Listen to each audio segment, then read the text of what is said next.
You are now listening to Christmas Quadruplets by Bella King, produced and published by Novel Nectar.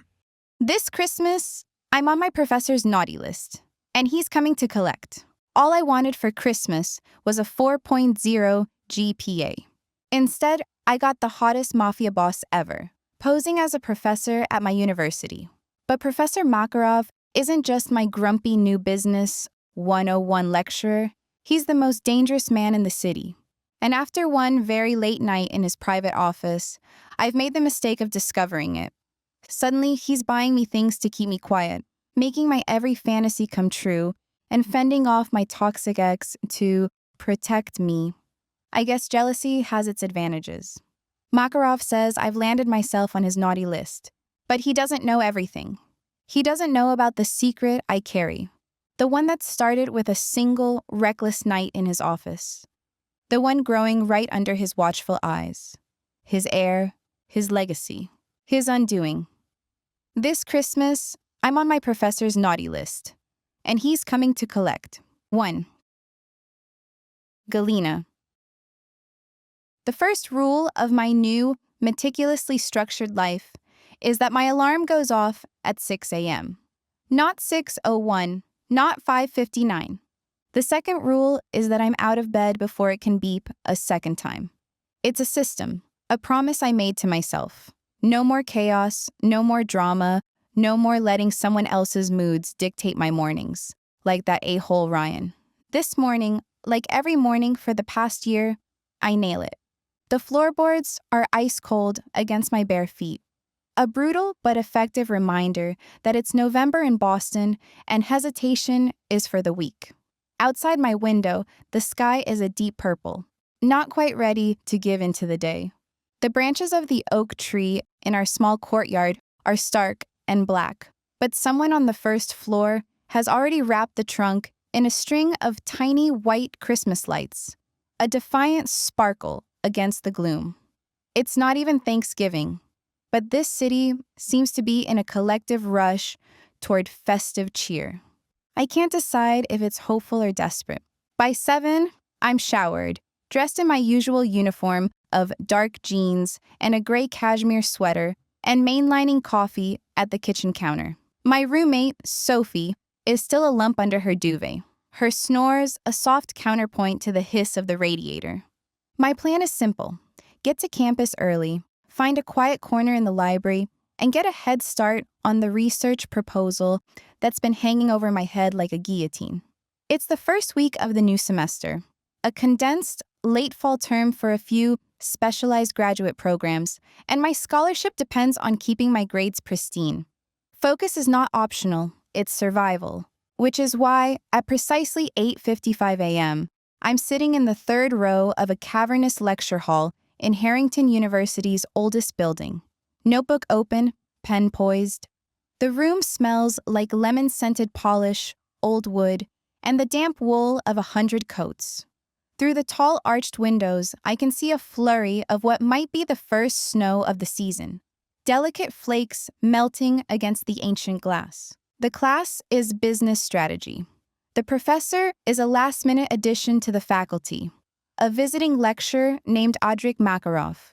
The university's email described him as a brilliant strategist from a private European foundation that just happens to be one of Harrington's newest and most generous donors. It all sounds very fancy and vague. Probably some 70-year-old academic with a tweed jacket and a rambling accent. That's fine. I'm used to that sort of person. I've even learned how to tilt my head in the right way to pick up on his quiet words. At 9 o'clock on the dot, the heavy oak door swings open and closes with a heavy thud. Not polite, not a timid old man. The man who walks to the front of the room is not 70. He's not wearing tweed, and he doesn't ramble. He moves with a silence that's unnervingly loud, drawing every eye in the room without a single word. He's tall, dressed in a black suit so perfectly tailored it looks less like clothing and more like a second skin. It's the kind of suit that costs more than my tuition. His hair is just as black, cut short and severe. He sets a thin leather portfolio on the lectern, and the movement is economical, precise, without a wasted gesture. He doesn't smile. He doesn't offer a pleasant first day of class welcome. He simply stands there for a beat, letting the weight of his presence settle over us. He scans the room, and his eyes... God, his eyes are the color of a winter storm cloud, a pale, arctic blue-gray, pass over every face with an unnerving stillness. It doesn't feel like he's looking at us. It feels like he's assessing us. When his gaze lands on me, it lingers for a fraction of a second too long. A strange, unwelcome warmth prickles the back of my neck. I drop my focus to the blank page of my notebook, my heart giving a stupid, traitorous little thump. "I am Professor Makarov," he says, and his voice is everything his appearance promises. It's a low, resonant baritone with a faint, unplaceable accent. Russian, maybe? It's the voice of undisputed authority. The kind of voice that doesn't ask for things, but takes them. This course will not be about memorizing theory. It will be about understanding power, how it is acquired, how it is maintained, and how it is lost. He doesn't use slides. He doesn't write on the board. He just talks, pacing slowly in front of the windows, a dark silhouette against the swirling snow. And we all listen. We hang on every word. The air in the room is tight, focused. No one is scrolling through their phone or whispering to their neighbor. He has our complete, undivided attention. It's less like a lecture and more like a briefing. I force myself to take notes, to translate his hypnotic monologue into bullet points. Leverage, control, calculated risk. The concepts are standard, but the way he talks about them is not. He speaks of multinational corporations and market takeovers with the same detached, clinical tone a surgeon might use to describe an amputation. There's a cold brutality to his logic that is as fascinating as it is terrifying. Then he gets to predictive analytics in volatile markets. My field. Conventional models fail because they are built on a flawed assumption, he says, stopping his pacing to lean a hand on the lectern. They assume rational actors. But in a true power struggle, there is no rationality. There is only strategy and survival. The outcome is not determined by the most logical move, but by the most decisive one. Something about his dismissal irritates me. It's too absolute, too arrogant. I've spent the last 3 years of my life building models that account for irrational behavior. It's the entire point of modern analytics. My pen hovers over my paper. I tell myself to let it go. Don't engage, stay focused, don't draw attention. It's the mantra that got me through my last relationship, and it's served me well. But the student, the scholar in me, can't stomach the intellectual laziness. My hand goes up before my brain can stop it. Silence. Every head in the room turns toward me. Professor Makarov's eyes find mine again. This time, they don't move on. One dark eyebrow lifts. A silent, impatient command to speak. My throat suddenly feels like I've swallowed a fistful of sand. But that's not entirely true. I manage, my voice coming out steadier than I feel. The irrationality itself becomes a predictable variable. You can model for panic, for ego. You can't predict a single outcome, but you can predict a probabilistic range of outcomes with a high degree of accuracy. Decisiveness without data is just guessing. The silence that follows is heavy, absolute. I can feel a hot blush creeping up my chest, over my neck, and onto my cheeks. I want the floor to open up and swallow me whole. Why did I do that? Why couldn't I just keep my mouth shut? He stares at me, his expression unreadable. For a long, stretched-out moment, I think he's just going to ignore me, dismiss me like an annoying fly. But then his lips curve, just slightly. And it's not a smile, it's something sharper, something predatory. Probabilistic ranges are a hedge for academics who are afraid to be wrong, he says, his voice soft, but carrying to every corner of the room. In the real world, there is no prize for being almost right. You are either right or you are irrelevant. What is your name? The question is a slap. Not a request, a demand. Galena Sinclair. He holds my gaze, and the intensity in his is like a physical force, pinning me to my seat. "Miss Sinclair," he says, rolling the name around as if testing its weight. Let me rephrase. Data can tell you where the battlefield is. It cannot win the war. That requires a leader who is willing to burn the battlefield to the ground if necessary. A collective, nervous shuffle ripples through the class. I stare back at him, my mind racing. He didn't just disagree with me, he dismantled my entire academic worldview in 2 sentences and made it sound like a child's fantasy. He made me sound naive. Annoyance, hot and sharp, cuts through my embarrassment.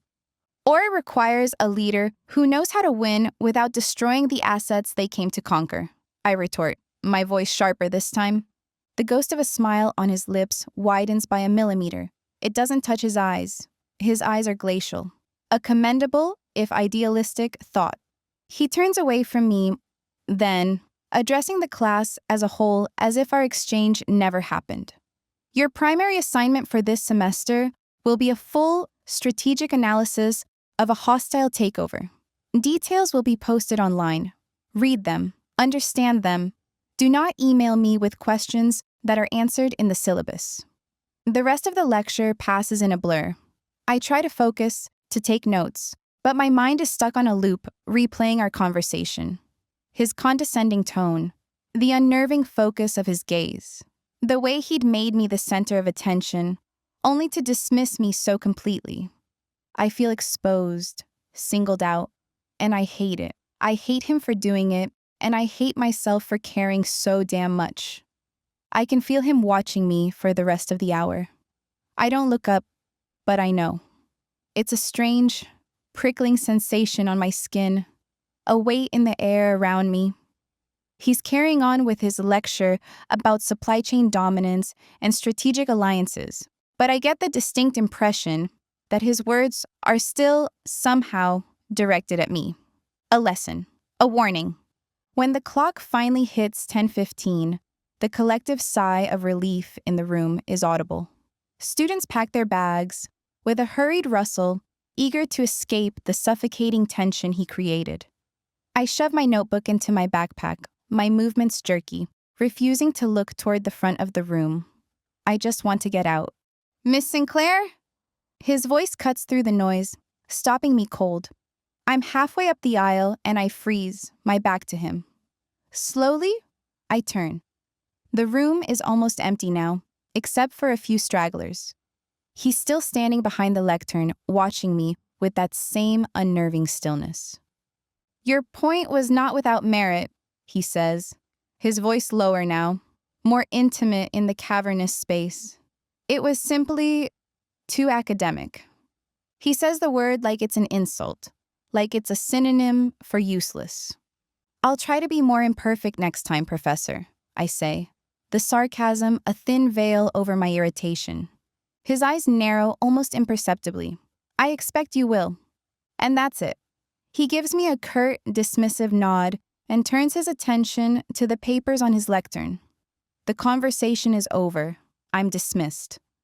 I walk out of the lecture hall and into the crowded corridor, my heart still hammering against my ribs.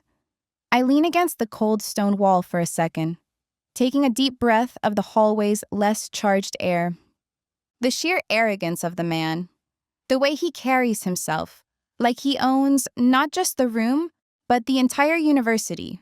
He's not a professor. He's a king holding court, and we're all just subjects he's temporarily tolerating. I tell myself to forget it. He's one professor, one class. I have a research proposal to draft, a scholarship to maintain, a life to keep on track. He doesn't matter.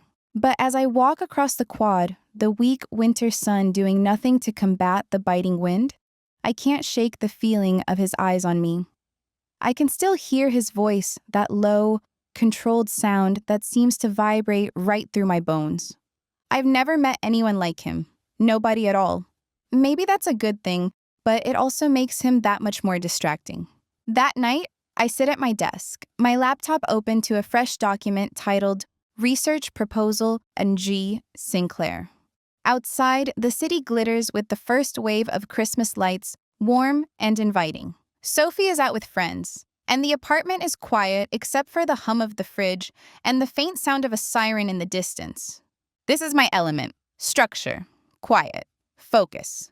I pull out my notes from his class, intending to transcribe them before I forget the details. I smooth the page flat. My handwriting, usually so neat, is a jagged scrawl. And as I read the words, leverage, control, burn the battlefield, I don't hear my own internal voice. I hear his, low and rumbling in his muscular chest. I close the notebook with a snap and push it away, my stomach twisting into a tight knot. The semester has barely begun, and my discipline is already being tested. Not by the workload, not by the pressure, but by one man. An arrogant, infuriating professor with eyes like a winter storm and a voice that I can't, for the life of me, get out of my head. I stare out the window at the twinkling lights, a sense of deep unease settling over me. I came to Harrington to rebuild my life, to be invisible, to be in control. And I have a terrible feeling that in Professor Adrik Makarov's class, I'm not going to be any of those things. 2. Adrik.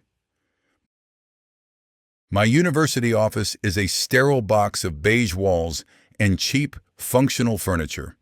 It smells of nothing, which is how I prefer it. From my third-floor window, I have a clear, strategic view of the main quad. Students move below like ants, bundled in dark coats against the November chill. The first snow of the season has stuck, a fine dusting of white over the manicured lawns and the slate roofs of the surrounding Gothic buildings. On the ancient lampposts, groundskeepers are winding garlands of faux pine and red ribbon, their movements quickening in the fading afternoon light. The festive decorations are a trivial, almost laughable detail against the reality of my purpose here. This campus is not a place of learning. It's a hunting ground. On my laptop, 2 windows are open. One displays the university's recent funding reports, a labyrinth of endowments and private grants I've spent weeks mapping. The other shows my class roster for Business Strategy 502. I scroll through the names, faces, and student ID numbers. Anonymous. Unimportant. Except for one. Galena Sinclair. Her student photo is professional and bland. Light brown hair pulled back. A polite, distant smile that doesn't reach her pretty hazel eyes. The image is a pale imitation of the woman who challenged me in my lecture hall this morning. The woman whose voice is still ringing in my ears like a bell. Decisiveness without data is just guessing. The audacity of it still surprises me. The way she'd met my eyes, her own sparking with a defiant fire that was anything but academic. She wasn't intimidated, she was annoyed. And in a room full of students either terrified of me or trying too hard to impress me, her unabashed irritation was unexpected. I closed the roster. She is an anomaly I don't have time for. It's cute that she has such an attitude, but I didn't come here to stick my dick in pussy that doesn't belong to me. My secure phone buzzes on the desk. A single encrypted vibration. I answer. Da. The preliminary report is in, Anton Volkov's voice says, clipped and devoid of emotion. The shell company, Arbor Chemicals, made another large equipment purchase, billed to the university's chemistry department. What kind of equipment, I ask, my gaze fixed on the chemistry building across the quad. Its brick facade is already draped in a string of cheerful, blinking lights. High-capacity centrifuges, glass reactors, more than a research lab needs. It matches the inventory from the warehouse we raided in Antwerp last year. Of course it does. Nikolai Barinov has never been creative. He is a creature of habit, a parasite who finds a host and bleeds it dry using the same methods time and time again. He worked for my father for a decade, learning our roots, our contacts, our blind spots. When he saw an opportunity, he didn't just steal a few shipments. He gutted the European arm of our operations and used the profits to build his own narcotics empire. His betrayal was a catalyst, a weakness in the foundation that brought everything crashing down. It cost my father his life. And it forced me at 22 to rebuild the Makarov name from the ashes, piece by bloody piece. This isn't just business. This is the final chapter of a story Baranov started 14 years ago. A debt that will be paid in full. He's getting comfortable, I say to Anton. He thinks hiding behind the walls of a prestigious university makes him untouchable. He's arrogant, Anton agrees. It will be his undoing. My eyes drift back to the stream of students crossing the quad. One of them could be a courier, a dealer, a victim. The line between them is thin. A flicker of movement near the library catches my eye. A figure in a familiar gray sweater, a backpack slung over one shoulder. Galena Sinclair. She's walking with another young woman, laughing at something she said, her head tilted back. For a moment, the severe line of her focus from this morning is gone, replaced by a softness that is unexpectedly captivating. My jaw tightens. I want a complete workup, I say, my voice sharper than necessary. Students and faculty in the graduate programs, especially business and chemistry. I want to know who they talk to, where they get their money, who they're sleeping with, everything. There's a beat of silence on the other end of the line.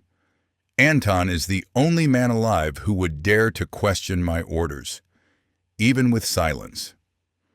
Is there a specific target? He asks, his tone carefully neutral. I hesitate. To name her is to give her significance, to admit she has breached my focus. No, I want the full picture, any potential leverage, any connection to Baranov's network, no matter how small. It will be done, he says. The line goes dead. I stand up and walk to the window, resting my hands on the cold sill. Below, Galena Sinclair and her friend disappear into the library, swallowed by the shadows of the massive stone archway. My reflection stares back at me from the dark glass, a man in a tailored suit, playing the part of a professor. The endowment from my foundation was the perfect key to unlock this world, granting me access, credibility, and a reason to be here that no one would ever question. The cover is seamless, impenetrable. Or it was.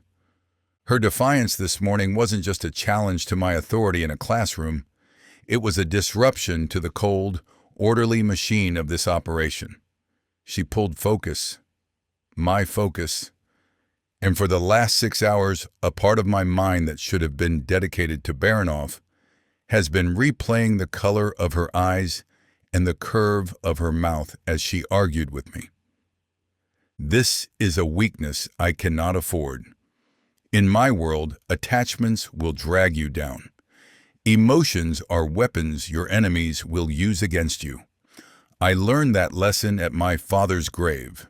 He let his trust in Baranov blind him, and he paid the price. I will not make the same mistake. The campus lights flicker on as dust settles, casting a warm golden glow over the snow. The scene looks peaceful, idyllic, a perfect little world of academia and ambition. But I know what festers beneath the surface. I can smell the rot.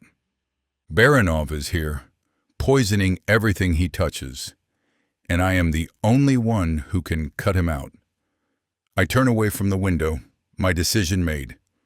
The background check on Galena Sinclair is a necessary precaution. She could be anyone, but once I know everything about her, I will be able to dismiss her from my mind.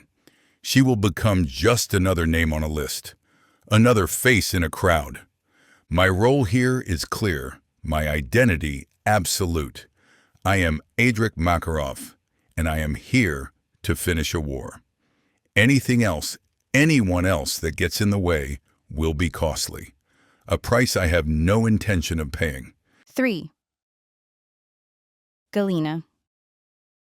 He called my life's work academic, I announce, slamming my backpack onto our worn floral armchair. He said it with this little smirk, like he was patting me on the head while simultaneously telling me my dog had died. I strip off my coat and hang it on the hook by the door, the metal groaning in protest. Our apartment, a cozy 2-bedroom just off campus, is my sanctuary. It smells like Sophie's vanilla-scented candle and the faint, spicy aroma of the cheap cinnamon broom she bought at the grocery store because it felt festive. A string of multicolored fairy lights is already taped around the living room window, casting soft, cheerful dots of color across the walls. It's our little bubble of calm in the chaos of graduate school. A bubble Professor Makarov has just gleefully popped. Sophie looks up from the couch where she's curled under a plaid blanket, a marketing textbook open on her lap. She pushes her trendy black-rimmed glasses up her nose and raises a perfectly sculpted eyebrow. So, he's hot and an asshole? Shocking. That's a new one. I'm serious, I say, pacing the small space between the couch and the kitchen. He stands there in his $1,000 suit that was probably stitched together by silent, grim-faced elves and basically tells a room full of aspiring professionals that our entire education is a pointless fantasy. Okay, but was the suit hot? Sophie. My voice is a warning groan. It was... beside the point. Uh-huh. She dog-ears her page and sets the book aside, giving me her full attention. This is the look that says she's switching from friend mode to analyst mode. So, this guy, this visiting lecturer from some mysterious European foundation, manages to get under your skin in, 90 minutes? A new record, even for you. I flop onto the armchair, the springs sighing beneath me. He didn't get under my skin. He's just arrogant. The way he talks is like he's never been told no in his entire life. The way he looks at you is... I trail off, trying to find the right word. Like he's mentally undressing you and finding your panties disappointing? Sophie supplies. A reluctant laugh escapes me. Worse. It's like he's looking straight through you, seeing every stupid, insecure decision you've ever made, and is utterly unimpressed. I shudder, rubbing my arms. It was unnerving. Galena. Sophie's voice is soft, laced with a teasing lilt. You have a hate crush on your professor. I do not, I protest, maybe a little too quickly. I don't have time for a crush, hate or otherwise. I have a research proposal due in 2 weeks that's going to determine the entire trajectory of my semester. I have to maintain my GPA, or I lose my scholarship. I have zero room in my life for men. I say the word, and the air in the room instantly changes. It's a word that's loaded, heavy with history. It hangs between us, thick and uncomfortable. Sophie's playful expression melts away, replaced by a quiet concern that I know all too well. Okay, she says softly. I get it. No men, no distractions. The name I don't say, the one we're both thinking of, is Ryan. My ex-boyfriend, Ryan Baker, was the king of distractions. For 2 years, he was my entire world, a brilliant, charming, and deeply insecure doctoral candidate in the chemistry department. At first, his intensity felt like passion. His jealousy felt like he cared. He'd show up at the library with coffee just to see me, but his smile would tighten if I was talking to a male classmate. He'd praise my work, then subtly suggest my ideas were just offshoots of his own. Slowly, meticulously, he built a wall around me. My weekly calls with my parents became a source of conflict. Don't they trust you to make your own decisions? He'd ask, his voice laced with manufactured concern. Soon, I was making excuses not to go home for holidays, not to call my little brother Ethan. My life became a tiny, suffocating world that revolved around his moods, his ambitions, his approval. He needed me to be smart, but never smarter than him. He needed me to be independent, but only within the boundaries he set. The end came when I caught him trying to pass off a core component of my research as his own to his faculty advisor. It wasn't just a betrayal, it was sabotage. It was the final, clarifying moment when I saw that he didn't love me. He wanted to own me. Ending it was the hardest and best thing I've ever done. The fallout was messy, but the freedom that came after was like breathing for the first time after nearly drowning. The past year has been about rebuilding, reconnecting with my family, who welcomed me back with open arms and zero judgment, reestablishing the friendships he tried so hard to sever, rediscovering who I am when I'm not walking on eggshells. My new life is built on a foundation of discipline because the old one was built on the shifting sands of someone else's ego. I have a plan. I have goals. And I will not let another arrogant, controlling man derail me, especially not one who is my professor. I'm just saying, I tell Sophie, my voice quieter now. I'm in a good place. I'm focused. I don't need any drama. I know. She gives me a small, supportive smile. And for the record, any guy who uses academic as a pejorative is definitely not worth the brain space. She swings her legs off the couch. Now, are you going to keep brooding over Professor McSmirk? Or are you going to help me decide if I should order Thai or pizza? Because my strategic analysis of dinner menus is at a critical juncture. I manage a real smile this time. Pizza, always pizza. Later that night, long after we've demolished a large pepperoni and Sophie has retreated to her room, I head to the campus library.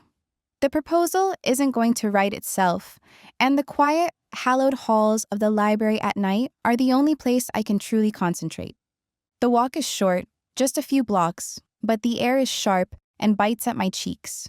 The snow has stopped, leaving a pristine, glittery blanket over everything. The university's Christmas lights are in full force now, wrapping tree trunks, tracing the lines of the Gothic architecture, and casting a warm, magical glow against the inky sky. It feels peaceful, safe. Inside, the library is nearly empty, smelling of old paper and floor wax. I find my favorite carol in a deserted corner of the third floor and get to work. For hours, I lose myself in data sets and market analyses, the rest of the world fading away. This is my comfort zone. This is control. The rhythmic clack of my keys is the only sound, a steady beat of progress.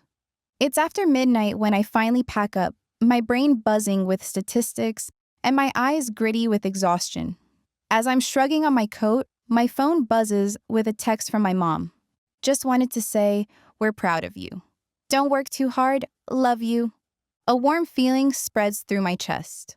A year ago, a text like that would have been filtered through Ryan's paranoia. Now it's just love, simple and uncomplicated. I text her back, promising I'll call tomorrow. The campus is deserted as I walk back, my boots crunching softly on the fresh snow. The air is still and cold. The path takes me past the business faculty building. It's a newer structure, glass and steel, dark and imposing against the night sky. Most of the windows are black squares, but one on the third floor is lit, a solitary rectangle of warm yellow light. His office. I know it's his because I saw him heading into the building after our lecture. I stop, just for a second. My feet are frozen to the pavement. I tell myself it's nothing, just a professor working late. It means nothing. But my eyes are fixed on that square of light. Is he in there right now? Pacing behind his desk, looking out at the same snowy quad? Is he thinking about hostile takeovers? Or is he, for one fleeting second, thinking about the student who had the nerve to talk back to him? A gust of wind cuts through my coat and I shiver. This is ridiculous. I'm standing in the freezing cold, in the middle of the night, staring at a window, like a creep, like some pathetic girl with a hate crush. Sophie's words play back in my head and I scowl into the darkness. No, absolutely not. He's an obstacle, an intellectual challenge, a temporary, 3-month-long annoyance. That's all. I force myself to move, my boots making a sudden, loud crunch as I break the stillness. I look away from the window, my gaze fixed firmly on the path ahead. I will not look back. I will go home, get some sleep, and get up at 6 a.m. to start it all over again. My life has a structure, a purpose. I will not let one man's quiet, imposing presence become a crack in the foundation. I've rebuilt my world from the ground up, and this time, the walls are staying up. No one is getting in, especially not a dangerously handsome professor in a form-fitting suit. 4. Audiobook. The office Anton has secured for us is an anonymous gray cube in a glass tower downtown, miles from the quaint, snow-dusted illusion of Harrington University. There are no festive garlands here, no scent of pine or cinnamon. The air is filtered, sterile. The only view is of the brick wall of the adjacent building and a sliver of cold, unforgiving sky. This is my world, unadorned, functional, real. Anton stands opposite my desk, his posture as rigid and uncompromising as the steel beams that frame the window. He places a tablet on the polished black surface between us. On the screen is a series of encrypted shipping manifests and financial transfers. The routing is confirmed, he says. His voice is a low, even gravel, the sound of a man who has stripped every unnecessary emotion from his speech. Borinov is using the university's primary chemical supplier. He launders the purchases through the chemistry department's research budget, then diverts a portion of the raw materials to a secondary location before the official inventory is logged. And the university administration is blind to it? I ask, though I already know the answer. They see a world-class chemistry program with a generous, anonymous benefactor. They are not paid to look for anomalies in their own supply chain. I swipe a finger across the screen, tracing the path of the money. It's a clean, efficient system. Borinov was always good at logistics. He learned from the best, my father, before he put a knife in his back. He's using their own systems against them. The couriers?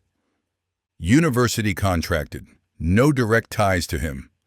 They pick up from the main supplier and make 2 stops. The first is a private lab off-site, the diversion point. The second is the university. The paperwork is forged to show a single delivery. That part is sloppy, arrogant. He believes he's untouchable here. He's right, in a way. No one is looking for a man like him in a place like this. No one but me. I want full access to the university's shipping logs, effective immediately, I order, every department. I want to know who orders a box of paper clips and when it arrives. And I want our people inside that contracted courier service by the end of the week. Done, Anton says. He doesn't ask how. He just makes it happen. He is the only person I trust without reservation, a constant in a life defined by betrayal. He retrieves the tablet, but he doesn't leave. He waits, his gaze steady. He knows my focus has been fractured. Is there anything else, he asks? The question is a test. My mind, against my will, supplies an image. Galena Sinclair, standing in the aisle of my lecture hall, her chin lifted in defiance, her eyes bright with intelligence and irritation. The memory is a spark of warmth in this cold, sterile room. It's a fire I should have extinguished the moment it ignited. No, I lie. That will be all. Anton gives a slow, deliberate nod. He knows I'm lying, but he also knows his place. He turns and leaves, the door clicking shut behind him. Alone, I am left with the silence and the unwelcome persistence of her face in my mind. For days, I have buried myself in data, in strategy, in the cold, hard mechanics of dismantling Barinov's network. I have told myself that she is irrelevant, a momentary flicker of static in a clear transmission. Yet here she is again. And I need to see her. The thought is an impulse, raw and undisciplined. I immediately try to cloak it in logic. I need to observe the campus ecosystem, understand the patterns of the students. It's reconnaissance, a necessary part of the mission. That's a weak, pathetic justification, and I know it. But I go anyway. The university library is a cathedral of knowledge, with soaring ceilings, dark wood, and stained glass windows depicting solemn, bearded men. A massive Christmas tree stands in the main rotunda, its white lights reflecting off the polished floor. It's quiet, the silence broken only by the soft rustle of turning pages and the distant tap of laptop keyboards. I walk the perimeter of the main reading room, my footsteps silent on the thick carpet. I keep my expression neutral, my posture relaxed, playing the part of a professor looking over his domain. Students glance up as I pass, their eyes wide with a mixture of fear and curiosity, before quickly looking down again. I am a predator who has wandered into a field of lambs. They can sense it, even if they don't understand it. I find her on the second floor, tucked into a secluded aisle in the history section. She's sitting at a small oak table, a single lamp casting a pool of golden light over her. Her head is bent in concentration, a slight frown pinching the space between her brows. Her hair is loose today, a cascade of light brown waves that fall across her shoulders. She's wearing a soft, forest green sweater, the color making her skin seem warm and luminous in the dim light. She is surrounded by stacks of books, her laptop open, her fingers moving quickly over the keys. She is entirely absorbed, lost in her own innocent world. I watch her for a long, silent moment from the end of the aisle. My mission, Baranov, the years of planning, it all fades into a dull, distant static.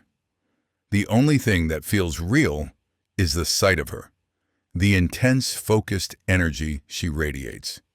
My control, the ironclad discipline that has defined my entire adult life, is beginning to feel brittle.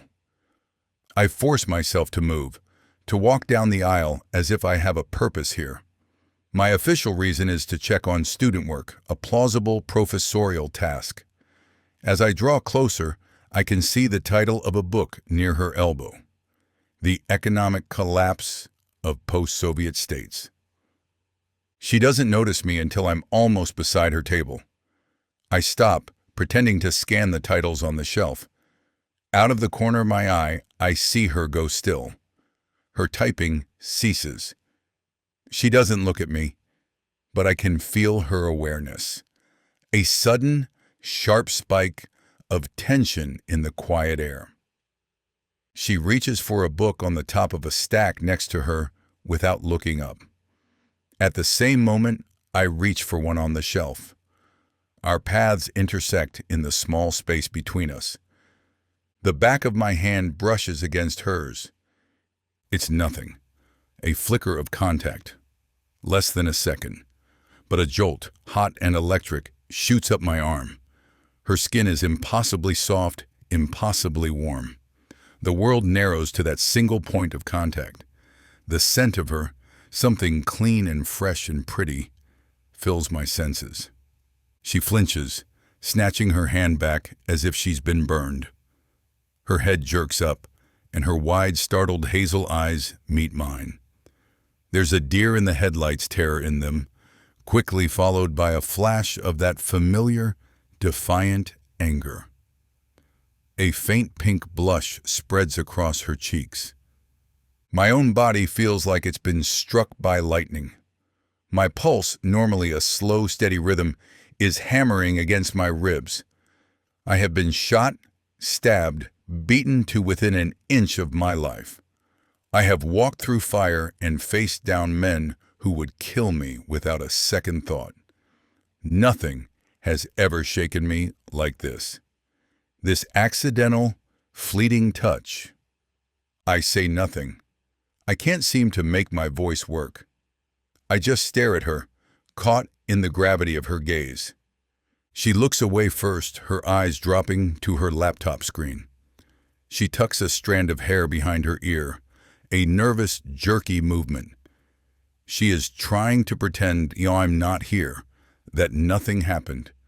But the rigid set of her shoulders and the rapid rise and fall of her chest betray her. I should say something, maybe a curt apology, a dismissive remark, and move on. But I'm frozen, held captive by a force I don't understand and cannot control. I watch her for a beat, too long, my gaze tracing the delicate line of her jaw, the soft curve of her lips. The urge to reach out, to touch her again, is a physical ache in my chest. Finally, with a will that takes every ounce of my strength, I break the spell. I pull a random book from the shelf, my movement stiff, and turn without a word. I walk away, the sound of my own heartbeat roaring in my ears. I don't look back, but I can feel her eyes on me, watching me go. Back in my sterile campus office, the facade of control shatters. I pace the length of the room, my hands clenched into fists. My skin still tingles where we touched. The image of her startled face is burned into my mind. What the hell was that? My secure phone buzzes, the sound slicing through the chaotic storm in my head. It's Anton. "There is a problem," he says, his voice flat. "What is it?" I snap, my tone harsher than I intend. "Your proximity to the students is a risk. Our surveillance picked up your interaction in the library with one of the students, someone we don't have a file on yet. Getting that close to, with anyone on this campus, student or faculty, could put you in danger. We don't know where all the rats are." His words are a bucket of ice water, shocking me back to reality. He's right. What I just did was reckless, stupid, considering how vulnerable I would be in a sea full of potential enemies. "She's a part of the campus ecosystem," I say, the excuse sounding weak even to my own ears.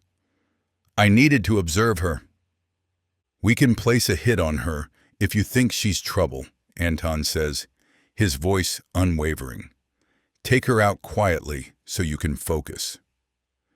"I have it under control," I say, the words tasting bitter.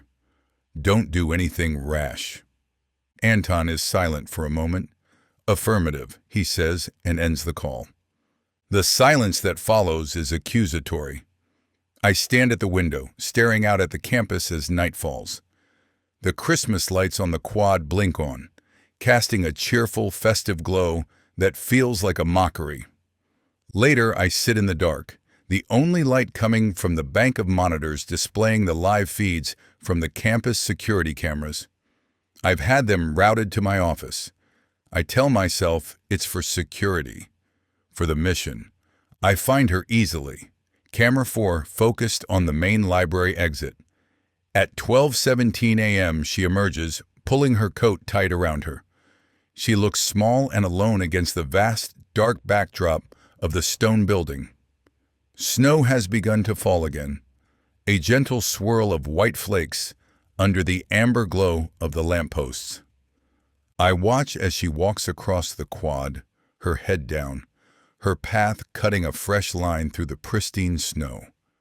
She doesn't know she's being watched, not by the campus security guards in some distant office, but by me. She moves through her life with an easy, unburdened grace, completely unaware of the wolves that circle just outside her perfect academic world. unaware that the most dangerous one is watching her every move. But Anton was right. Galina is a vulnerability I cannot afford to explore.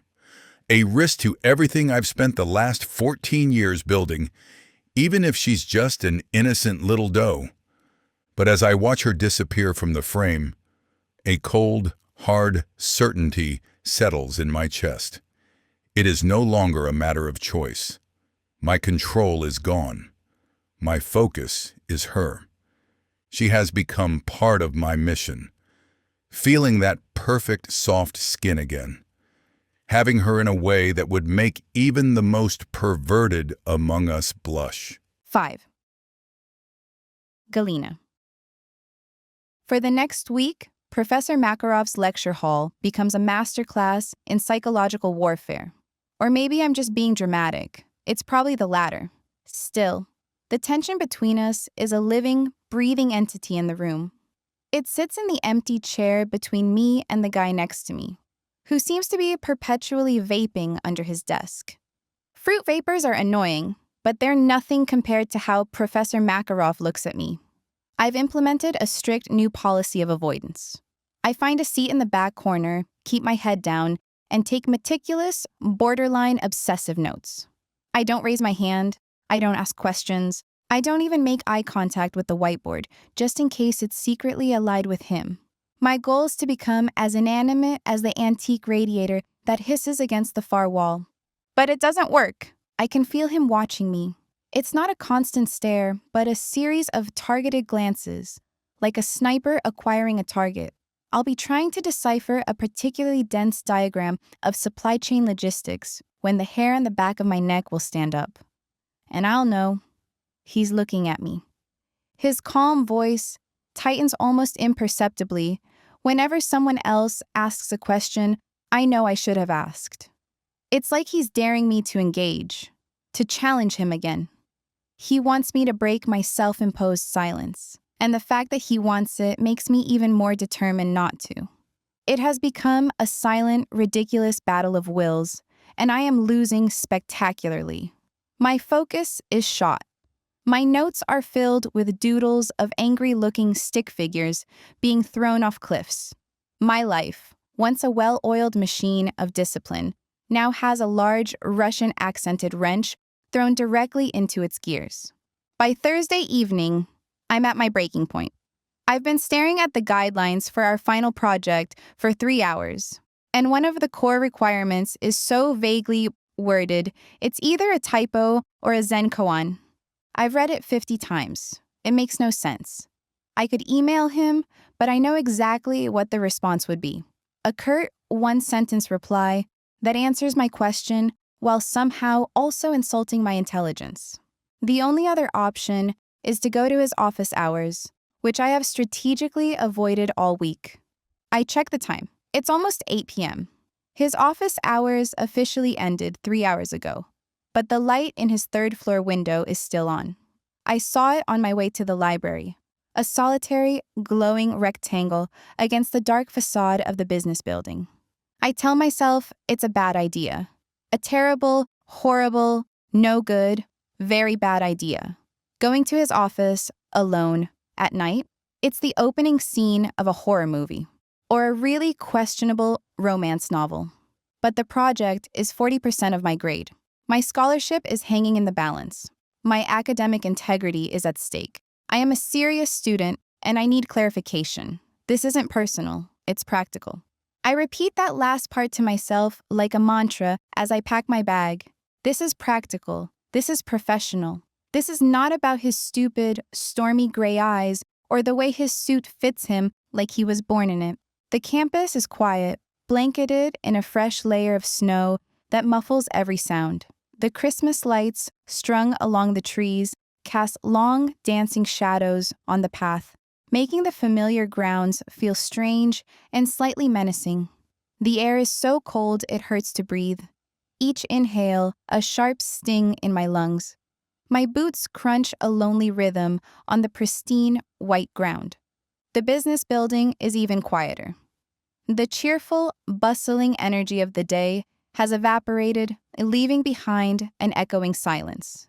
The security guard at the front desk gives me a cursory glance and goes back to his crossword puzzle.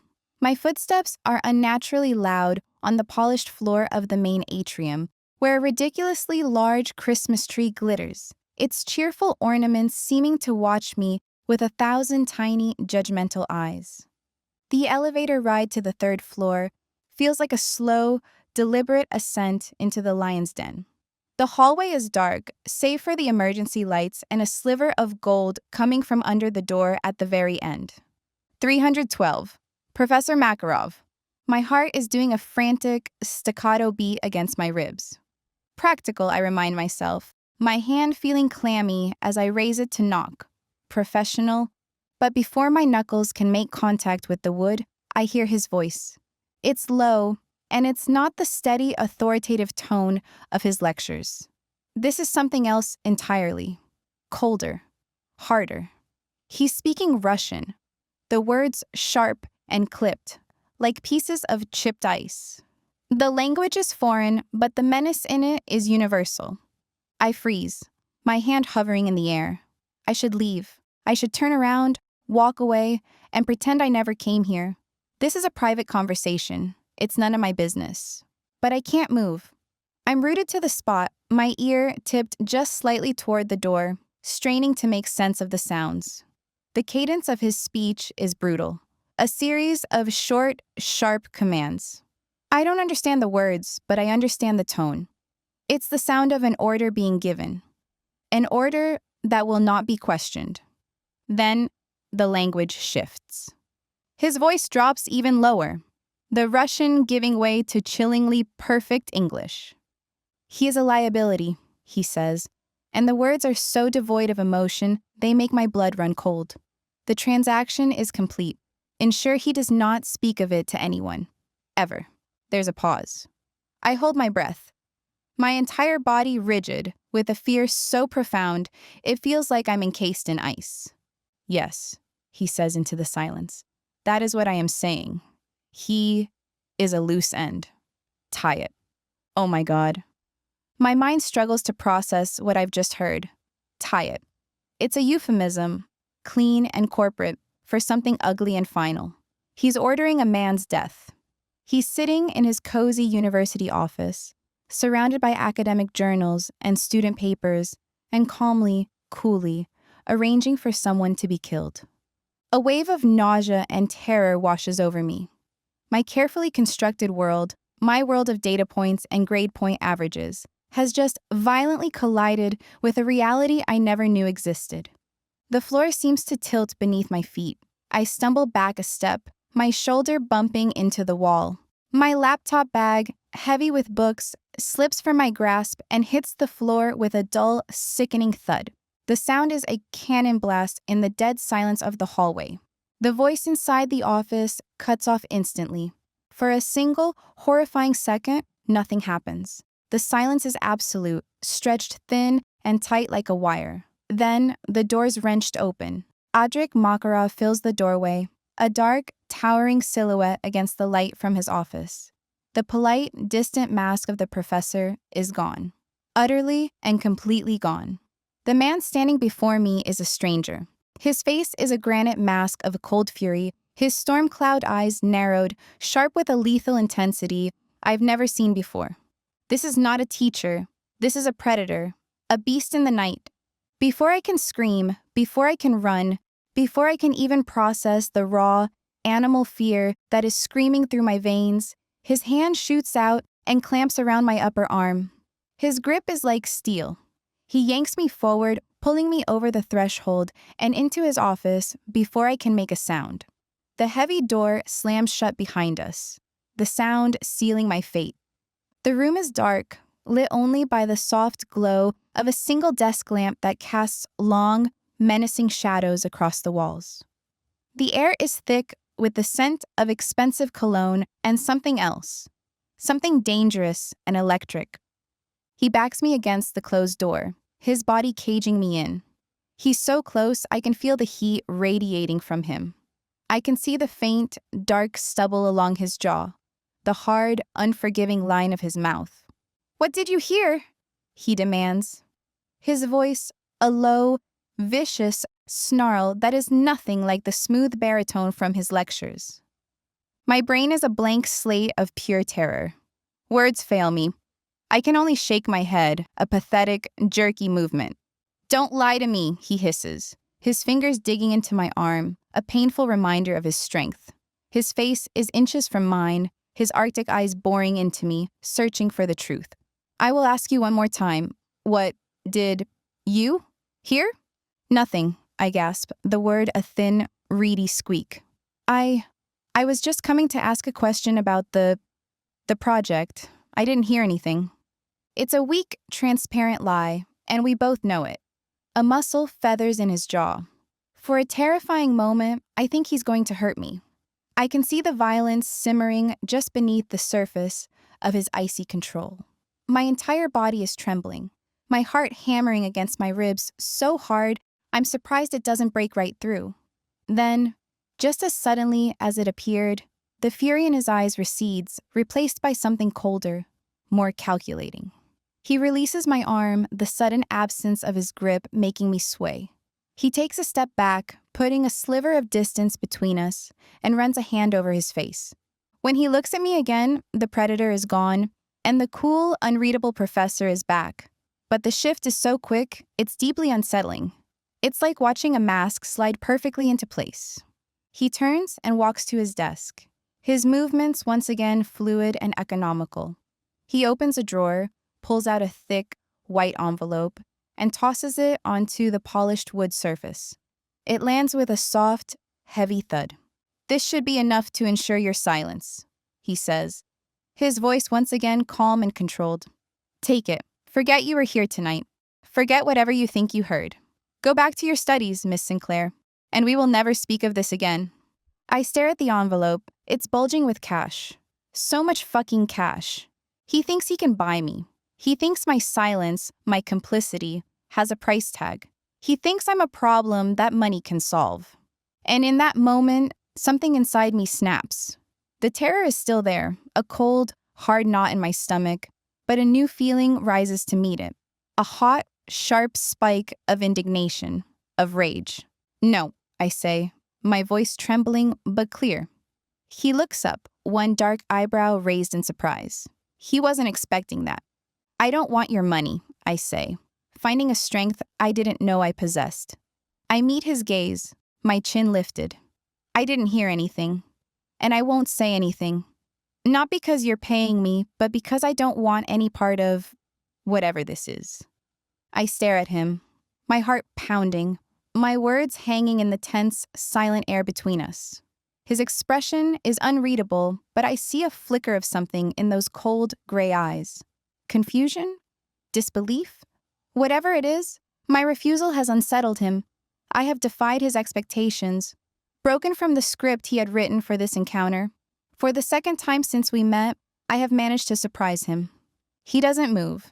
He doesn't speak. He just watches me. His gaze intense, analytical, as if he's trying to solve a complex equation that I have just presented. I don't wait for him to respond. I don't give him a chance to try again, to threaten me, to change his mind. I turn, my hand fumbling for the doorknob. I wrench the door open and I run. I don't just walk, I bolt down the empty corridor, my footsteps slapping a frantic, panicked rhythm on the floor. I don't stop until I'm out of the building and back in the biting cold of the winter night. I gulp in the frigid air, my lungs burning, the snowflakes melting on my hot cheeks. The fear is still there, a wild, frantic bird beating its wings inside my chest. My legs are shaking so badly, I have to lean against the cold stone of the building to keep from collapsing. The man in that office is dangerous. He is a criminal. He is, very possibly, a murderer. But as I stand there, trembling in the soft glow of the Christmas lights, another feeling pushes its way through the terror. A strange, morbid curiosity. A dark, unwelcome thrill. The man who frightens me more than anything is also the only thing I can think about. The image of his face, the intensity in his eyes, the feel of his hand on my arm, it's all seared into my brain. The line between fear and fascination, between terror and a strange, dangerous attraction, has just been irrevocably blurred. And I have a sinking feeling that no matter how fast I run, I can't escape it. 6. Audiobook. She runs. I watch from my office window as her small figure flees across the snow-covered quad, a fleeting shadow under the festive holiday lights. She doesn't look back. The envelope of cash sits on my desk, a monument to my miscalculation. I assumed she was like everyone else, driven by predictable motivations. Fear. Greed. I offered her a simple solution, a clean transaction to erase the last 5 minutes. And she refused. The word no, delivered in that trembling, defiant voice, still hangs in the air of my office. It's a foreign sound. People don't say no to me. They don't look me in the eye after witnessing what she just witnessed and choose integrity over survival. It is illogical. It is unprecedented. And it is the most interesting thing that has happened to me in a decade. For the next few days, I tell myself I am watching her as a security measure. Precaution. She is a loose thread, a witness who knows just enough to be dangerous. I need to understand her patterns, assess her threat level, and ensure she keeps her promise of silence. It's a logical, strategic necessity. It's a lie. My surveillance is not strategic. It's obsessive. Her life unfolds on my screens in a series of silent, grainy vignettes. I watch her walk to class, her face buried in a scarf against the biting wind. I watch her in the library, chewing on the end of her pen, a small frown of concentration on her pretty face. I watch her in the university coffee shop, laughing with a dark-haired friend, her entire face lighting up in a way that makes something in my chest ache. I learn the small, intimate details of her routine. She arrives on campus at 8 a.m. She prefers the corner table in the cafe. She drinks her coffee black. She has a nervous habit of twisting a strand of her hair when she's reading. Each detail is a piece of a puzzle I feel compelled to solve. A puzzle that has nothing to do with Nikolai Barinov and everything to do with the woman who looked into the abyss and didn't flinch. My attention has become a possessive, territorial thing. When a fellow student leans too close to her in the library, I feel an irrational spike of anger. When I see her shivering at a bus stop, the urge to send a car for her is so strong it's a physical force. This is not precaution. This is a sickness. Late one afternoon, the sickness finds its breaking point. I'm watching the feed from the student parking lot, a bleak expanse of asphalt dusted with snow and surrounded by skeletal trees wrapped in cheerful, mocking Christmas lights. I see her walking toward a battered-looking sedan, the kind of car that's one harsh winter away from the junkyard. She gets in, and I watch as she turns the key. Nothing. She tries again. The engine makes a pathetic, grinding sound and then falls silent. I see her small shoulders slump in defeat. She gets out, her breath a white cloud in the frigid air, and kicks the front tire with a frustration that is both comical and deeply endearing. She leans her forehead against the cold glass of the driver's side window for a long moment before trudging back toward the campus bus stop. Something inside me snaps. The detached observer is gone, replaced by a man of action. This is a problem I can fix. A tangible mechanical issue that I can resolve with a single phone call. I pick up my secure phone. I don't call Anton. This is not his concern. I call another number, a contact in the city who specializes in making problems, and cars disappear. I have a make, model, and license plate, I say, my voice flat. I need it gone from the Harrington University student lot before sunrise. I need it replaced with a new, identical model. Same color. Untraceable registration. Leave the keys on the driver's seat. There is no question, only a quiet, consider it done. The next morning, I'm in my office before the sun is up, my eyes fixed on the parking lot feed. At 8:14 a.m., she appears. She walks toward the spot where her dead car once sat, a resigned look on her face, keys already in her hand for an attempt she knows is futile. She stops. She stares at the car. It's her car, but it's not. It's clean. The small dent on the rear bumper is gone. The paint gleams under the weak morning light. She circles it slowly, a cautious animal approaching something it doesn't understand. I watch her try the door. It's unlocked. She leans in, sees the keys on the seat, and a look of profound, bewildered confusion crosses her face. She looks around the empty parking lot, as if expecting someone to jump out and explain the prank. She gets in. The engine starts on the first try with a low, confident purr. I lean back in my chair, a feeling of deep, unsettling satisfaction washing over me. It is a quiet exercise of power, an invisible hand shaping her world for the better. She will never know it was me. She will spend her day confused, off balance, but she will be warm and she will be safe. And for now, that's enough.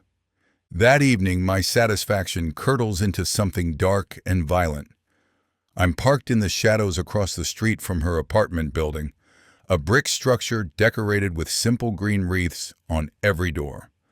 I tell myself I'm just making a final check, ensuring she arrived home safely. Another lie. I'm here because I can't stay away. I see him before I hear him. Ryan Baker, her ex-boyfriend, the doctoral candidate from the chemistry department whose file I read with a cold, detached fury. He's standing in the courtyard, a space made almost charming by the strings of colored lights woven through the barren shrubs. He's shouting up at her window. His voice is a raw, ugly sound that slices through the quiet, festive air. It's laced with a whining, entitled rage that I recognize instantly. The pathetic cry of a weak man who has lost control. Galena, I know you're in there. We need to talk. You can't just ignore me. A light flicks on in a third-story window, hers. I see her silhouette appear for a second before she pulls the curtain shut. He doesn't stop. His voice gets louder, more desperate. You think you're too good for me now? With that asshole professor? You think he gives a shit about you? My hands clench on the steering wheel, the leather groaning under the pressure. Every muscle in my body goes rigid. My vision narrows, the cheerful Christmas lights blurring into streaks of angry color. My restraint, the iron fortress I have spent my life building and reinforcing, evaporates into a red mist. I am out of the car and crossing the street before I've made a conscious decision to move. My movements are silent, fluid. He doesn't see me coming. He's too focused on his pathetic, one-man drama. I come up behind him in the snow-dusted courtyard. You have a problem, I say, my voice a low, calm whisper of sound. He whips around, his face a mask of shock and confusion. Who the hell are you? I'm the man who is telling you to leave, I say, my voice still quiet, the quiet before the storm. Right now? His shock gives way to a sneer. He's taller than I expected, but soft, with the unearned confidence of an academic bully. This is none of your business. This is between me and my girlfriend. She is not your girlfriend, I state, a simple, cold fact, and you are no longer welcome here. You will turn around, you will walk away, and you will never come near her again. He actually laughs, a short, incredulous bark. Or what? You'll give me a bad grade? He takes a step toward me, puffing out his chest. A fatal miscalculation. I don't waste any more words. The confrontation ends with an efficient violence that is as swift as it is brutal. One moment, the boy is posturing. The next, he is on his knees in the snow, choking on a breath he can no longer find. My hand is still on his throat, my thumb pressing into the soft, vulnerable hollow at its base. His eyes are wide with a terror he has never known, a terror that is utterly deserved. If I ever see you within 100 feet of her again, I whisper, my voice a blade of ice against his ear, I will not be this gentle. Do you understand me? He can't speak. He just makes a pathetic, gurgling sound and nods, his body trembling. I release him. He collapses forward, coughing and sputtering in the snow like a landed fish. I don't give him a second glance. I turn and walk away, melting back into the shadows from which I came, my footsteps leaving no trace in the pristine white. By the time he can breathe again, I am gone. Back in the cold, silent sanctuary of my car, the adrenaline recedes, leaving a chilling clarity in its wake. My hands are steady. My breathing is even. But inside, a storm rages. I stare at my own reflection in the dark rearview mirror, and I barely recognize the man looking back. The cool, calculating strategist is gone. In his place is a violent, possessive animal who just marked his territory. For 14 years, my restraint has been absolute. It has been my shield and my sword. Tonight, for her, I threw open the gates and let the monster out to play. And the most unsettling part? It felt good. It felt right. I know what I should do. I should get in my car, drive to the airport, and get on the first flight out of this city. I should leave her to her life of academic pursuits and predictable problems. I should erase her from my mind and refocus on the mission. It is the logical, strategic, safe thing to do for both of us. But as I watch the light in her window stay on, a silent beacon in the cold winter night, I know I'm not going anywhere. She has become the center of my world. She is the spark of warmth in my frozen existence. She is my weakness, and I will burn down anyone who tries to touch her. My mission is no longer about avenging the past. It's about protecting the future. Her future. With me. She just doesn't know it yet. 7. Galena. I am being haunted, not by a ghost, but by the suffocating, invisible presence of Audric Makarov. He is a phantom in a tailored suit, a poltergeist of expensive cologne, and I am losing my goddamn mind. It's been a week since I ran from his office, a week of living in a state of high-alert paranoia. Every shadow in a hallway seems to lengthen as I approach. Every quiet car that passes me on the street feels like it's slowing down. I've started sleeping with my desk chair wedged under my doorknob, a flimsy barricade, against a man who could probably walk through walls if he put his mind to it. But the real haunting isn't about what might happen. It's about what already has. First, there was my car. My beloved piece of junk sedan, which I'd affectionately named the Gremlin, died a slow, painful death in the student parking lot. The next morning, it was gone. In its place was an identical car, only this one was perfect. No dents. No weird rattling sound when it went over a speed bump. It even smelled new. I spent an entire day in a state of bewildered panic, convinced I was either the star of a New Age Truman show or I'd accidentally stolen someone else's vehicle. There was no note, no explanation. Just a brand new, untraceable car waiting for me as if delivered by a benevolent, car-obsessed God. A benevolent God who just so happens to have Arctic gray eyes and a penchant for ordering hits. Then there was the incident with Ryan.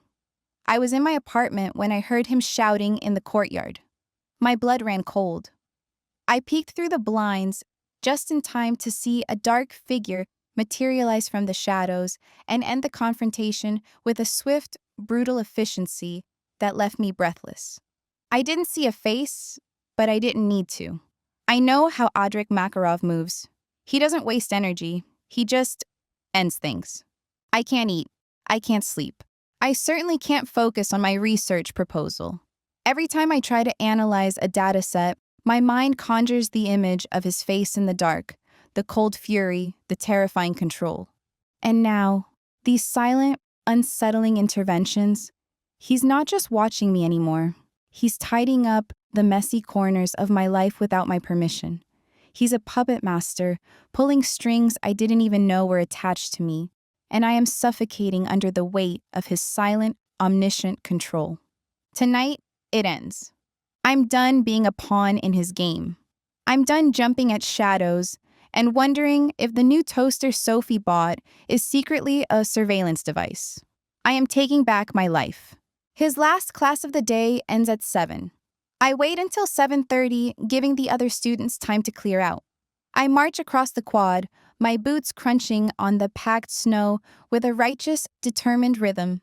The campus is beautiful tonight, draped in a glittering web of Christmas lights. But the festive cheer does nothing to soothe the furious, terrified hummingbird that's taken up residence in my chest.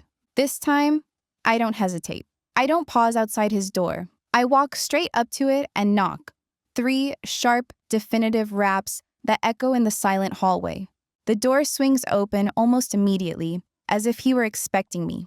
He stands there, framed in the warm light of his office, looking unfairly, infuriatingly handsome.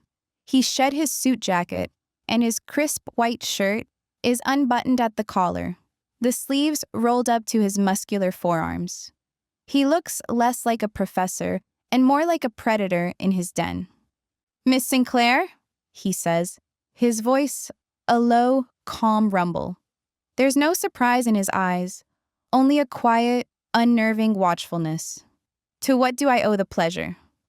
"Cut the crap," I say, my voice shaking slightly despite my best efforts. I push past him into the room, turning to face him. The door clicks shut behind me, the sound sealing us in together. We need to talk. He leans back against the closed door, crossing his arms over his broad chest. The movement is casual, relaxed, but his eyes are sharp and alert. "By all means." "My car," I begin, my hands balling into fists at my sides. "And Ryan, don't play dumb. I know it was you." He doesn't deny it. He doesn't even blink. "Your car was unreliable, and the boy was harassing you. I solved 2 problems. You're welcome." The sheer arrogance of his response steals my breath away. "You're welcome," I repeat, my voice rising in disbelief. "You don't get to do that. You don't get to interfere in my life. You don't get to decide what my problems are, and you certainly don't get to solve them with your money and your fists." "My primary concern is your safety," he says, his voice still infuriatingly calm. "Keeping you safe requires a certain level of control." "I don't need you to keep me safe." I'm practically shouting now, pacing the small space in front of his desk like a caged animal. "I need you to leave me alone. I was doing just fine before you showed up with your cryptic lectures and your criminal phone calls and your silent, creepy puppet master routine." "Were you?" he challenges, his voice dropping, taking on a dangerous edge. He pushes off the door and takes a step toward me. "Were you fine when your ex-boyfriend was screaming at your window? Were you fine when you were stranded in a freezing parking lot? I am not a threat to you, Galina. I am the only thing standing between you and a world you are not equipped to handle." "That's not your decision to make," I cry, taking a step back for everyone he takes, forward until my back hits the cold glass of the window. The city glitters below, a sea of holiday lights, beautiful and distant. He corners me, placing a hand on the window on either side of my head, trapping me in the cage of his arms. He's so close now. I can feel the heat of his body, smell the spicy, sweet scent of his cologne. My senses are flooded with him. "You stumbled into my world," he says, his voice a low, hypnotic murmur. His stormy eyes bore into mine. "The rules are different here. I will do what is necessary to protect you, whether you like it or not." "This isn't protection," I gasp, my heart hammering against my ribs. "This is possession, and I am not an object." The words hang in the air between us. His gaze drops to my mouth, and the anger in his expression shifts, replaced by something darker and hotter. The space between us is no longer a battleground. It's a test. The weeks of tension, of fear, of this strange, undeniable pull, it all comes to a head in this one breathless moment. "No," he whispers, his voice rough with an emotion I can't name. "You are not." And then the argument is over. Words give way to something sharper, more primal. His mouth crashes down on mine. The following scene is too spicy to be included on YouTube.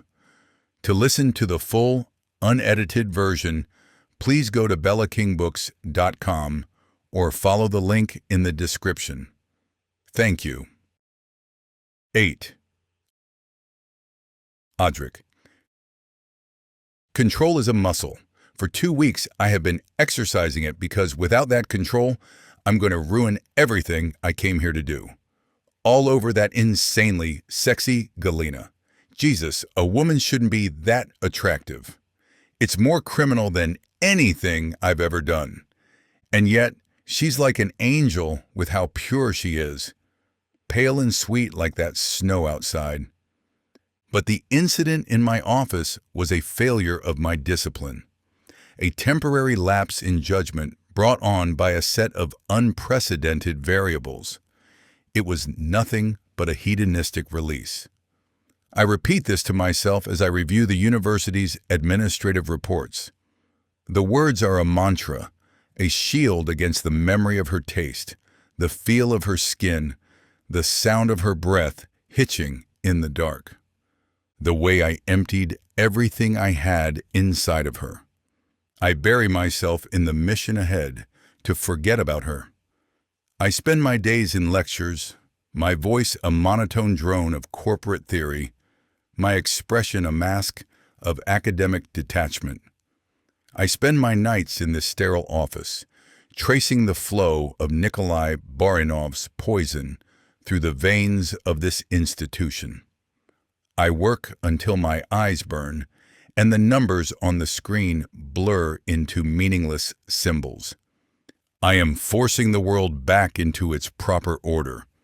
I am Audric Makarov, the head of the Makarov Syndicate. I am a strategist. I am a hunter. I am not a man who loses his composure over a graduate student with defiant eyes and a pussy that tastes like honey. But it's all a magnificent lie. The truth is, my control is a fraying thread, and she is the razor's edge against which it is stretched. Every time I walk into that lecture hall, the entire room contracts, narrowing to a single point. Her. She sits in the back now, tucked into a corner, as if seeking the safety of the shadows. She never looks at me. Not once. She keeps her head down, her focus fixed on her notebook, her pen flying across the page. She has built a wall of diligent scholarship around herself, and I can feel her willing me to stay on the other side of it. But I see everything. I see the tension in the line of her shoulders. I see the way she bites her lower lip when she's struggling with a concept. I notice the color of her sweater on any given day. On Tuesday, it was a deep purple that brought out the gold flecks in her hazel eyes. Eyes I can picture perfectly without her ever having to look at me. I hear the subtle shift in the room's atmosphere when she clears her throat. Today, she asks a question. Not to me, but to the student next to her. It's a quiet whisper, a soft clarification, not meant for my ears. But I hear it. Her voice, low and melodic, cuts through the drone of my own lecture and finds me with unerring accuracy. My train of thought derails. I stop mid-sentence.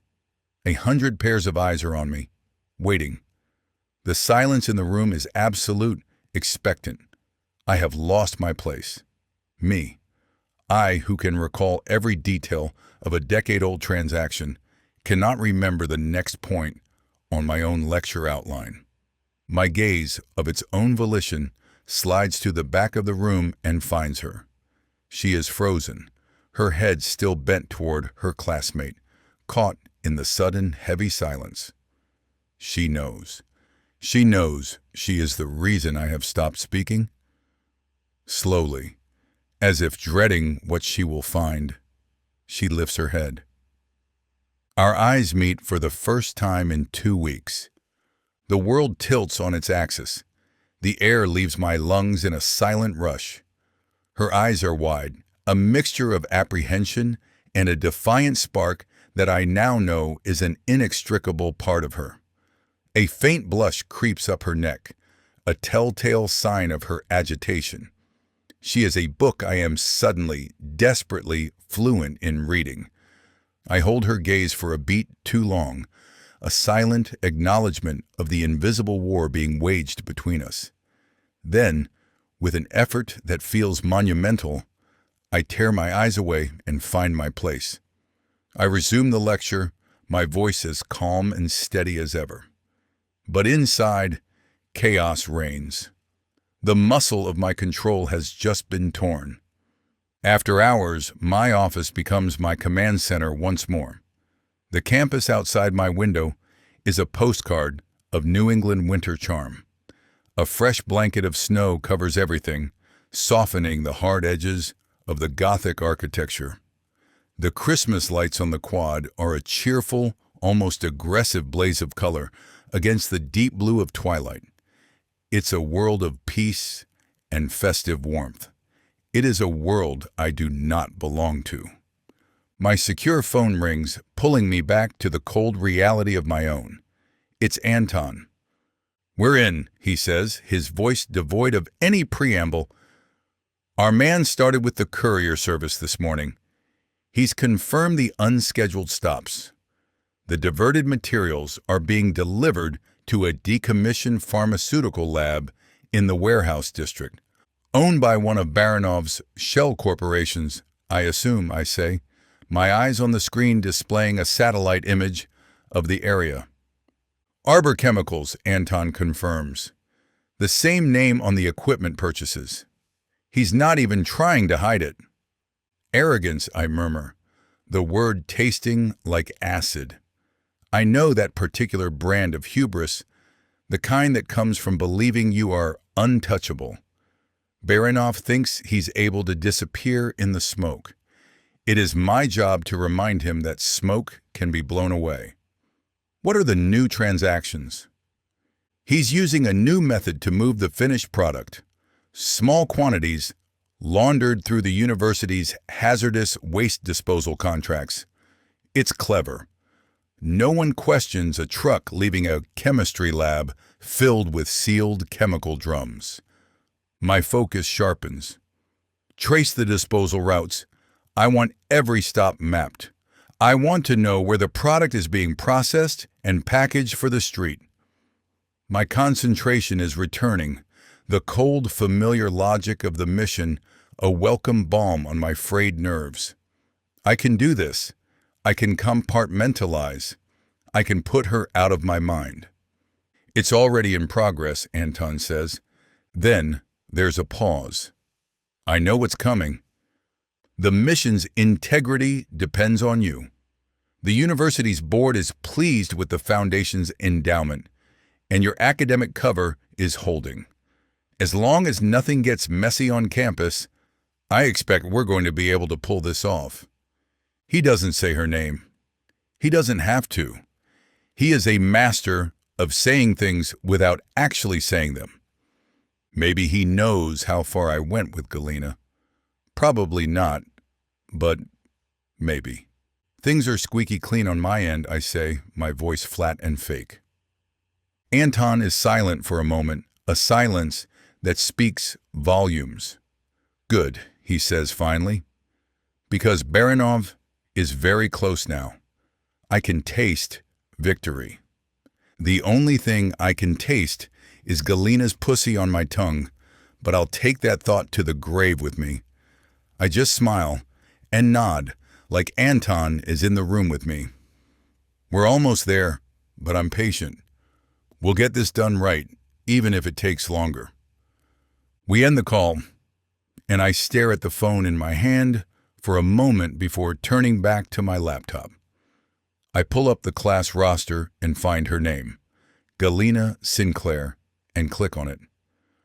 Her student photo appears on the screen, the bland professional image, a pale shadow of the real woman. I study her face, the quiet strength in her eyes, the stubborn set of her mouth. She's a blazing hot fire, and I have spent my entire life in the cold. The walls of my denial begin to crumble. The mantra of it meant nothing dissolves into the truth. It meant everything. That moment in my office, that reckless, explosive collision, was the most real thing I have felt in years. It was a jolt of life in an existence that has been a long, gray exercise in survival. The hunt has gone on too long, and even if it's close to over, what will I have when it is? When Baranov is dead and I am victorious. Then what? During my reign, I have suppressed every emotion, every attachment, every weakness, because in my world, those are the things that get you killed. They are the things that got my father killed. But as I stare at her picture, a new, dangerous thought takes root in my mind. What is the point of an empire if you are ruling it alone? What is the point of survival if you are not truly living? I close the laptop as my mind is made. I can no longer suppress this. I no longer want to. Anton is right that things can't get messy, but I know Galena is more reasonable than that. She could have caused drama already, and she hasn't. Perhaps she is not a liability at all. Maybe there's more to her than that. More to us. 9. Galena. For 2 weeks after the incident, in Professor Makarov's office, I retreat behind its walls. My days are a blur of late nights in the library, early mornings in the gym, and a relentless, single-minded focus on the project milestone that's due at the end of the month. I am a machine powered by lukewarm coffee and the sheer terror of losing my scholarship.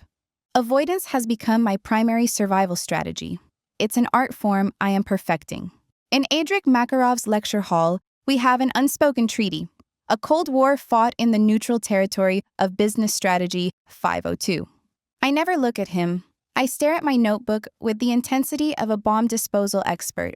I have become intimately familiar with the grain of the paper, the precise shade of blue of my ink, the way the overhead fluorescent lights gleam off the metal spiral binding. But the silence between us is deafening.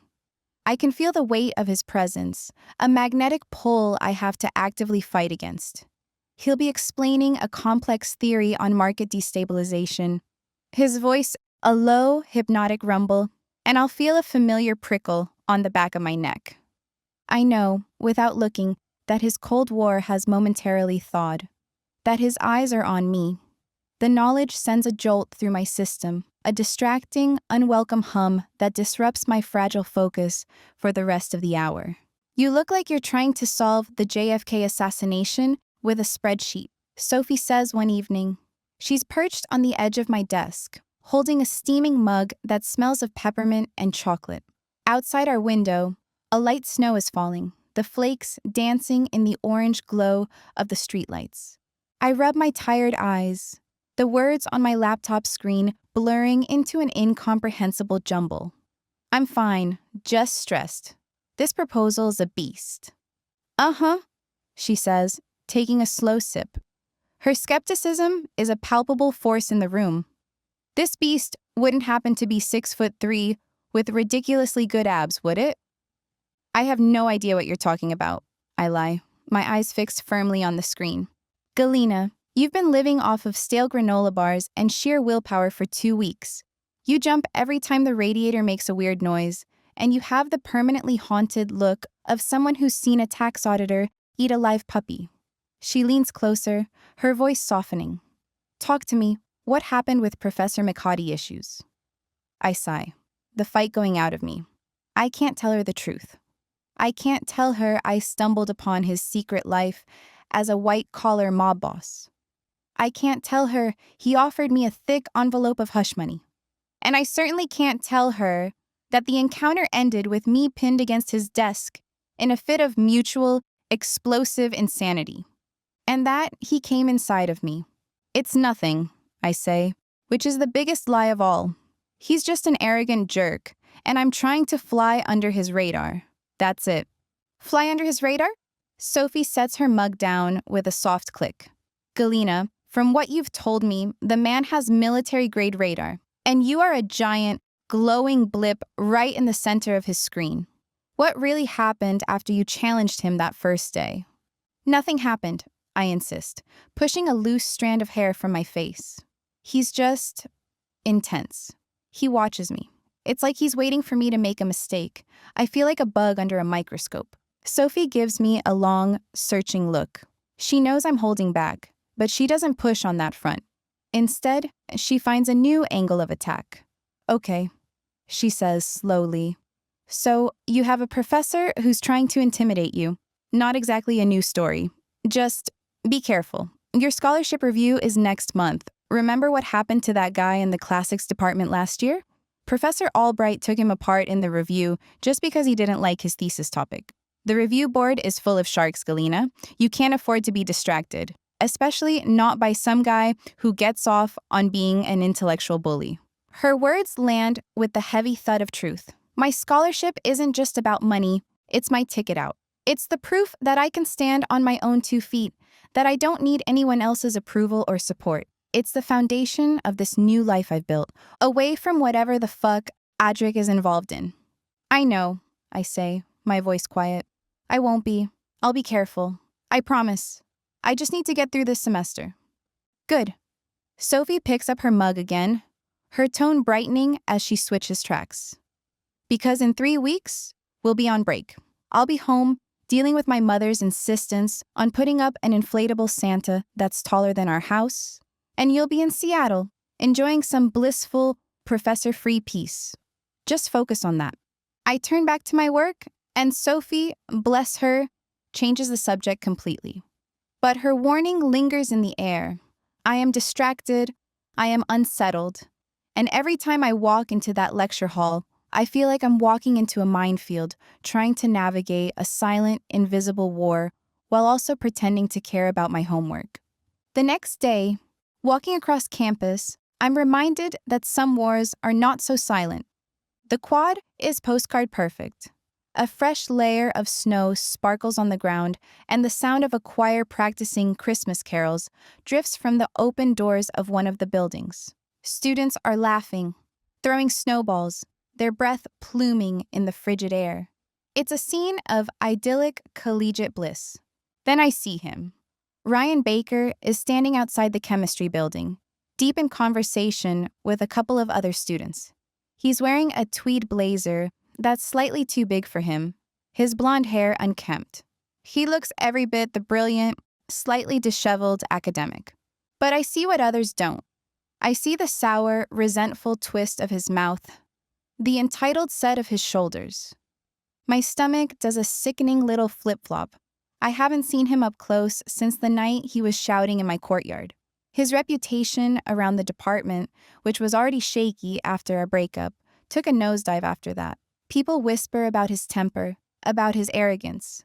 But he's a formidable researcher with connections to some influential labs, so the faculty keeps him around, a barely tolerated asset they can't afford to lose.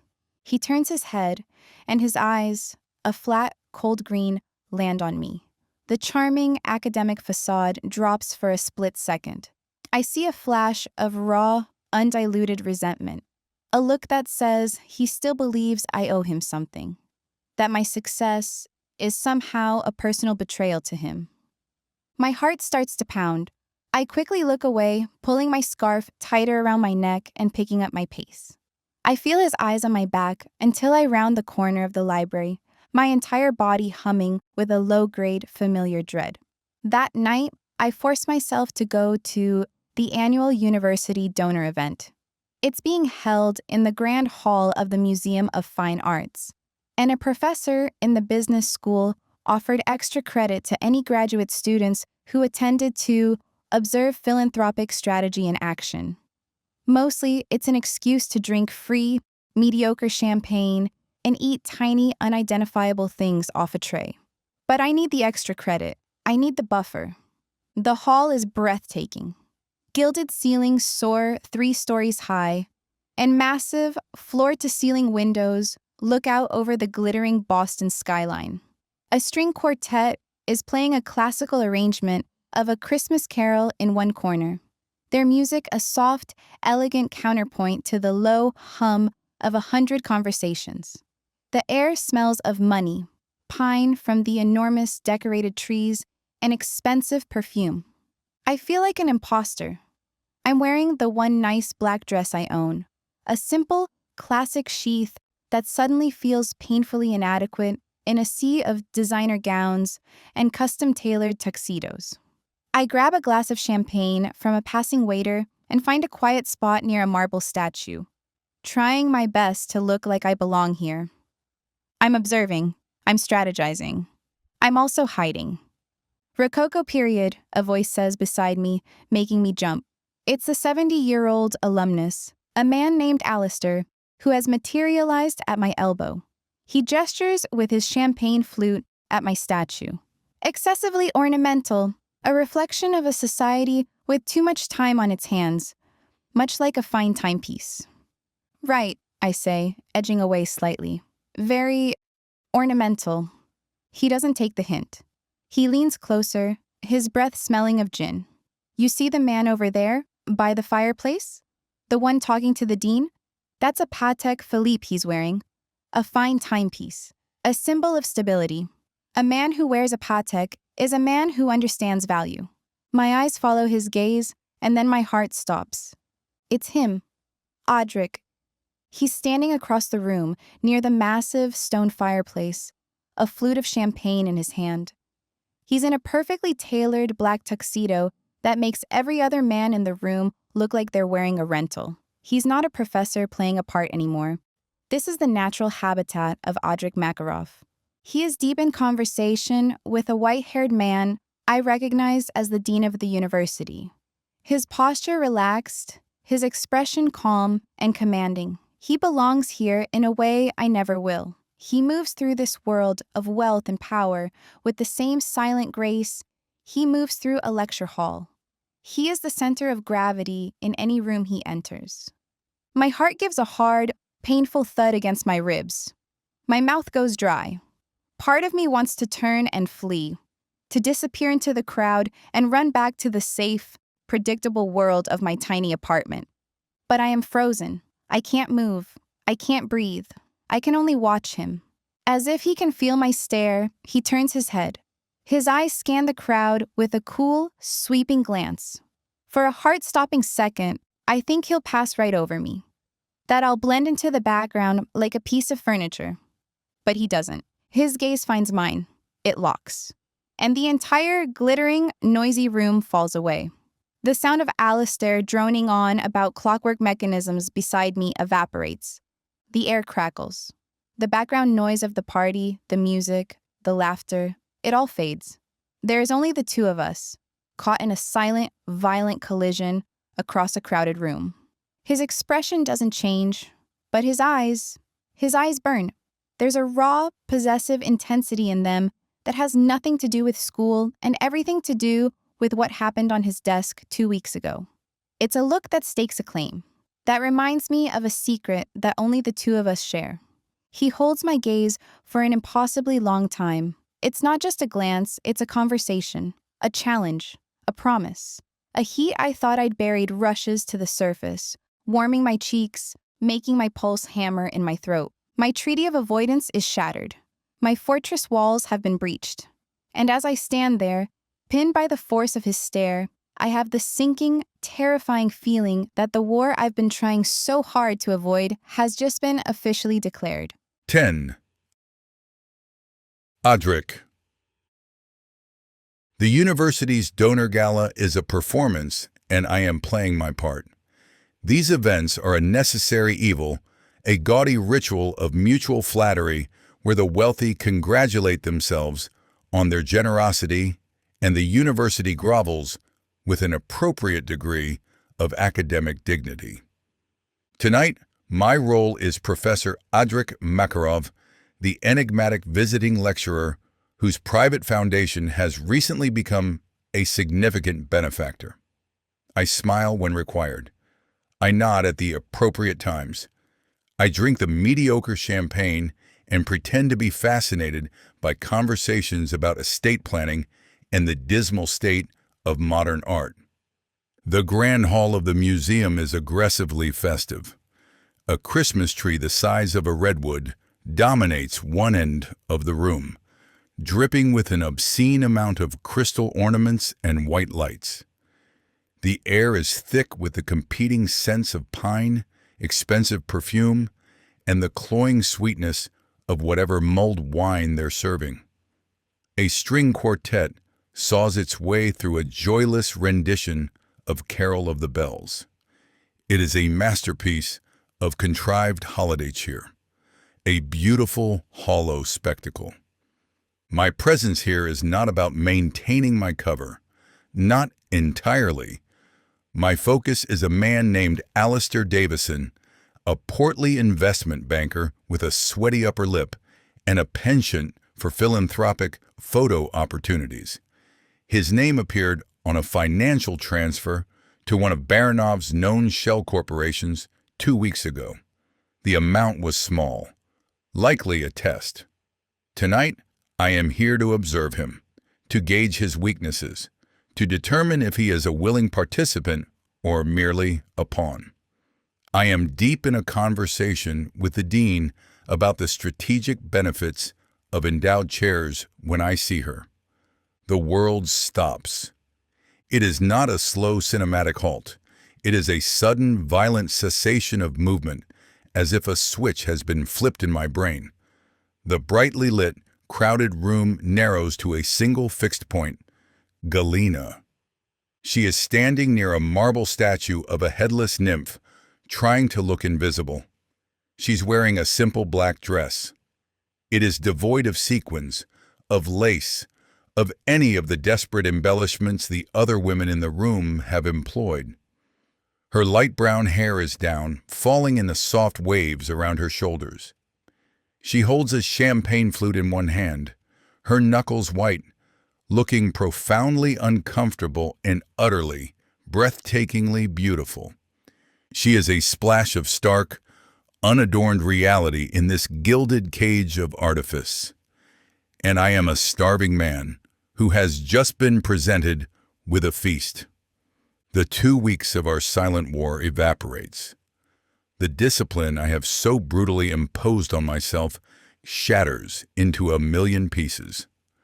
My entire being is consumed with a singular, primal urge to cross the room, to pull her into the shadows of some forgotten alcove, and to finish what we started in my office. I feel a raw, possessive fury rise in my throat. What is she doing here? This is not her world. This place is filled with sharks and sycophants, men who would look at her fresh-faced innocence and see only an opportunity. She does not belong here. She belongs somewhere safe.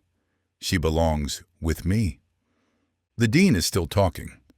I have no idea what he is saying. I nod, my eyes still locked on her across the room. She takes a nervous sip of her champagne, her gaze darting around the room. A doe who has wandered into a hunting lodge. My mission, my actual life or death mission, is standing 10 feet away from me. Alistair Davison. I should be watching him. I should be analyzing his every move, but my focus has been hijacked. My every instinct, every fiber of my being is attuned to her. And then my two worlds collide. Alistair Davison, the very man I am here to surveil, breaks away from his circle of cronies and makes a direct line for Galena. A cold, red static floods my vision. My hand clenches around the stem of my champagne flute, the delicate glass threatening to shatter. I watch as he corners her against the statue.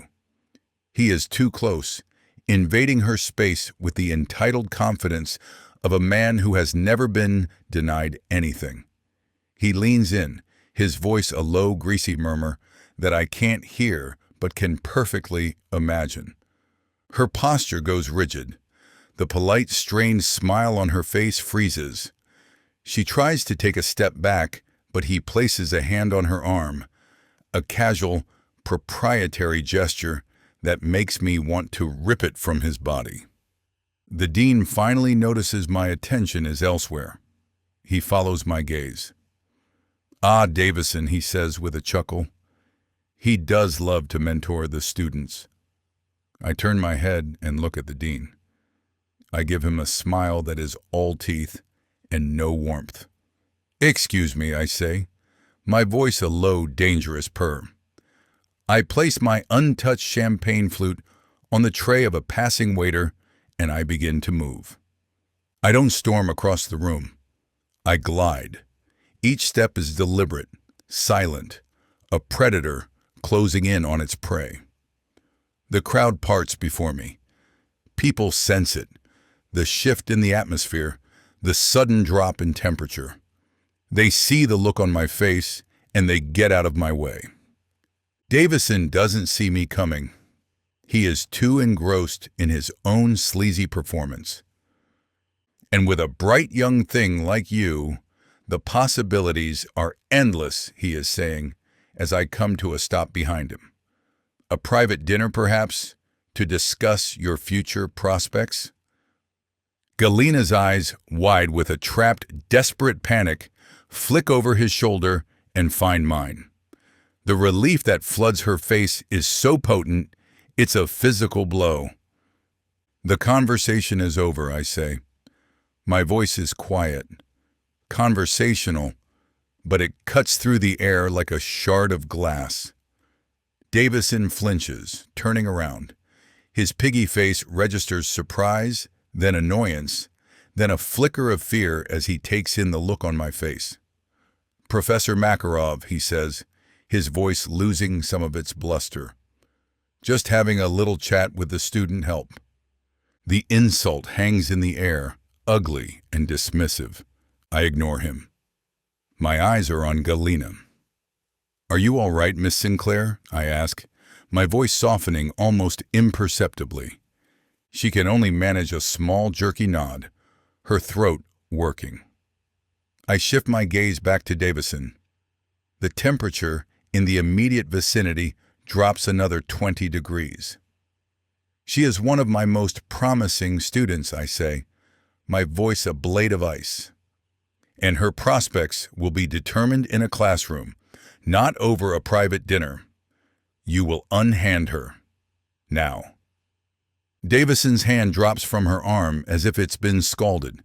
A nervous sweat breaks out on his forehead. The whispers around us have died. Everyone is watching the silent, brutal execution taking place by the headless nymph. "No offense intended, Professor," he stammers, trying to salvage some shred of his dignity. "Then none will be taken," I say, the words a clear dismissal. I place a hand on the small of Galena's back, a firm, possessive gesture, and guide her away from him. "Come, Miss Sinclair. I believe you were just leaving." I steer her through the gawking crowd, my body a shield between her and their curious stares. We don't stop until we are in the relative quiet of the main lobby, the music and chatter of the party a distant hum behind us. I release her. She turns to face me, her eyes still wide, her chest rising and falling rapidly. She opens her mouth to say something. Thank you, perhaps. But I don't give her the chance. Get a taxi, I order, my voice harsher than I intend. I press a wad of cash into her hand before she can protest. Go straight home. Do not stop. My own actions have unsettled me. I have just blown my cover as a detached academic. I have revealed my hand, not to Baronoff, but to her. I have shown her a glimpse of the man I really am, the man who will annihilate anyone who threatens what is his, and she is, without question, mine.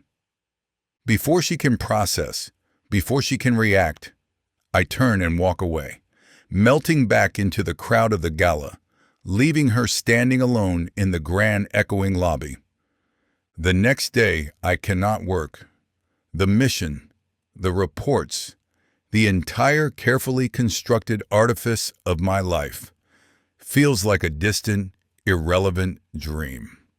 The only reality is her, the memory of her startled eyes, the feel of her, warm and trembling, under my hand. I find myself driving through the streets near her apartment. I tell myself I am checking for threats, ensuring Ryan Baker has kept his distance. It is another lie in a long and growing list. I am here because I am drawn to her, a moth to a flame that will almost certainly incinerate me. I see her walking down a street lined with small, independent boutiques. Their windows are all dressed for Christmas, with displays of twinkling lights, fake snow, and artfully arranged merchandise. She stops in front of one, a small jewelry shop with a dark green awning. She stands there for a long time, her head tilted, looking at something in the window.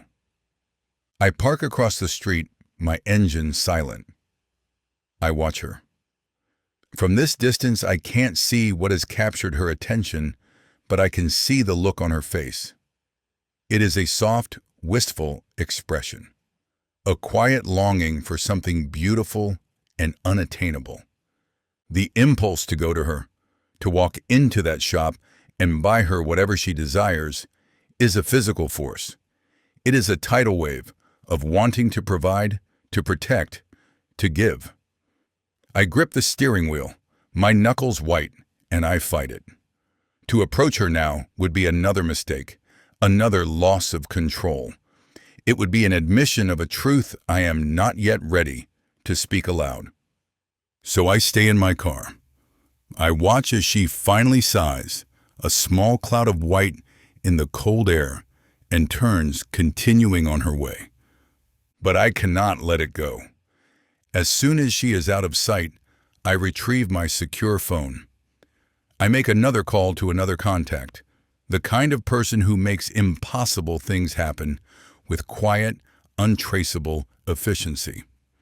There is a jewelry shop called The Gilded Sparrow on Charles Street, I say, my voice low and even. In the front window, there is a silver necklace, a delicate chain with a single small snowflake charm, studded with what are likely diamonds. I need you to purchase it. And where should I have it delivered? The voice on the other end asks. It is a gift from the Makarov Educational Foundation, I say, the lie coming easily. In recognition of outstanding academic achievement. Deliver it to a student at Harrington University. Her name is Galena Sinclair. Ensure the packaging is from the foundation. My name is not to be mentioned. Consider it done. I hang up. I stare at the small, charming shop across the street. This gesture is not a gift. It is not a seduction. It is a silent, inadequate apology. An apology for the fear I saw in her eyes last night. An apology for the danger I have brought into her life. A danger she is only just beginning to comprehend. It is a way of touching her without being near her. A way of offering a small piece of beauty to counteract the ugliness I represent. My phone buzzes again. It is Anton. His timing, as always, is impeccable. "We have a problem," he says, his voice a flat line of urgency. The courier our man was shadowing just made another unscheduled stop. The manifest was clean, but the weight of the truck on the return journey was off by almost 200 kilos. Baranov is moving more product. He's tightening his operations. He's preparing for something. I listen, the cold, hard reality of the mission crashing back in. Baranov, the man I came here to hunt. For a moment, I had almost forgotten him. "Keep our man in place," I order, my mind snapping back into strategic focus. I want to know where every ounce of that product's going. I end the call, but my eyes are still on the jewelry shop window. The information from Anton is critical. It is the reason I am in this city. The culmination of years of planning. It should be the only thing on my mind. But it's not. 11. Galena. The last class of the night is Advanced Statistical Modeling, a 2-hour deep dive into a world of numbers so abstract they might as well be ancient runes. It's the kind of class that leaves your brain feeling like a wrung-out sponge. By the time I'm released back into the wild at 9 p.m., the campus is a ghost town. The daytime hustle has been replaced by a deep, wintry silence, the kind that feels both peaceful and deeply unnerving. I walk toward the student parking lot, my boots crunching on the salted pavement. The rows of cars are mostly empty, skeletal shapes under their white blankets. The university's attempt at festive cheer extends even here. Every other lamppost is wrapped in a slightly sad-looking garland and a string of multicolored lights that blink with a manic, off-kilter rhythm. It's more eerie than cheerful, like a clown at a funeral. My breath plumes in the frigid air as I click the unlock button on my key fob. The new, but not new car chirps a friendly hello. I still haven't gotten used to it. Every time I get in, I have the vague, paranoid feeling that I'm in a rental car I'm about to be charged a late fee for. I'm halfway to my car, fumbling in my purse for my chapstick, when a figure detaches itself from the shadows between a minivan and a pickup truck. My heart leaps into my throat. Every horror movie scenario I've ever seen flashes through my mind. I freeze, my keys clutched in my hand like a weapon, my thumb hovering over the panic button. Galena. The voice is horribly, sickeningly familiar. My entire body goes rigid with a dread that is colder than the winter air. Ryan Baker steps into the weak circle of light cast by a nearby lamp. "What are you doing here, Ryan?" I ask, my voice coming out flat and hard. I do not have the energy for this. I do not have the emotional bandwidth for his particular brand of manipulative nonsense. He holds up his hands in a gesture of mock surrender. "Whoa, relax. I just wanted to talk." He looks different than the last time I saw him.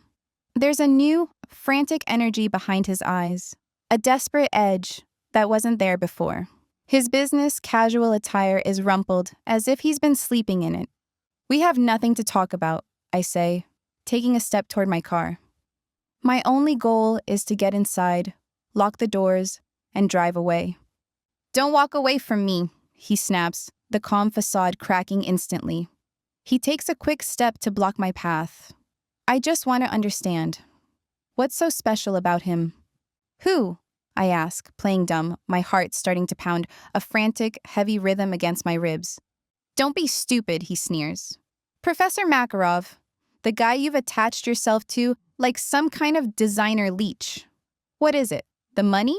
The power? Did you think sleeping with a professor was your fast track to a corner office?" The accusation is so vile, so perfectly Ryan, that for a second, I'm too stunned to be angry. He's twisting my life into a narrative that makes him the victim.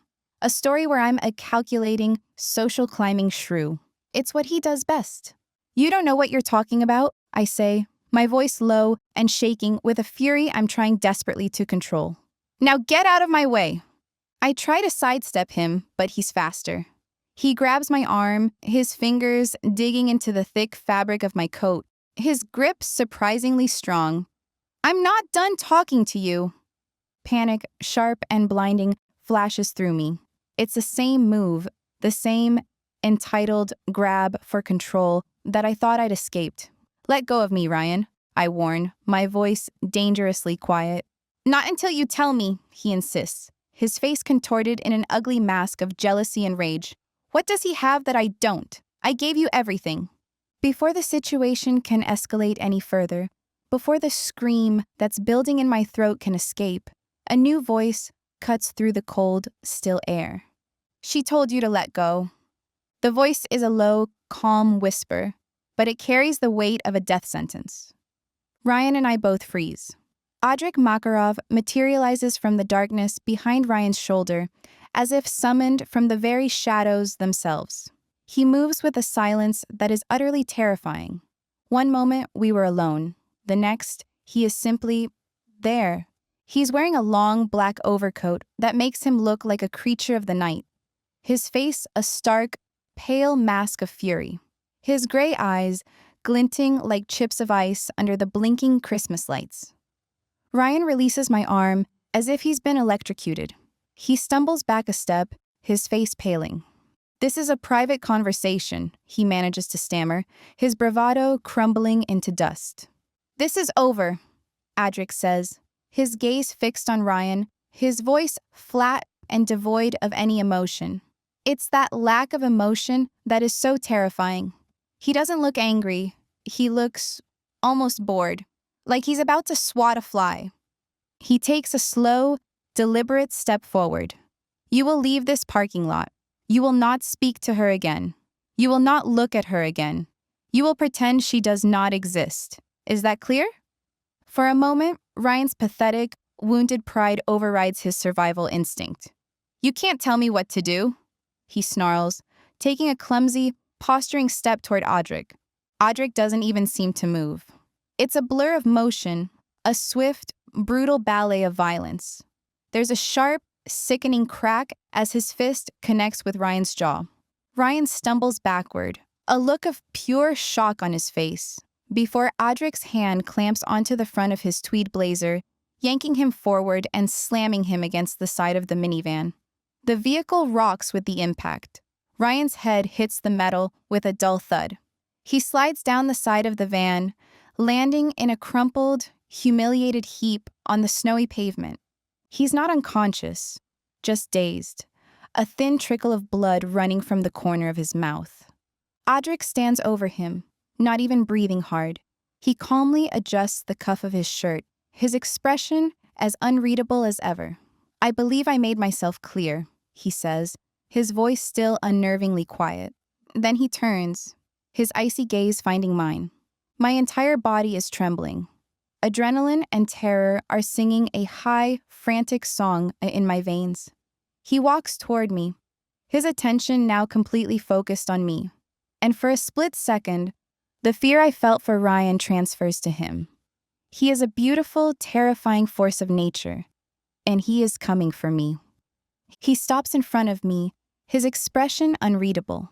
He looks at me for a long, silent moment, his gaze sweeping over my face as if searching for something. Then, without a word, he takes my arm, his touch firm but not painful, a stark contrast to Ryan's desperate grab, and leads me to his car, a sleek, black sedan parked in the shadows a few rows away. It's the kind of car that doesn't just purr, it growls. He opens the passenger door for me. I get in without protest, my body moving on autopilot. He closes the door with a soft thud and walks around to the driver's side. The drive back to my apartment is conducted in a silence so thick and heavy I can barely breathe.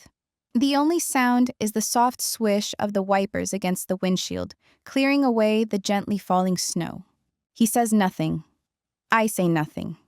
I stare out the window at the blurred streaks of Christmas lights.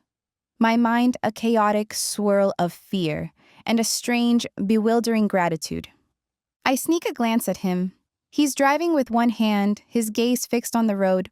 The streetlights illuminate the hard, unforgiving lines of his profile, and I see it. A dark, angry scrape across the knuckles of his right hand. A thin line of blood is welling up, a stark slash of red against his skin. He just punched Ryan for me, and the only evidence of the fight is that small, bleeding wound. He pulls up in front of my apartment building. The wreaths on the doors and the lights in the windows look warm and welcoming. A scene from a life that suddenly feels like it belongs to someone else. He kills the engine. The silence that fills the car is even heavier than before. "Thank you," I whisper, the words sounding small and inadequate. He doesn't respond. He just turns his head and looks at me, his eyes dark and unreadable in the dim light of the car. I feel like he's looking straight through me, seeing every terrified, confused, and dangerously attracted thought in my head. My hand, of its own volition, reaches out and touches the back of his. His skin is cold from the winter air. He flinches almost imperceptibly at my touch, his gaze dropping to our joined hands, then back to my face. "You're bleeding," I say softly.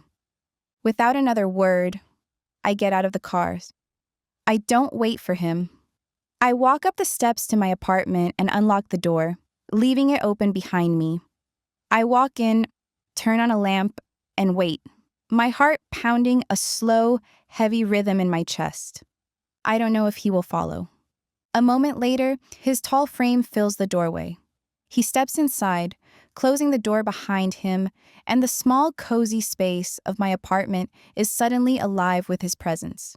He seems to suck all the air out of the room. "Sit," I say, my voice surprisingly steady. I point to the armchair, the one with the worn floral pattern.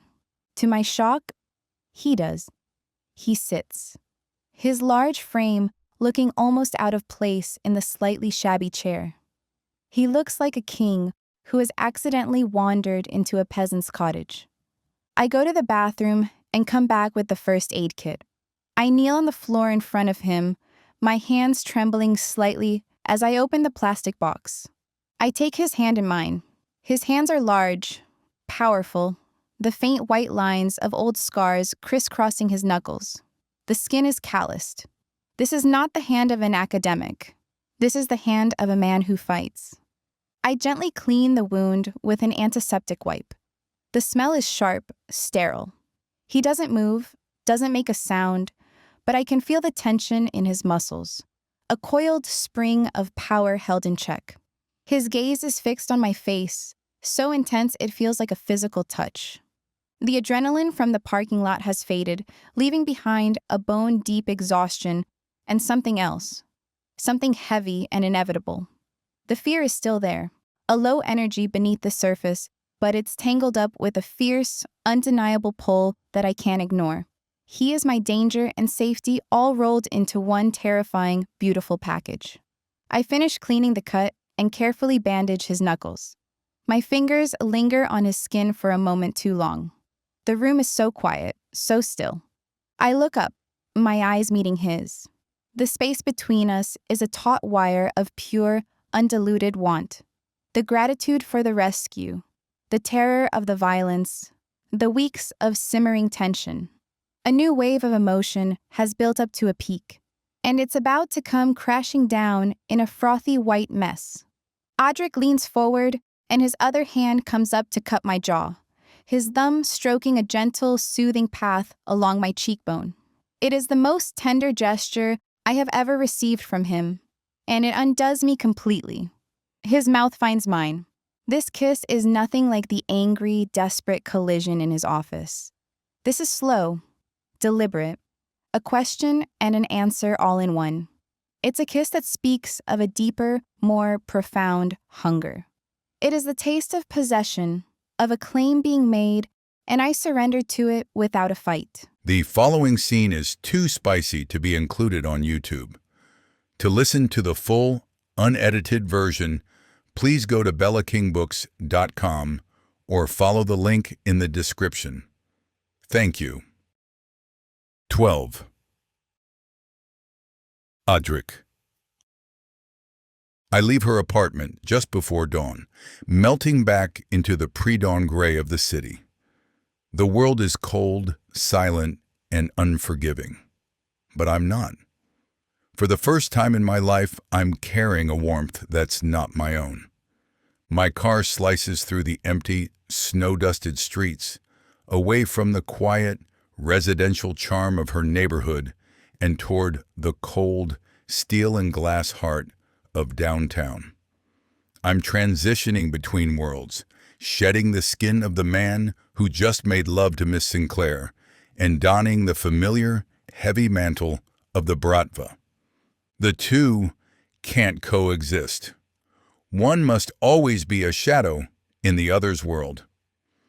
The office Anton has secured for this meeting is an anonymous box on the 34th floor of a skyscraper that scrapes the belly of the low-hanging winter clouds. The only decoration is the glittering tapestry of Boston's city lights, seen through the floor-to-ceiling windows, a cold beauty that feels a million miles away. Anton is already there, a stoic silhouette against the glass. He turns as I enter. "He's waiting," he says softly. "Is he?" I ask, shrugging out of my overcoat. The lingering scent of Galina's perfume leaves with it, and I'm left with only the cold, hard reality of the business at hand. "He has been cooperative," Anton says, which is his way of saying the man is terrified. I walk past him and into the adjoining conference room. The room is dark, dominated by a long black table that reflects the city lights like a sheet of dark, still water. At the far end, a single harsh spotlight illuminates a man sitting in a chair. Alistair Davison. The portly, pompous investment banker from the donor gala looks significantly less impressive now. His expensive custom-tailored suit is rumpled, his face is pale and sweaty, and the hand that holds a glass of water is trembling so violently that the water sloshes over the rim. He's a man who has built his life on the illusion of power, and he's now face to face with the real thing. He's a pig who has been invited to the slaughterhouse, and he's beginning to smell the blood in the air. He tries to stand as I enter, a pathetic, reflexive gesture of respect, or perhaps just fear. "Sit," I say. The word isn't a request. It's a physical force that pushes him back down into his chair. I walk slowly around the table, my footsteps the only sound in the silent room. "You have a beautiful family, Alistair," I say, my voice quiet and conversational. "A wife, Caroline. 2 children, a boy and a girl, William and Olivia. They attend the Kensington Academy, a fine school. Olivia's quite the equestrian, I hear. William's got a talent for the cello." He makes a small choke sound. I have just, in a few simple sentences, stripped him of his power, of his anonymity, of his safety. I have told him that I know where his heart lives. "I don't know what this is about," he stammers. "There must be some mistake. I'm a respected member of the university's board of trustees."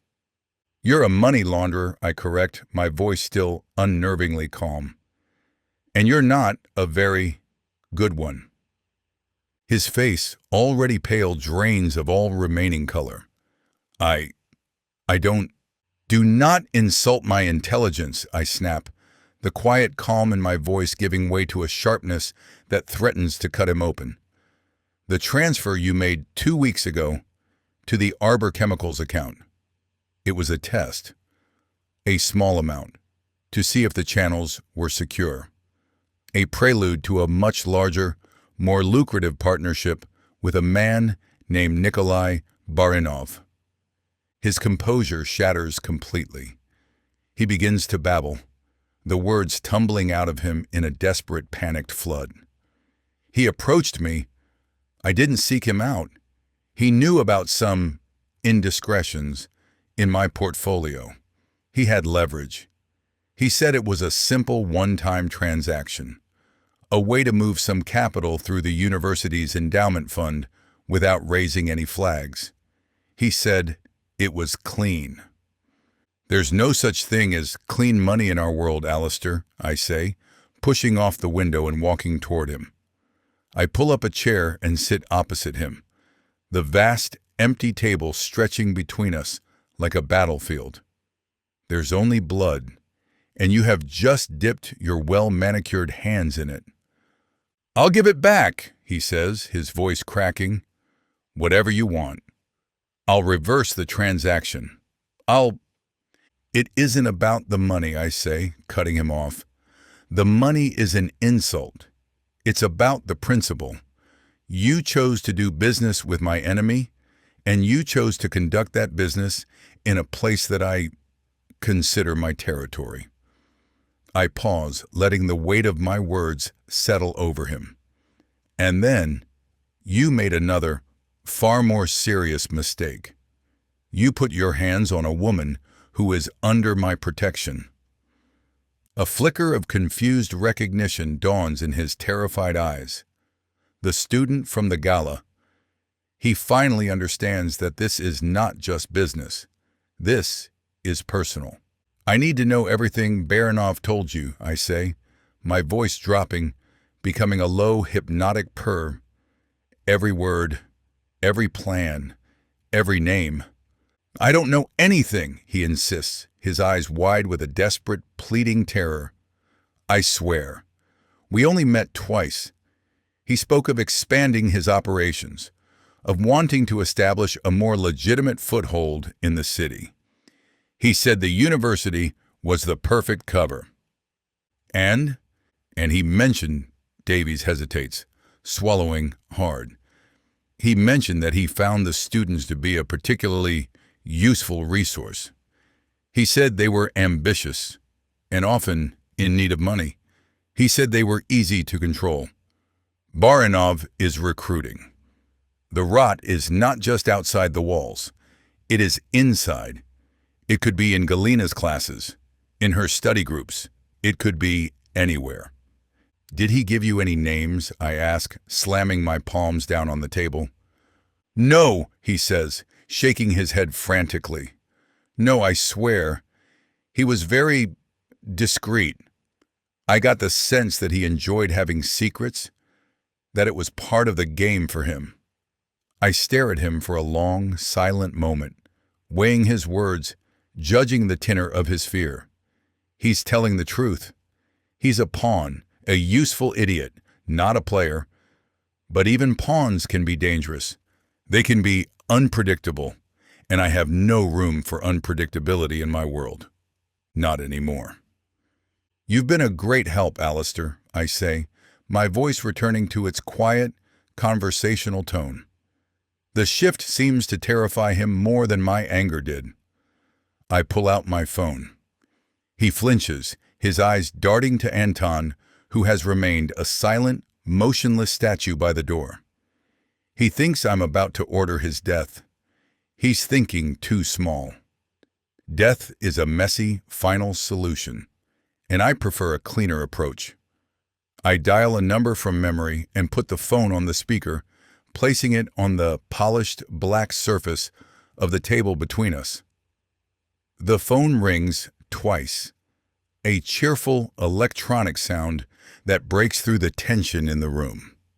And then a woman's voice answers, a warm, sleepy, and utterly unsuspecting voice. "Hello?" It is his wife, Caroline. I don't say a word.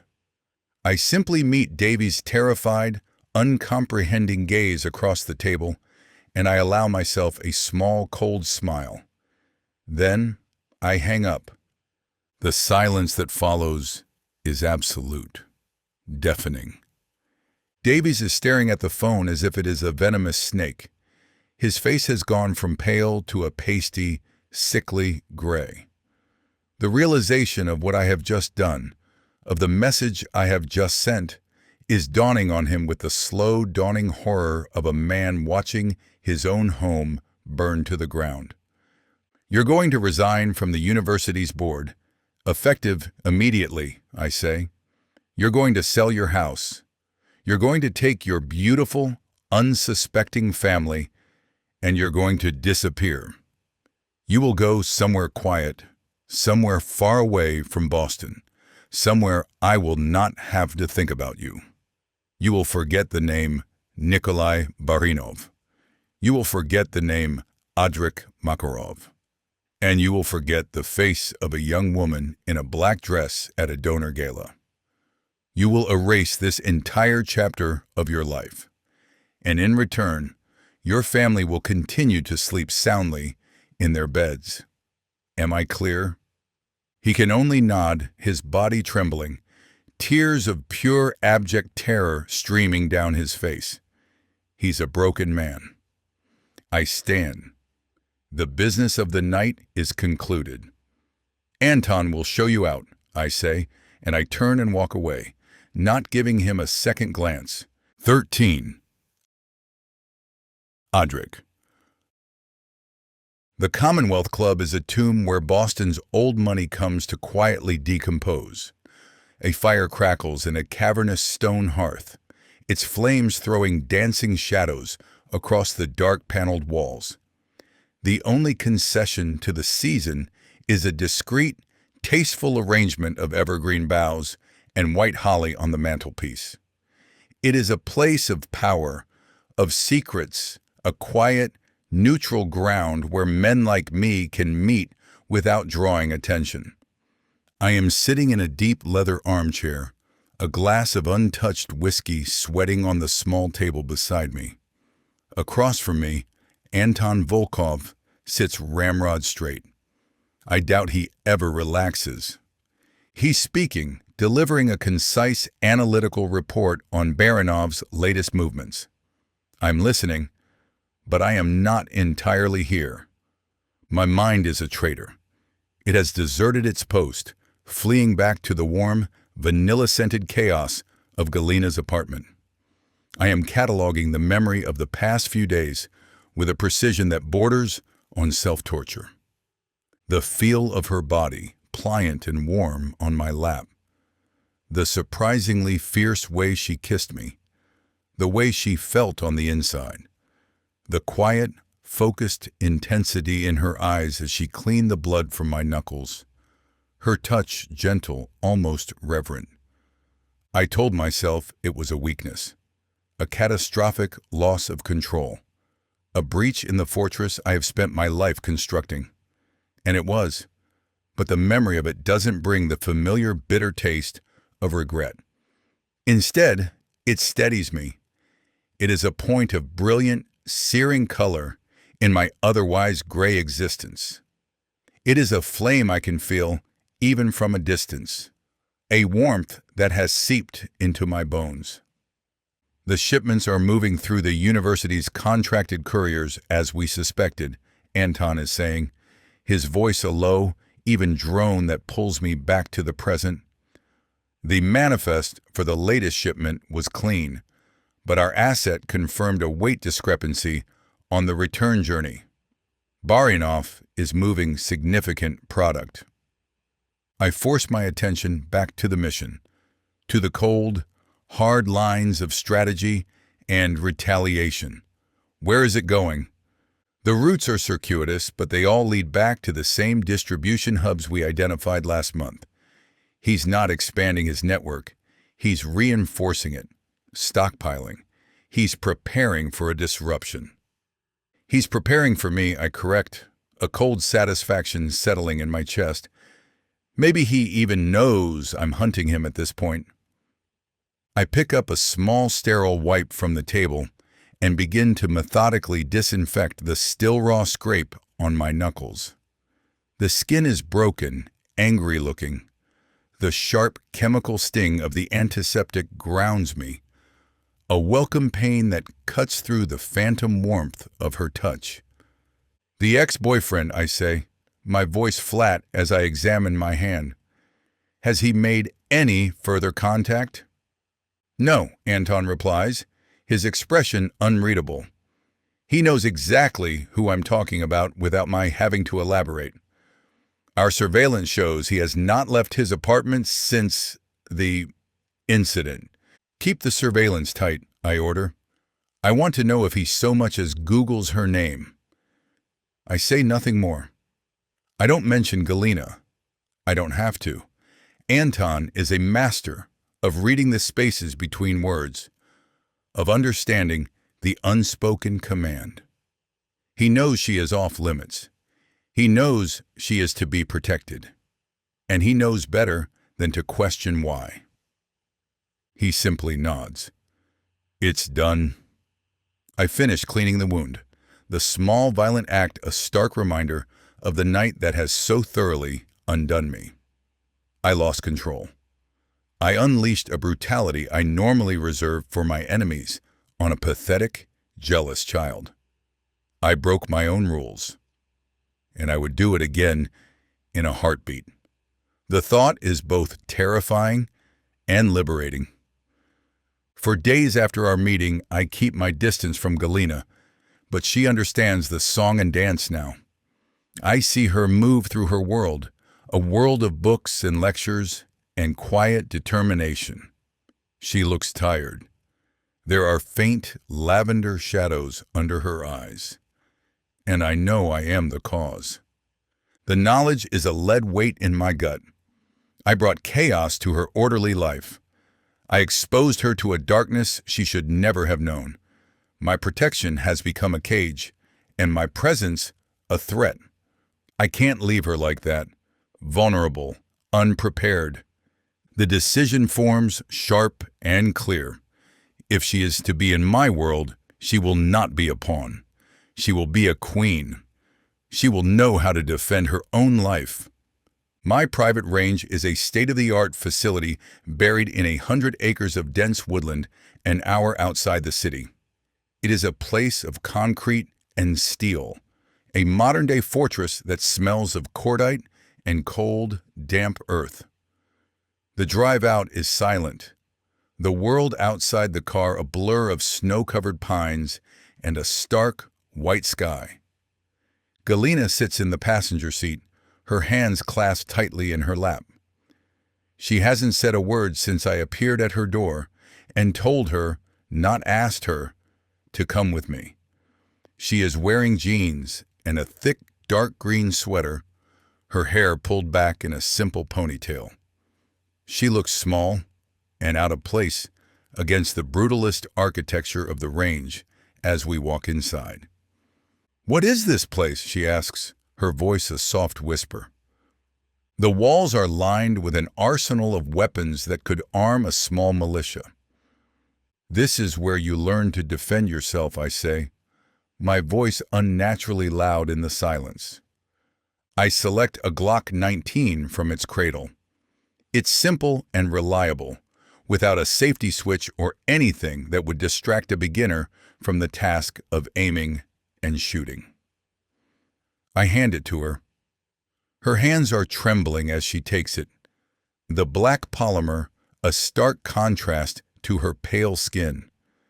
I can tell that it's heavier than she expected. I've never held a gun before," she says, her voice barely audible. "I know," I say. "That changes today." I lead her to the firing line. I place a set of protective earmuffs over her head, my fingers brushing against the soft skin behind her ears. The brief contact sends a jolt through my system, a spark of heat in the cold, sterile environment. Then I move behind her. "Your stance is wrong," I murmur, my voice low, pitched to be heard through the earmuffs. "You need to be grounded." I place my hands on her hips, guiding her to spread her feet shoulder-width apart. She goes rigid at my touch, her entire body tensing. I can feel the frantic, rabbit-quick beat of her pulse, even through the thick fabric of her sweater. "Relax," I say, my voice a low rumble near her ear. My body presses against her back, my chest to her shoulders, molding myself to her. I am a shield, a support, an instructor. The lines are blurred, a dangerous, intoxicating mess. My arms come around her, my hands covering hers on the grip of the pistol. My right hand guides her finger to the trigger guard. "This is the trigger," I say, my lips almost touching her ear. I can smell her shampoo, a faint, clean scent of green apples. "Your finger does not touch it until you are ready to shoot. Understand?" She gives a small, jerky nod. "Breathe," I command softly. "In through your nose, out through your mouth. The weapon is an extension of your will. You control it. It does not control you." I guide her arms up, extending them toward the paper target 50 feet away. My chin brushes against her temple. I can feel the fine, soft hairs at her hairline. She is trembling, but she is listening. She is focused. That same fierce academic concentration she applies to her studies, she is now applying to this. It is one of the 1,000 things about her that fascinates me. "Align the sights," I murmur. "The front sight should be perfectly centered in the rear sight. Focus on the front sight, not the target. Let the target be a blur. Squeeze the trigger slowly. Don't jerk it." We stand like that for a long moment, a single fused entity of flesh and steel. The world outside this small, intimate space ceases to exist. There is only the two of us, the weight of the gun, and the steady rhythm of our breathing. She squeezes. The explosion is a contained, violent roar that reverberates through my bones, even with the hearing protection. The gun kicks in her hands, but my grip is there to steady hers, to absorb the recoil. She's stronger than she looks. She lowers the gun, her arms shaking. I press the button to retrieve the target. The paper glides toward us on its track. There is a single clean hole in the black of the silhouette's chest, a kill shot. A slow, surprised smile spreads across her face. It's a smile of pure, unadulterated pride, and it's the most beautiful thing I have ever seen. "I did that," she whispers, more to herself than to me. "Yes," I say, my voice rougher than I intend. "You did." The tension between us shifts.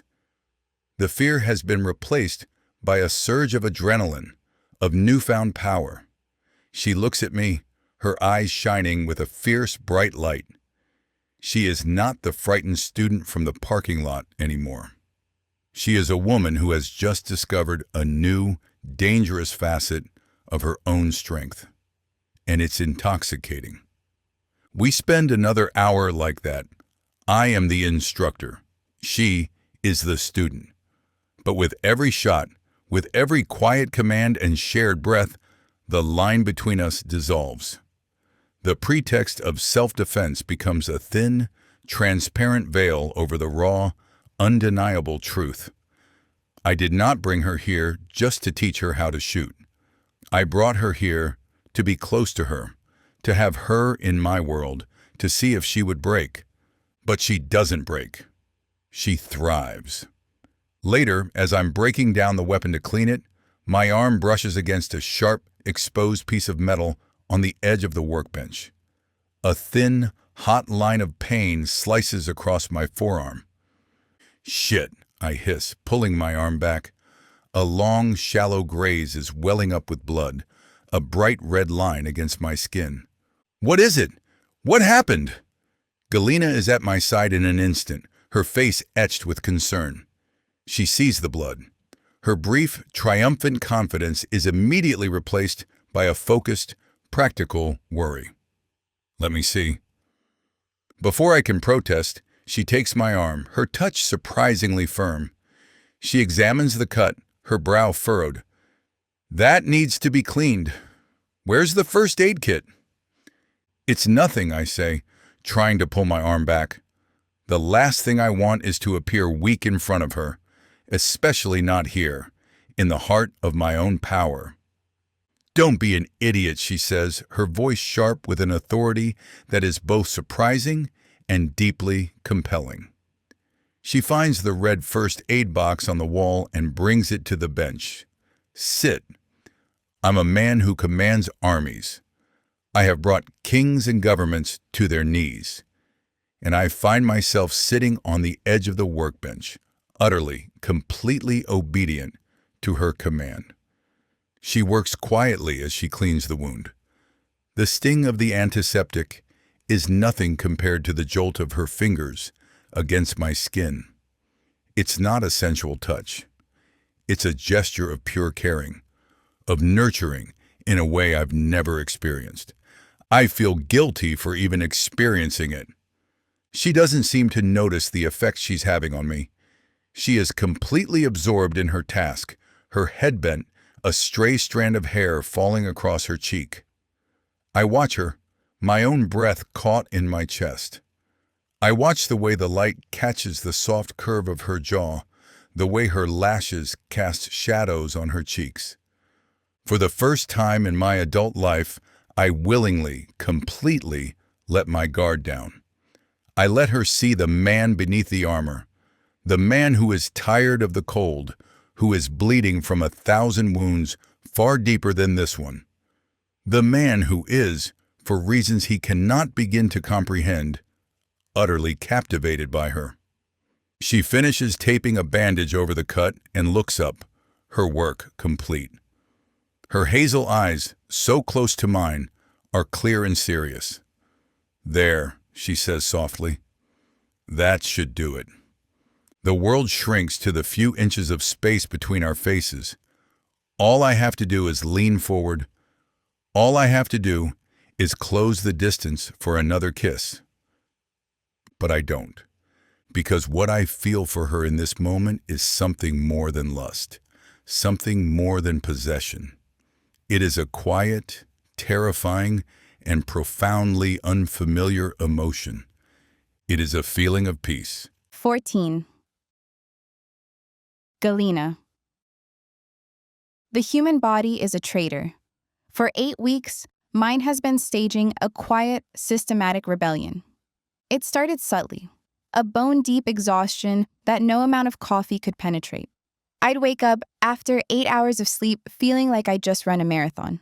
I blamed it on the end-of-semester crunch, the relentless pressure of my final projects. Then came the nausea.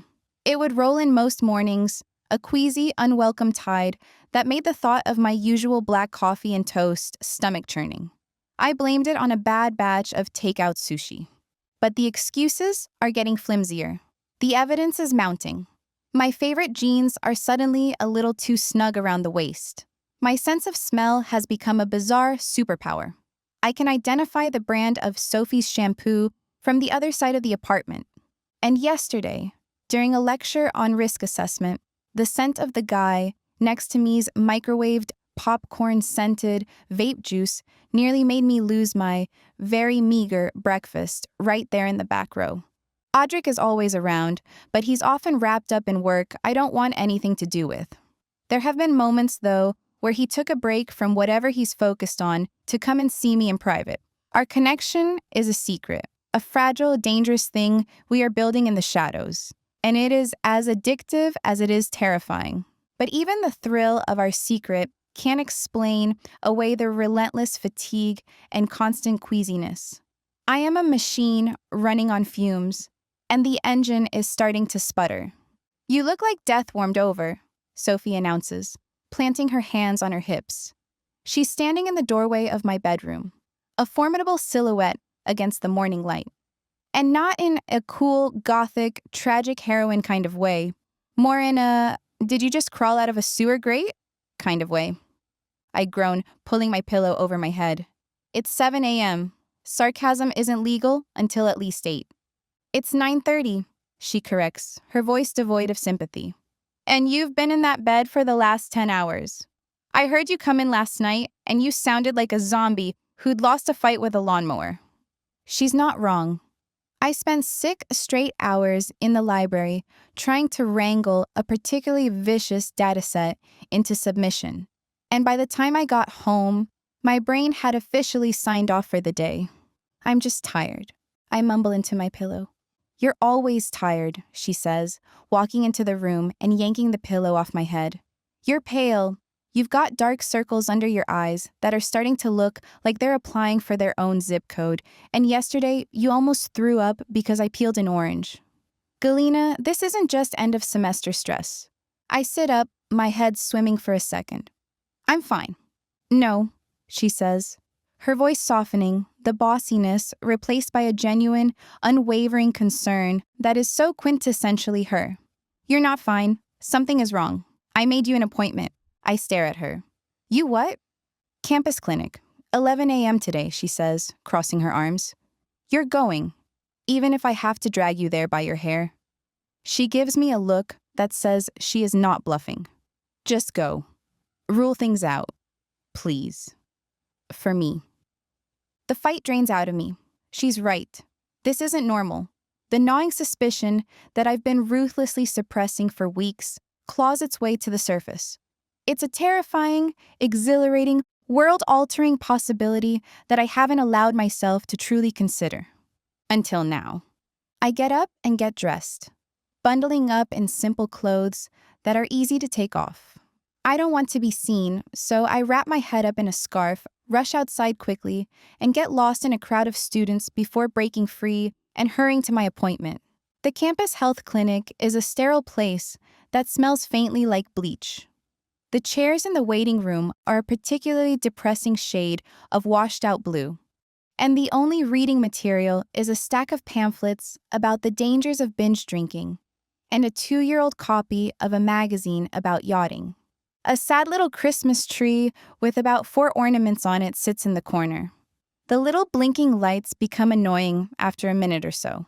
I fill out the paperwork, my hands feeling clumsy and disconnected from my body. Reason for visit, fatigue, nausea. It looks so simple on paper, so mundane. But the truth is so much deeper. The nurse who calls my name is brisk, but not unkind. She takes my blood pressure, my temperature, asks a series of questions in a monotone voice. Any chance you could be pregnant? She asks, not even looking up from her chart. There it is. The question I've been avoiding. I guess it's a possibility, I manage to say, my own voice sounding strange and distant. She just nods, makes a note on her chart, and tells me the doctor will be in shortly. The doctor is a kind-faced woman in her 50s with warm, intelligent eyes and a calm, reassuring presence. She asks me more questions, her voice gentle. She listens. Then she says the words that I have been simultaneously dreading and, on some deep, subconscious level, expecting. Well, based on your symptoms and the date of your last cycle, I think we have a pretty clear picture, she says, giving me a small, knowing smile. But let's run a test, just to be sure. The wait for the results is the longest 10 minutes of my life.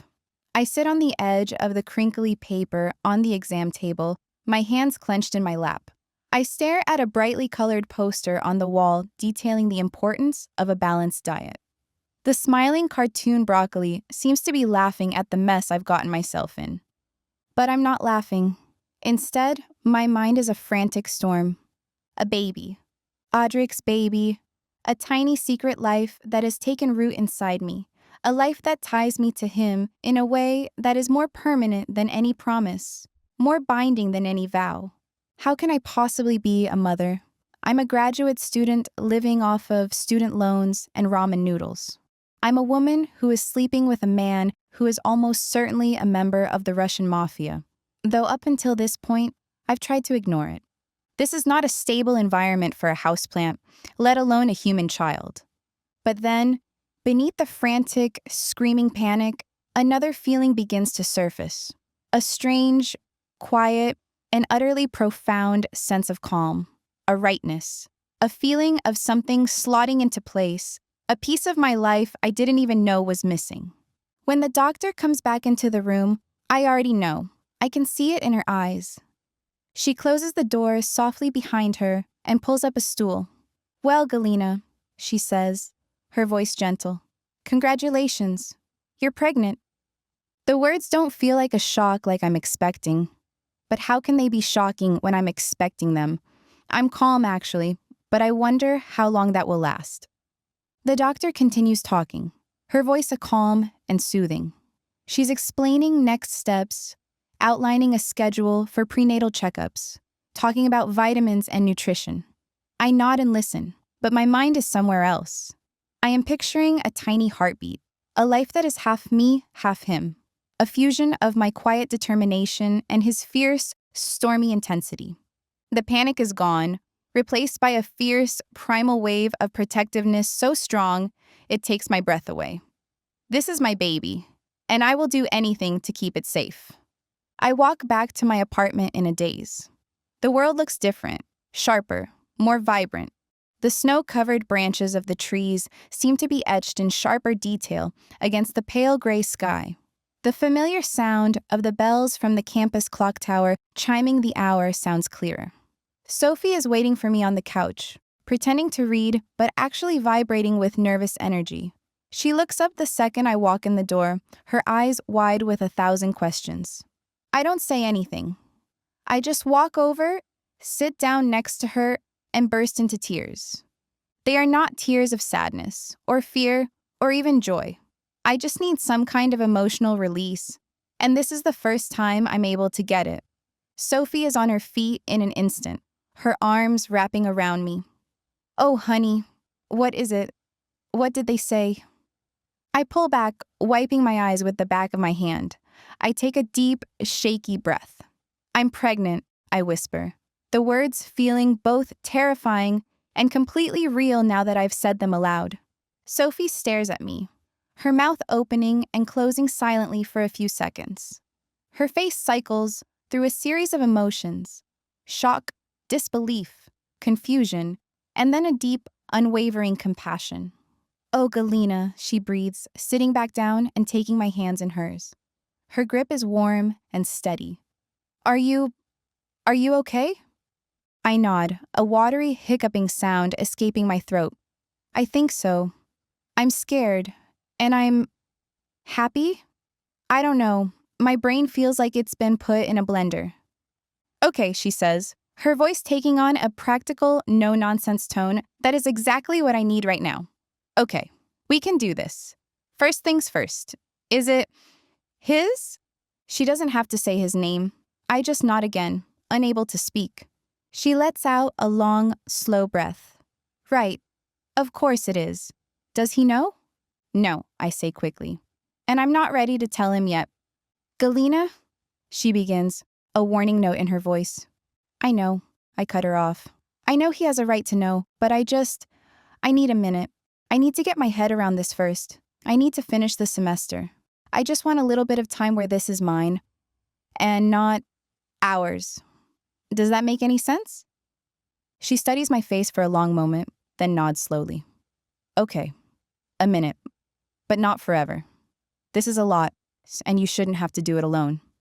She gives my hands a squeeze. "And you won't have to. I'm here, whatever you need." We talk for hours. We talk about doctors and logistics and my scholarship. Sophie, ever the pragmatist, points out that my plans to go home to Seattle for Christmas are probably a non-starter. "The first trimester is the riskiest for travel," she says gently. "And you need to be close to your doctor, especially at the beginning. You need to keep your stress low." The reality of it settles in. My life is no longer just my own.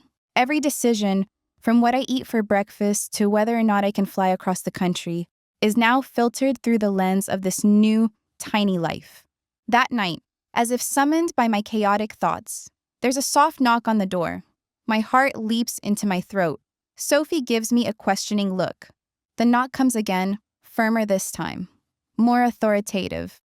Oh God, I know that knock.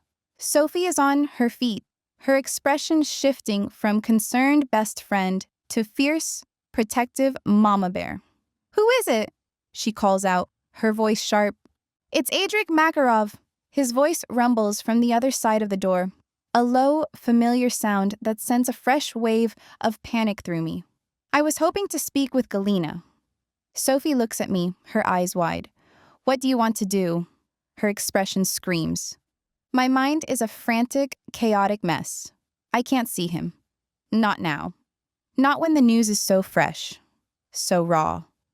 Not when my face is still blotchy from crying, and my brain is still in a state of high alert, pregnant lady panic. But I also can't not see him. I give Sophie a small, terrified nod. She lets out a long-suffering sigh and walks to the door, unlocking it with a deliberately loud, slightly passive-aggressive thunk. He is standing on our doorstep, a dark, towering figure against the cheerful, wreath-adorned doors of the hallway. He's wearing his long, black overcoat, a dusting of fresh snow on his shoulders, making him look like a creature of the winter night. And in his hand, he is holding a small, elegant bouquet of white tulips. Flowers. Adric Makarov has brought me flowers. The gesture is so unexpected, so uncharacteristically normal that for a second, my panic is short-circuited by surprise. "Professor?" Sophie says, her voice dripping with a sweetness so fake it could give you a cavity. She does not move from the doorway, effectively blocking his entrance. "What a surprise. Making house calls now. Is that in the faculty handbook?" His stormy gray eyes flick from Sophie's challenging face to mine, where I am still huddled on the sofa, trying to look as small and non-pregnant as possible. A slight frown creases the space between his brows. "I was in the neighborhood," he says, his voice a low rumble. "I wanted to check on Galina. She has seemed unwell in class lately." His gaze lingers on my face, a silent, probing question. He's noticed. Of course he's noticed. The man probably notices if a single molecule in a room is out of place. I finally find my voice. "Sophie, it's okay. Let him in." She gives him one last, withering glare before stepping aside, allowing him to enter. He fills our small living room with his presence, his quiet, powerful energy changing the very atmosphere of the space. He hands the flowers to me, his long, cool fingers brushing against mine. The contact sends a familiar warmth up my arm. "Thank you," I murmur, my voice barely a whisper. "They're beautiful." "So, Professor," Sophie begins, closing the door and leaning against it, her arms crossed over her chest. She has officially entered interrogation mode. My stomach plummets. "You brought my roommate flowers because she looked unwell in class. Is that standard university protocol for all your pale-looking students, or is Galina just a special case?" Adric turns his calm, unreadable gaze on her. He is utterly, completely unruffled by her blatant hostility. It's like watching a lion being cross-examined by a particularly feisty chihuahua. "Miss Sinclair is one of my most dedicated students," he says, his voice a smooth, polite wall of sound. "Her focus in class has been compromised." I was concerned. "Her focus has been compromised," Sophie repeats, her tone laced with a dangerous, mocking sweetness. "That's one way to put it. She's also been really tired and nauseous. Any theories on what might be causing that, Professor? You seem to have a lot of theories." My heart stops. She is playing with fire. She is tap dancing on the very thin ice of our secret, and I am terrified it's about to crack. I try to shoot her a look, a frantic, telepathic shut up. For the love of God, shut the fuck up look. But she is completely focused on her prey. Adric's gaze and shifts back to me. And this time, the look in his eyes is one of pure, undiluted concern. He takes a step closer. "Is this true, Galina? You are not well?" "I'm fine," I say quickly, my voice coming out an octave too high. "Just the end of the semester, you know. Final projects, exams. It's a lot of stress. I've just been a little run down." I am babbling. I need to stop babbling. He seems to accept this, though his eyes are still searching my face as if he can see the lie written there in invisible ink. but I see no flicker of recognition. No hint that he knows the real, life-altering truth. He doesn't know. The relief that floods my system is so profound, it makes me feel lightheaded. Perhaps you should consider a lighter course load next semester, he says, his voice a low, gentle rumble. It is a suggestion, but it sounds like an order. Perhaps, I say, noncommittally. Sophie, clearly not satisfied, decides to go in for another round. So, these flowers, she says, gesturing to the tulips that are now sitting awkwardly in my lap. They're very pretty. But white tulips, they can symbolize forgiveness, an apology. Is there anything you need to apologize to my roommate for, Professor? Anything at all? I want the floor to open up and swallow me whole. Audric's expression doesn't change. He doesn't even blink. He meets Sophie's challenging gaze with a look of such cool, unnerving calm that even she seems momentarily thrown off her game. I have nothing to apologize for, he says, his voice a flat, simple statement of fact. His eyes then flick to me, and for a split second, I see a flicker of something in their depths.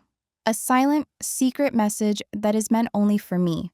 A message that says, I will never be sorry for what happened between us. Sophie, finally seeming to sense that she has pushed as far as she can without me having a full-blown aneurysm, lets out a long, dramatic sigh. Well, she says, pushing off the door, this has been educational, but I have to go clean my room. It's a real disaster zone, after all, the guys I had over. You two kids play nice. She gives me a look that is equal parts I'm sorry, and you owe me big time, and then she disappears down the short hallway to her bedroom, leaving me and Audric alone in the charged, humming silence. He stands there, a dark, motionless statue in the center of my living room, just watching me. The tension of the interrogation has faded, replaced by the familiar, raw, and infinitely more dangerous tension that always exists between the two of us. Are you sure you're okay? He asks. I was hoping to get you alone, but I understand if you're busy. I nod, but I'm not quite sure what I'm agreeing with. He lets out a little sigh, like he's trying to hide his disappointment, and then he turns away, leaving my apartment. I want him to come back, to hold me and let me cry in his strong, capable arms, but I'm unwilling to face the truth with him yet. For now, I'm alone, at least until Sophie comes back out of her room. 15. Audric. It's the first week of December. Even from the limited view from the window of my downtown office, Boston appears to be a snow globe someone has just shaken. The cheer is a foreign language I can see but not comprehend. In this silent room, it's just another Tuesday. A day for information, for planning, for war. Anton stands before my desk, a tablet in his hand, his presence as solid and unyielding as the granite of this building. He's delivering an update on Baranov's couriers, his voice a low, steady metronome of facts and logistics. I listen, my focus absolute. The pattern remains consistent, Anton is saying. He's still using the university's infrastructure to mask his own. He feels safe there. His comfort will be his undoing, I say, my eyes on the schematic of the chemical lab on my screen. I have committed every vent, every exit, every structural weakness to memory. Anton swipes to a new screen on his tablet. He pauses for a fraction of a second, a subtle shift in his otherwise immutable stillness. I know that pause. It is the preface to a piece of intelligence he has deemed sensitive. There is one other item, he says, his tone carefully neutral. It may be nothing, but my protocols require I report any anomaly related to key personnel on campus. He's talking about Galina again. He knows a lot about her at this point, maybe even more than I do, since he's been doing research. Of course she's safe. We know that already. But people can be compromised at any time, especially if Baranov sniffs out that she's close to me. One of our surveillance assets in the university's administrative network flagged a recent visit to the campus clinic, he continues, his gaze fixed on his tablet. By Galina Sinclair. Baranov has moved assets through that locations a number of times under the guise of medical care for the students. She got sick, Anton, I say, my voice a flat, dismissive sound. Nothing to do with Baranov. You're correct about one of those things, he says, still not looking at me. However, the attending physician's notation on the digital file was specific. The visit was logged under prenatal monitoring. Prenatal. The word is a gunshot in the silent room. It is a detonation that sends a shockwave through my entire being, leveling the fortress of my control, obliterating the cold, disciplined man I have forced myself to be. The mission Baranov, the 14 years of relentless, patient vengeance, it all dissolves in the blast. My world, which for my entire adult life has been a vast, gray wasteland of duty and death, suddenly, violently, erupts into something much more colorful. A child, my heart, an organ I have long treated as a simple mechanical pump, gives a hard, painful lurch in my chest. It is a feeling so profound, so terrifyingly, exquisitely powerful, that I am momentarily stunned by its force.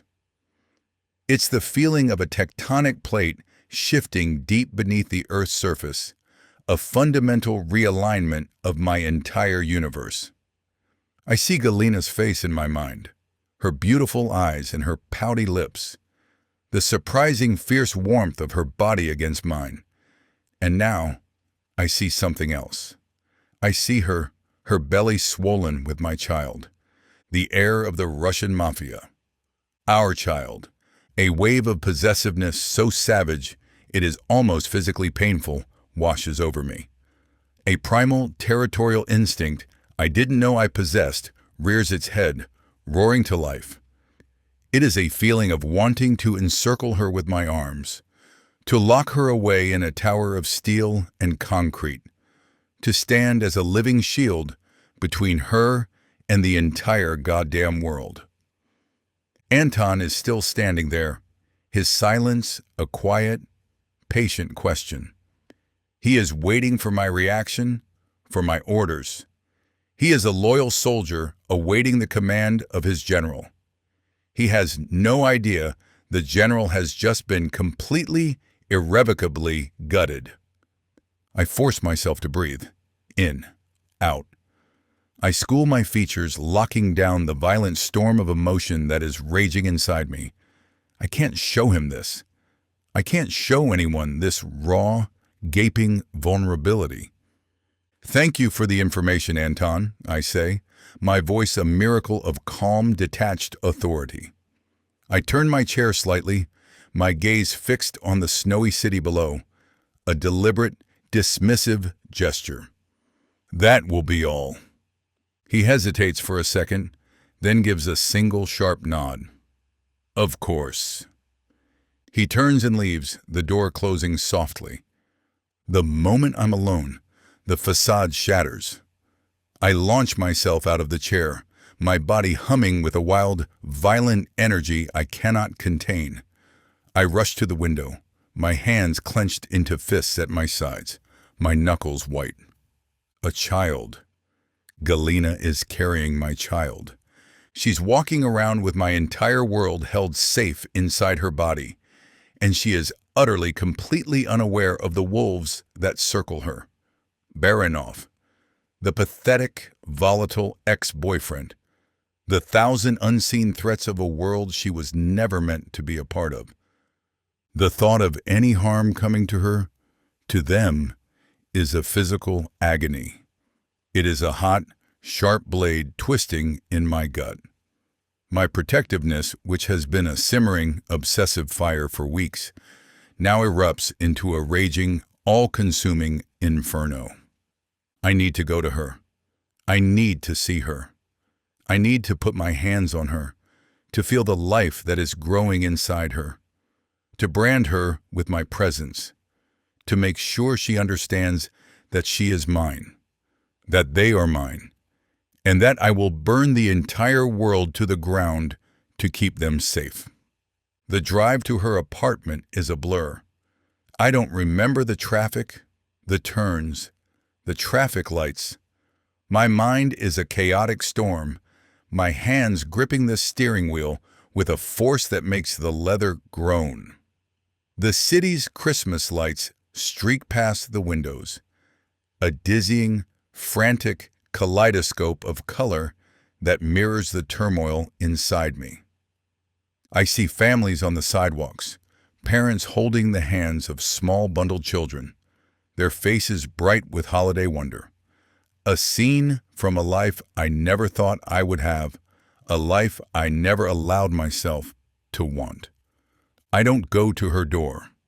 The urge to kick it down, to find her, to drag her out of her life and into the safety of mine is almost overwhelming. But I fight it. I can't show her this raw, untamed panic. I can't frighten her. So I wait. I park in the shadows across the street from her building, the engine silent. I watch her apartment, a small dark square in the brick facade. Waiting is a form of torture. My mind is racing, calculating new threats, formulating new strategies. The mission parameters have changed. Baranov is no longer the primary objective. He is a threat that must be neutralized, an obstacle to be removed from the path that leads to my family's safety. My father's vendetta, the honor of my name, it all turns to dust in the face of this new, terrifyingly precious reality. Galina is my legacy now. She and the baby are my future. Finally, a little after 9, Galina's car pulls into the lot. I watch as she gets out, a stack of books clutched in her arms. She looks tired, pale, fragile. The sight of her sends another wave of savage, protective instinct through me. I get out of my car.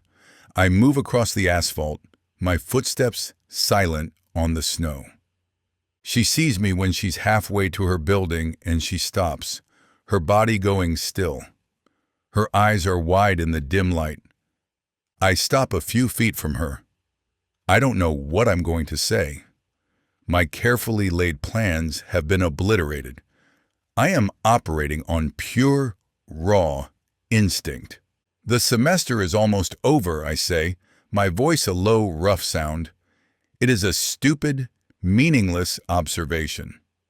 Yes, she says softly, her gaze wary. Finals are next week. We stand there, a few feet apart, the cold air thick with everything we are not saying. The stark lights cast strange, shifting patterns on her face. I can see the faint, dark shadows under her eyes. She is exhausted, and she is carrying my child. You need to be careful, I say, the words a raw, inadequate expression of the screaming panic in my soul. This time of year, people are distracted. The roads are slick. She just looks at me, a small, confused frown on her face. She doesn't understand. She thinks I'm making small talk. My restraint, the iron thread that has been stretched to its breaking point all day, finally snaps. I close the distance between us in a single long stride. I will not let anything happen to you, I say, my voice a low, fierce growl. I place my hands on her shoulders, my grip, firm, possessive. I need to touch her. I need to feel that she's real, that this is real. Do you understand me, Galina? Nothing. She just stares up at me, her eyes wide with a mixture of confusion and fear, and something else, something that looks like surrender. She doesn't argue. She doesn't pull away. She just gives a small, almost imperceptible nod. That nod is my undoing. It's an acceptance, a quiet, unspoken acknowledgement of my right to protect her. And it's all the permission I need. My mouth comes down on hers, and this kiss tastes like love. The following scene is too spicy to be included on YouTube. To listen to the full, unedited version, please go to bellakingbooks.com or follow the link in the description. Thank you. 16. Galena.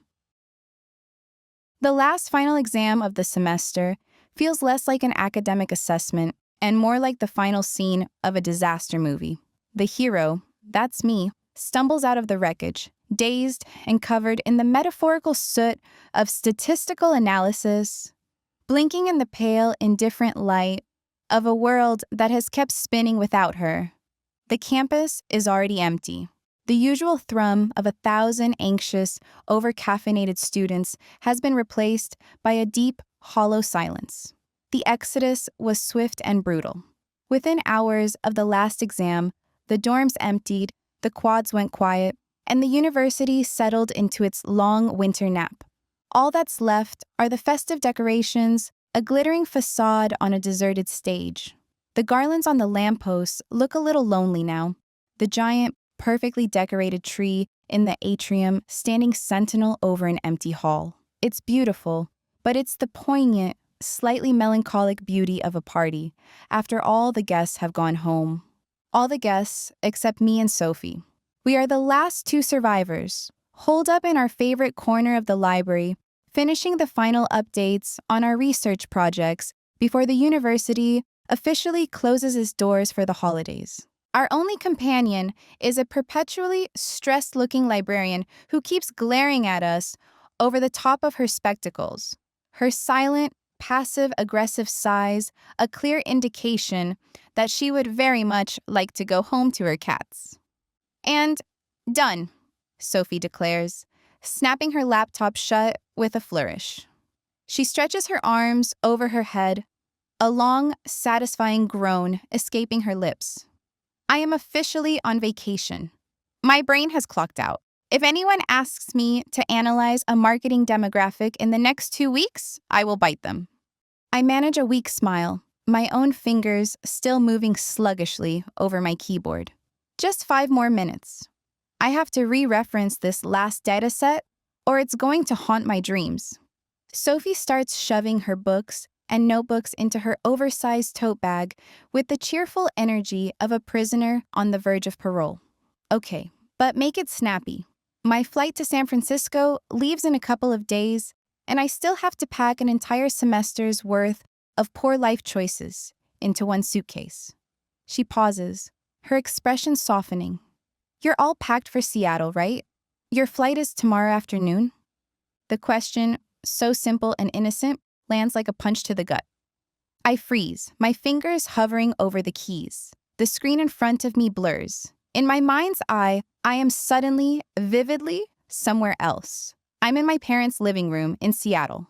The air smells of fresh cut pine from the ridiculously oversized tree my dad always insists on buying, and the rich, decadent aroma of my mom's famous hot chocolate. My younger brother, Ethan, is probably trying to teach our golden retriever how to wear a Santa hat, his laughter echoing through the house. Home. The word itself is a warm, heavy ache in my chest. A longing so sharp and fierce, it almost makes me gasp. Galena? Sophie's voice is gentle, pulling me back to the dusty, silent library. I clear my throat, my eyes dropping back to my screen. About that. I don't have to finish. She knows. She sits down in the chair next to me, her previous vacation-fueled exuberance gone, replaced by a quiet, knowing sympathy. You're not going, are you? She asks softly. I shake my head, the movement feeling heavy, final. I can't bring myself to look at her. I don't think I can. The doctor, she says, nodding. I remember. The doctor, I confirm, my voice a low murmur. She said flying this early on isn't a great idea. She wants to do another checkup in a week, just to make sure everything is progressing as it should. I finally turn to look at her, a weak, watery smile on my face. Apparently, growing a human, or, a poppy seed-sized cluster of cells that will one day be a human, is a delicate business. Sophie reaches out and squeezes my arm. Okay, that makes sense. It's the right call. She hesitates for a second. And what about Adric?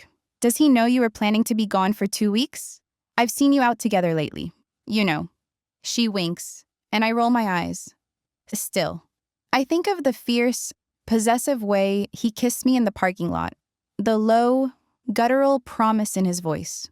I will not let anything happen to you. He wouldn't react well to me flying 3,000 miles away. He would probably buy the airline and cancel the flight. No, I admit. But I have a feeling he wouldn't be thrilled about the distance. He's been extra protective lately?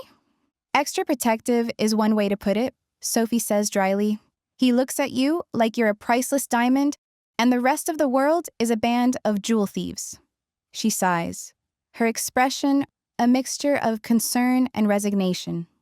So, you're stuck here, in our sad, empty apartment, alone, for Christmas. The words, laid out so bluntly, make the loneliness of my situation feel stark and real. Me, a mountain of research papers, and a jar of pickles for Christmas dinner. It's a bleak picture. It's okay, I say, trying to convince myself as much as her. It's the smart thing to do, the safe thing. I know, she says, her brow furrowed with worry. I just hate the idea of you being here by yourself. It's Christmas. I'll be fine, I insist. I have plenty of work to do. And I'll call you every day. You can describe the fog in San Francisco to me in excruciating detail. She gives me a weak smile, but her eyes are still sad. The reality of it settles over me, a heavy, suffocating blanket. I can't go home. I can't be with my family. I am tethered to this city, to this clinic, to this tiny, secret life that is growing inside me. My world has shrunk, its boundaries defined by a 5-mile radius around my doctor's office. Driving home through the deserted streets, the weight of the next phone call I have to make settles in my stomach like a lead weight. My parents are expecting me. My mom has probably already bought the special peppermint ice cream I love. My dad has probably already started his annual grumbling tirade about having to untangle the Christmas lights. I park the car in front of my building, but I don't get out. I just sit in the cold, silent darkness. I pull out my phone, my thumb hovering over my mom's contact photo. My heart is a frantic, panicked bird beating against my ribs. I hate lying to them.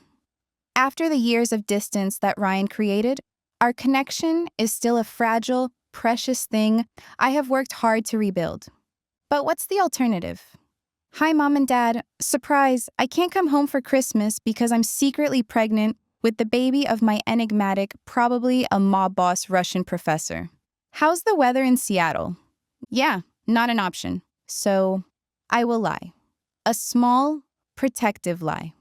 A lie to shield them from a truth they are not ready for.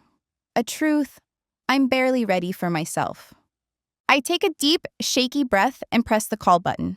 Mom answers on the second ring, her voice warm and bright and so achingly familiar it makes my throat tighten. Galena, honey, I was just thinking about you. Are you all done with your finals? Are you exhausted? Your father and I are so excited to see you tomorrow. Her cheerful, oblivious words are a knife in my gut. Hi, Mom, I say, my voice sounding unnaturally high, a strained, false note. Yeah, all done. I'm officially a free woman. Oh, that's wonderful, sweetie. I'm making your favorite lasagna for dinner tomorrow night. Ethan is already trying to guess what we got him for Christmas.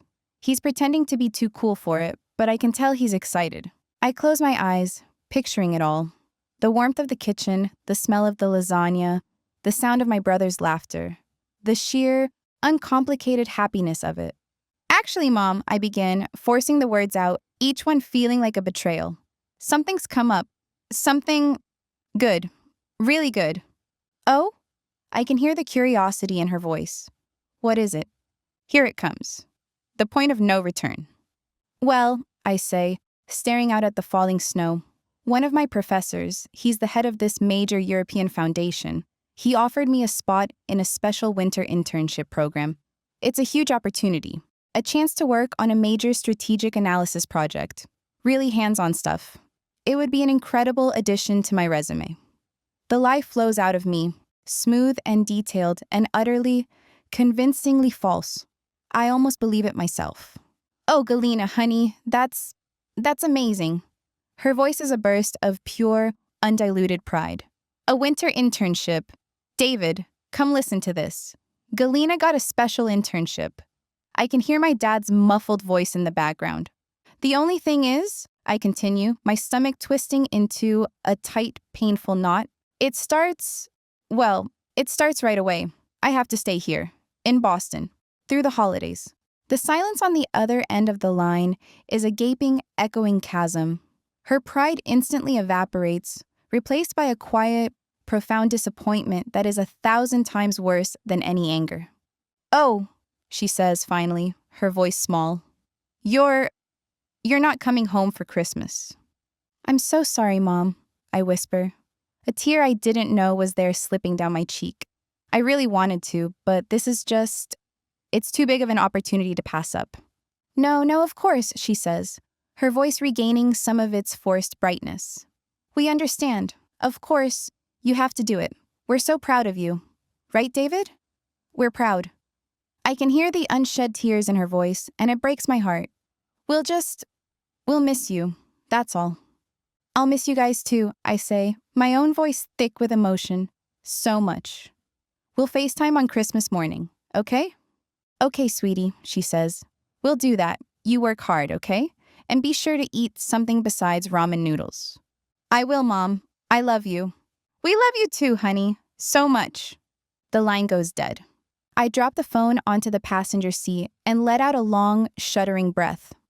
The lie sits heavy in the air, a toxic, cloying thing. I did it. I protected them. I shielded them from the messy, complicated, and frankly terrifying reality of my life. And I have never felt more alone. I get out of the car and walk up the path to my empty apartment building. The air is cold and still. The only sound is the soft crunch of my boots on the snow. I look up at the dark sky, at the fat, silent flakes drifting down, and I think about all the Christmases of my past. The loud, chaotic, wonderful Christmases filled with family and tradition and love. This Christmas will be different. It will be quiet. It will be solitary. It will be the first Christmas of my new life. A life that is no longer just my own. I slide my key into the lock of my apartment door, a strange, unexpected feeling unfurling in my chest. I expected to feel loss. I expected to feel the sharp, painful sting of loneliness. But I don't. This Christmas won't be empty. It will be full. Full of a secret, full of a promise, full of a tiny, flickering life that is already changing everything. I place a hand on my still flat stomach, a gesture that is becoming an unconscious, comforting habit. For the first time, I'm not just a student, a daughter, a sister. I am a mother. And my family is right here. This isn't an ending. It's a beginning. And for the first time, I think I'm ready for it. 17. Audiobook. The entire architecture of my world has been razed to the ground and rebuilt around a single fragile and utterly non-negotiable point: Galena. My focus has shifted with the violent, tectonic force of an earthquake. I sit in my downtown office, the city spread out below me like a glittering snow-covered map, and I stare at schematics of Baranov's distribution network, but I'm not seeing supply routes. I'm seeing threats. Each hub is a potential danger to her. Each one of his men is a rabid beast that must be put down before it can get anywhere near her. Every decision I make is now filtered through a single question. How does this keep her safe? My secure phone buzzes, the sound an unwelcome intrusion into my obsessive calculations. It's Anton. I already know what he's going to say. I can feel his disapproval from across the city.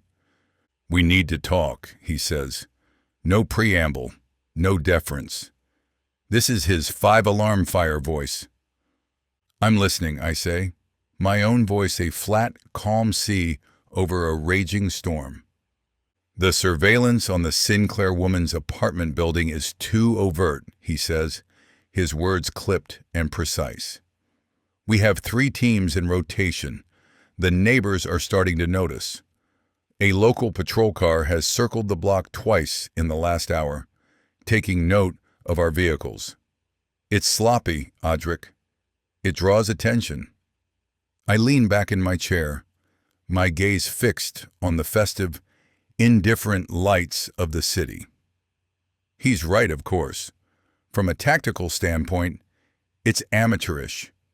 It's the work of a man whose fear has overridden his strategy. The coverage remains, I say, my voice leaving no room for negotiation. It compromises the mission Anton pushes, his tone dangerously close to insubordination. It creates a trail that could lead back to us. Barinov is a rat, but he isn't a stupid rat. He'll notice a change in the ecosystem. He will look for the source. Then let him look, I say, my voice dropping, a low, cold warning. I want eyes on her apartment. I want eyes on her campus routes. I want a team monitoring her vehicle at all times. The coverage isn't just maintained, Anton. It's doubled. Effective immediately. There is a long, heavy silence on the other end of the line. I can practically hear the gears turning in his analytical mind, can feel him weighing the cost of his next words. He is the only man in my organization who would dare to speak them. I will be at the club in 20 minutes, he says, and hangs up. It's not a request. He needs me to be there. He's demanding it. The Commonwealth Club is the only place we're going to be able to have this conversation. I arrive first, taking my usual seat in a secluded corner, a dark leather throne that swallows the light. The fire in the hearth crackles, and it smells like pine, smoke, and old brick. I order 2 whiskeys, though I have no intention of drinking mine. Anton arrives exactly 20 minutes later, his movement silent, his presence a sudden weight in the room. He sits opposite me, his lips pursed and his back straight as usual. I wish he'd relax, just once. None of this is about Barinov, is it? He says, his voice a low rumble. No, I say. It's not. He takes a slow sip of his whiskey, his gaze never leaving my face. She's a civilian, Audric. An innocent person. You are pulling her into a world that will eat her alive. I am building a wall around her to keep that world out, I counter, my own voice tight with a passion that's costing me everything. A wall of men with guns is not a wall. It is a target, he says. His logic is sharp and brutal as a shard of glass. You're making her the center of the battlefield. Barinov is looking for a weakness. You're painting a bullseye on her back. His words are a physical blow. He's right. He's articulating the very fear that has been clawing at the inside of my skull since I learned the truth. My protection is a spotlight, and it's illuminating her for the enemy. But the alternative, to leave her unguarded, to treat her as anything less than the most precious asset in my entire empire, is unthinkable. I look at this man, this soldier who has stood by my side for 15 years, who stood by my father's side before that. He is my strategist, my confidant, my conscience. He deserves more than a lie. He deserves the truth. The entire messy, world-altering truth. I love her, I say. The words come out of my mouth stark and simple and utterly, irrevocably true. It's the first time I have said them aloud. It feels like shedding a skin I have been wearing my entire life. Anton's expression does not change, not a flicker, but I see something shift deep in his eyes, a hint of understanding, a profound, weary sadness. I see, he says softly. She's my future, I continue, the confession now a floodgate that has been thrown open. Everything I have built, it's for her now, for them. Them? Anton asks, his brow furrowing slightly. She's pregnant, I say. And with that, the final, most vulnerable truth is laid bare on the oak table between us. My child, my legacy, my reason for breathing. Anton leans back in his chair, a long, slow breath escaping his lips. He looks away from me for the first time, his gaze fixed on the fire. He seems to be looking at something far away, a ghost from a past I can only imagine. My father, I say, my voice a low, rough thing I barely recognize. He lived and breathed for the syndicate. He built an empire. He amassed a fortune. He commanded the loyalty of 1,000 men. I pause, the memory a bitter taste in my mouth. My mother died of cancer when I was a boy. He never remarried. He never loved anyone else. He poured everything he had into the business. And when Baranov's betrayal cost him his life, he died as he had lived, alone, surrounded by assets, but with nothing of actual value. I lean forward, my hands flat on the table, my gaze boring into Anton's. I will not be my father, I say, the words a vow, a prayer. I will not end up a lonely old man on a throne built of blood and secrets. She is my chance for something else, something better. Anton is silent for a long, long time. The only sound is the crackle and spit of the fire. When he finally speaks, his voice is heavy. Then you must be very careful that your new strength does not become your undoing. He finishes his whiskey in one long, slow swallow and places the empty glass on the table with a soft clink. I will double the surveillance, he says, his voice returning to its familiar professional cadence. But it will be discreet. She won't see them, and neither will Baranov. But they will be there. He stands. I will protect your future, Audric, he says. The words a quiet, solemn oath. But you must protect your heart. It's the only target that truly matters. He turns and walks away, leaving me alone in the shadows with the fire and his warning. 18. Galina. Something has changed. In the quiet, snow-dusted days since the semester ended, Audric Makarov has transformed from a looming, shadowy presence into a constant, gravitational force. The man who once maintained a careful, calculated distance now seems permanently tethered to me. The Cold War is over. His texts are no longer sporadic check-ins. They come often throughout my day. Have you eaten? What time did you get home? Lock your door, it's dark out. They aren't questions, but I understand why he's being so demanding. He likes me, and I like him. Pregnancy aside, he's concerned about my safety because of how close we've gotten. And how close he is to something criminal. Something I shouldn't be involved with. He has become a fixed point in my new, solitary orbit, and I, to my own shock, have come to depend on him. The fear is still there beneath the surface, but it is being steadily drowned out by something else. Something warm and dangerous and utterly, completely addictive. I have fallen in love with him. The admission, even to myself, is a terrifying, liberating thing.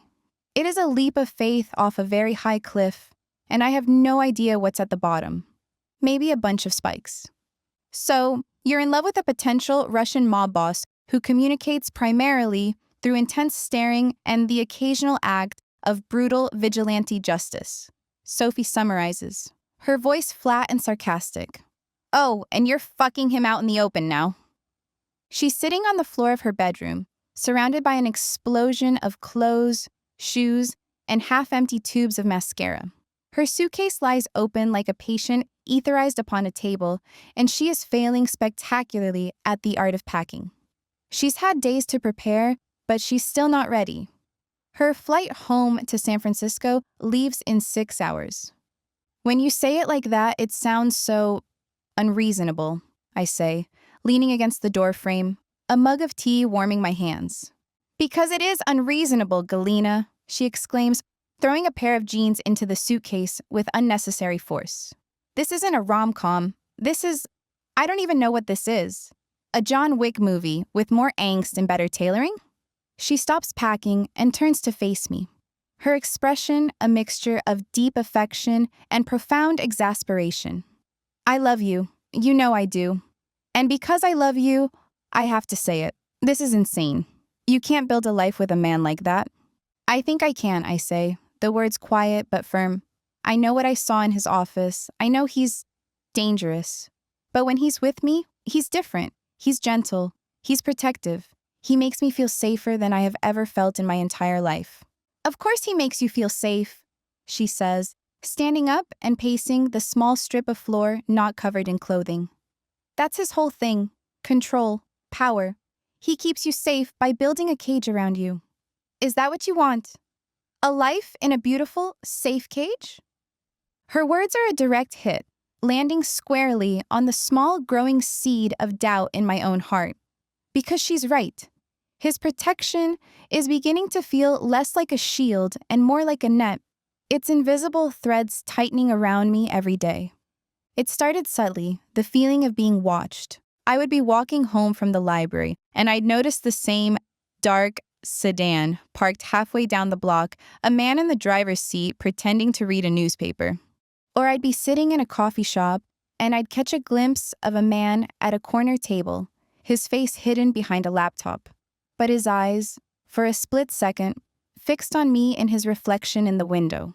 At first, I told myself I was being paranoid, that the trauma of finding out my professor was a part-time criminal mastermind had officially scrambled my brain. But the sightings became more frequent. The coincidences too neat. They are his men. Shadows in my periphery.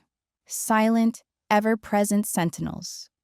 They are the physical manifestation of his control. A constant reminder that my life is no longer entirely my own. I am trapped somewhere between gratitude and suffocation. Part of me is relieved to know that there are unseen forces keeping me safe, protecting me from the Ryans of the world, from the darkness I stumbled into in Audrick's office.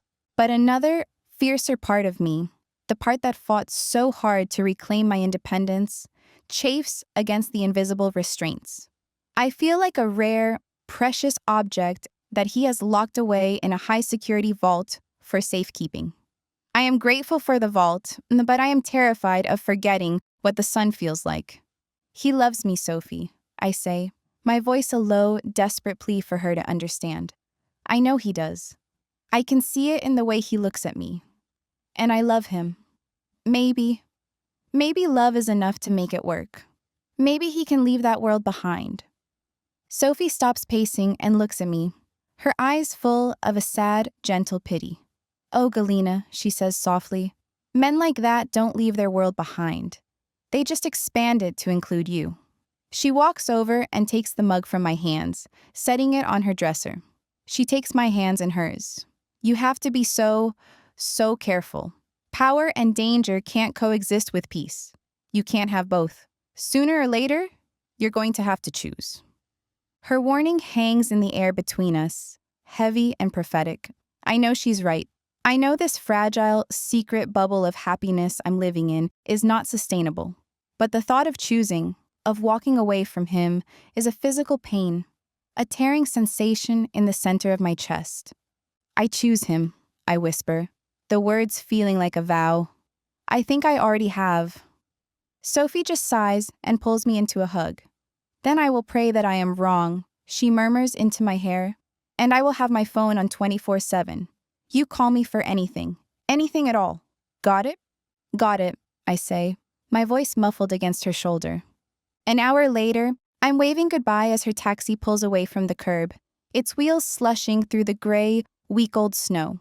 I watch until the taxi turns the corner and disappears, and then I am truly, completely alone. Alone with my secret, with my fears, and with my invisible army of bodyguards. The feeling of being on unstable ground intensifies.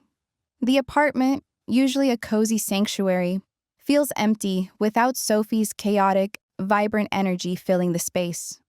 I try to work on my research, but the words on the page swim before my eyes.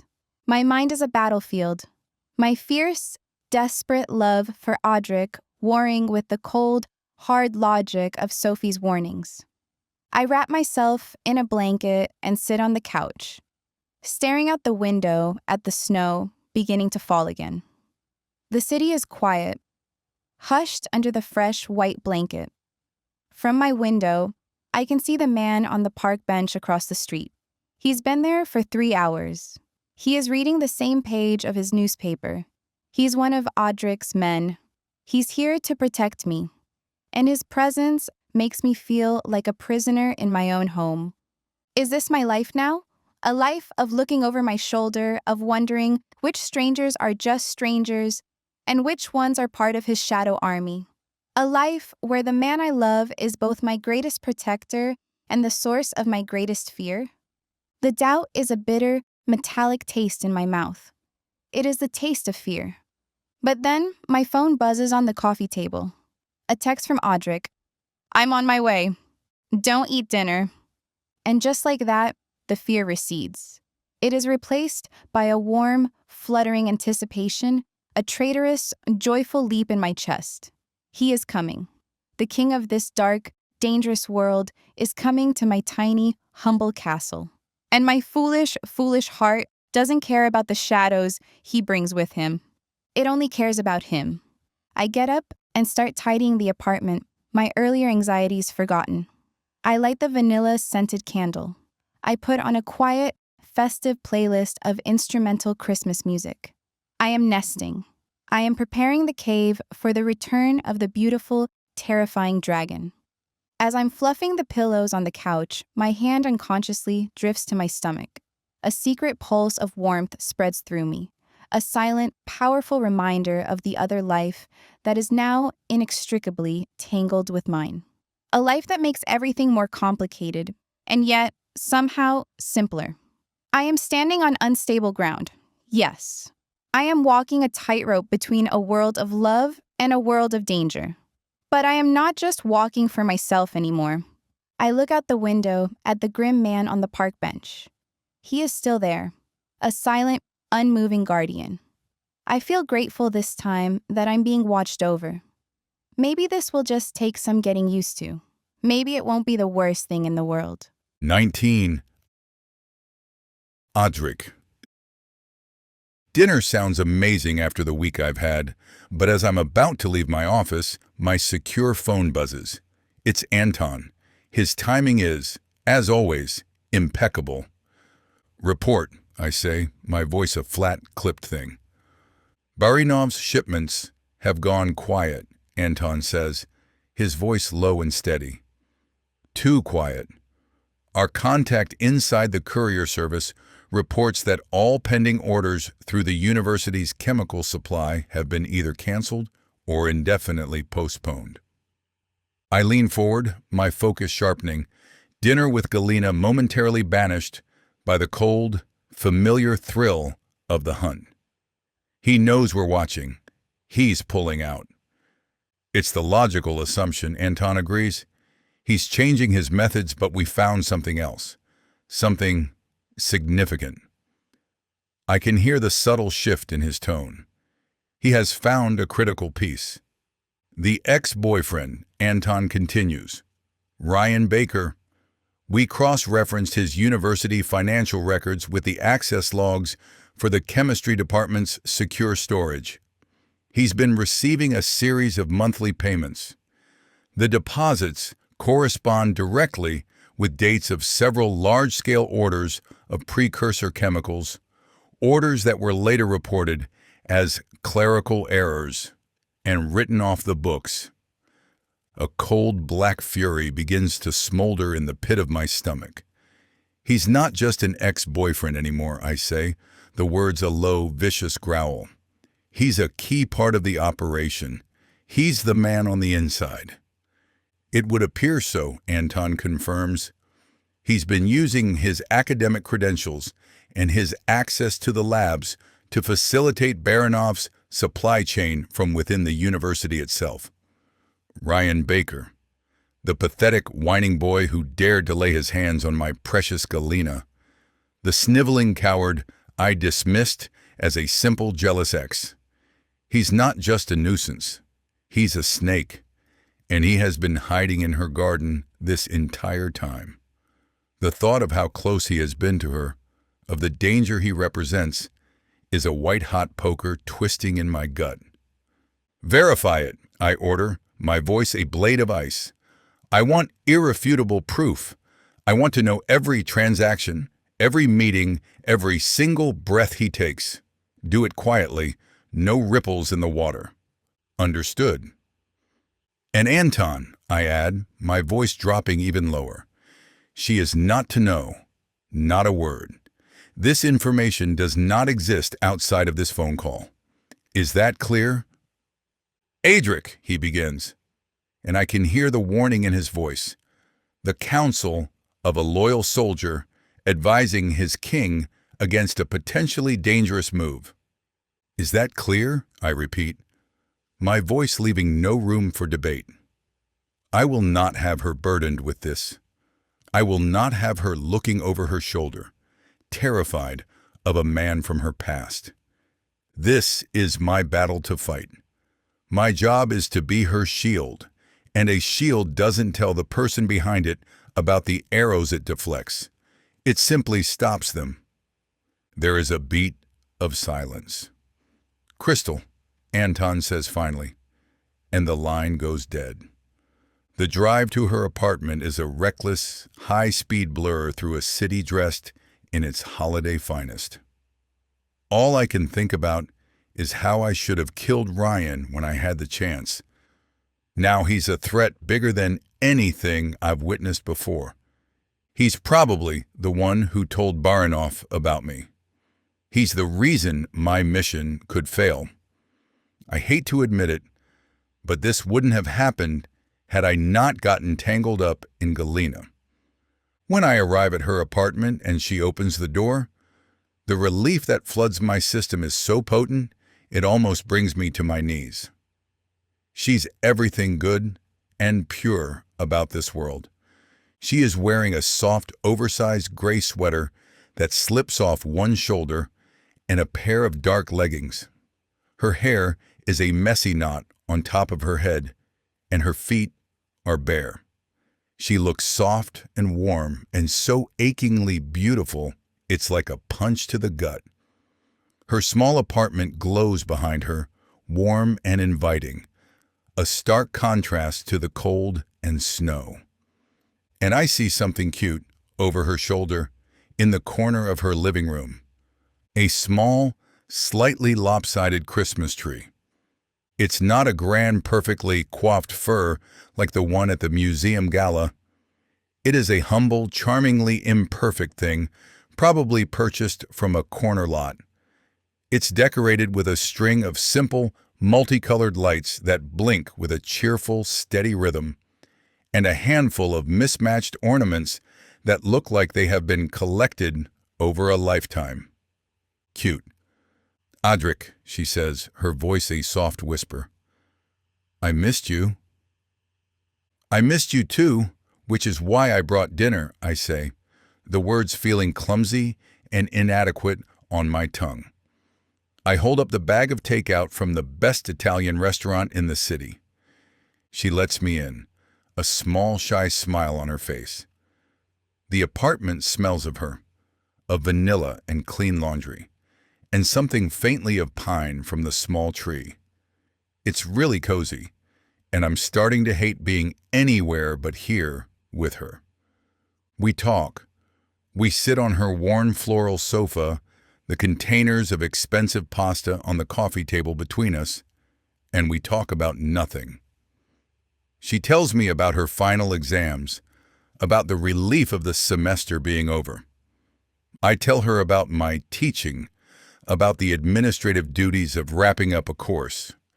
It's not untrue, but it still feels like a lie when I omit all the other things I've been wrapped up in. I don't mention Ryan or Baranov. And all these Christmas lights around campus feel wasteful now that everyone is on break.